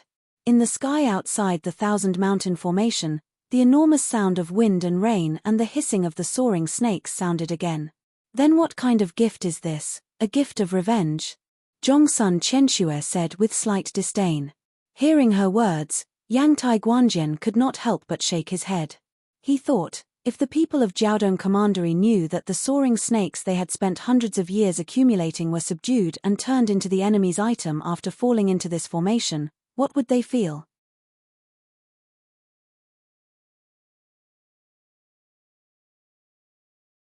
Chapter 655. Outside the mountains, serpents appeared again, arriving with the wind and rain. A dim light flashed in the wind and rain, and then the wind and rain stopped abruptly. The 4 soaring serpents, like the 2 soaring serpents from before, curled up on one side, not daring to move, like sheep that were afraid of a pack of wolves. Thinking of how many generations of effort Jiaodong Commandery had spent to raise these soaring snakes, they were one of the true foundations of Jiaodong Commandery, and the most important chess piece that Zheng Xiu had placed on the battlefield. But now, Jiaodong Commandery was basically giving this foundation to them for free. This feeling was very good. Looking at these soaring snakes that did not dare to move, Qian Mu felt some regret that Qing Yaoyin had come too late. 2 groups of soaring snakes had died under Yangtai Guanjian's sword. Thinking of how Zheng Xiu and Yuanwu had stolen the Basin Kendo ground, he felt that this was karma, and Jiaodong Commandery was paying back their debt. If we can leave here, can we make these soaring snakes into mounts? He looked at Qing Yaoyin and could not help but ask softly. His tone was filled with humility and uncertainty. The humility came from thinking that everything he had came from his master, so he had no pride. In his eyes, Qing Yaoyin and the others were elders he had to respect, and uncertainty came from 2 aspects. One was the problem itself, and the other was whether they could leave here alive. Even if the soaring snakes of Jiaodong Commandery were going to become something in their hands and become a powerful aid, even the descendants of the Qin's ancestors had appeared. Naturally, there would be some unexpected experts that would appear. No one could predict what kind of battle they would face. But in his view, as long as they could take these soaring snakes out of here, since Bailey Sushue could use the nether dragon to enter Chongling's imperial city, then they could use the soaring snakes to do the same. The soaring snakes did not have powerful scales like the nether dragon, but at least they were true serpents. They could also fly high, surpassing the limits of many seal weapons and flying swords. Qing Yaoyin shook his head simply and said, the flying snakes are naturally violent, especially when Jiaodong Commandery has been using medicine and whistling to control them. Their minds are greatly damaged, and they are even more violent than the flying snakes in the natural world. Of course, it can do simple tasks, but it is extremely difficult to make it a mount that can truly understand one's thoughts. After a pause, Qing Yaoyin looked at Qian Mu, who still found it hard to understand, and explained, using flying as an example, you can have it fly to one place, but it is almost impossible to have it deliberately hide its figure and sound while flying, especially controlling its energy vibrations. Qian Mu was silent for a moment. Thinking, this was a difficult problem to solve. Simply put, you can tame a shepherd dog to help you herd sheep, but you can't order it to do anything smarter. However, at this moment, Ding Ning's voice rang out, we can't, but this friend bestowment might be able to. Qian Mu was stunned. Qing Yaoyin and everyone else stilled. Yusi was the name of this young nether dragon. This name was a bit strange, so everyone was not used to it. But this sentence seemed to make a lot of sense. They were not of the same kind as these serpents, so they could not communicate. However, This dragon whelp had already shown the ability to control them. Ding Ning took a deep breath. The most difficult thing to deal with Zheng Xiu and Yuanwu was that they lived deep in the Changling Imperial Palace. They had many armies, and many powerful cultivators to protect them. Even if people of the same power as them came in front of them, they would have to face the situation of being outnumbered. Yet if many experts came in front of Zheng Xiu and Yuanwu together, the result would be very different. But this was something that needed to be considered after leaving this place. Bailey Sushue had used many years to plan a chance to assassinate Zheng Xiu, and Yi Xiao had used most of his life and everything he had to plan a chance to kill him. The dust mountains here were so stable, and showed no signs of loosening. In the 1,000 dust mountains in his gaze, light and shadow were blurry. Some fine dust flickered with radiance, but occasionally flashed with the shape of swords. The world of cultivators changed rapidly, and there were countless opportunities and changes. Just like today, a black ice worm turned into a nether dragon, and the accumulation of Jiaodong commandery over hundreds of years was being stolen without the outside world knowing. Some cultivators could not even break through Realm 4 in their entire lives, but some cultivators, because of an opportunity, broke through a barrier that had held them back for many years. Qin Dynasty's Longxi commandery, Baiji Quarry. A man covered in dust put down the steel drill in his hand. After a long moment of silence, he slowly raised his head, straightened his body, and looked at the nearby river. Longxi Commanderess Baiji Quarry was one of the most important quarries of the Qin dynasty. The stone here was unusually strong, and could be used to make city walls. At this time, the Qin dynasty and the Chu dynasty were fighting fiercely. Some of the forts on the border needed strong stone, and there were often dozens of empty ships waiting by the river. Quarrying stones, especially those that were exceptionally hard, was an extremely difficult job. The extreme fatigue and flying dust were extremely harmful to ordinary people. Therefore, most of the people who quarried stones in this quarry were prisoners who were punished with hard labor. The war was tense, and the officials in charge of this quarry were even stricter. Seeing that someone had stopped working and stood up to look at the scenery in a daze, an official's expression immediately changed. He walked toward the man with a long whip in his hand. This official was very fat. Longxi Commandery originally belonged to the Chen country. This small country had ceased to exist when the Qin dynasty destroyed the Zhao. But the Chen family was a prominent family, and had great power in the local area. This official was surnamed Chen. While he spent his days with these prisoners and dust, it was a fat job. The families of some prisoners would often give him benefits for him to arrange some easy work. Over the years, he was treated like a local tyrant, which naturally increased his arrogance. Normally, he would scold and beat the prisoners he disliked, or whip them until they were dripping with blood. So when they saw this official walk out from under the awning, even if he was not targeting them, many people along the way started to tremble in fear. But the man was still in a daze, and did not even seem to hear the trembling reminders around him. The shadows of the official piled up in front of him. Seeing this man still disregard him, the official felt his authority was being challenged. "Do you want to die?" With a shout, he didn't even think before lashing out with his whip at the man's face. There was an explosion. The whip landed solidly on the man's forehead. You're tuning in to the Celestial War YouTube channel. Don't forget to subscribe and join us on this journey to catch the most captivating stories.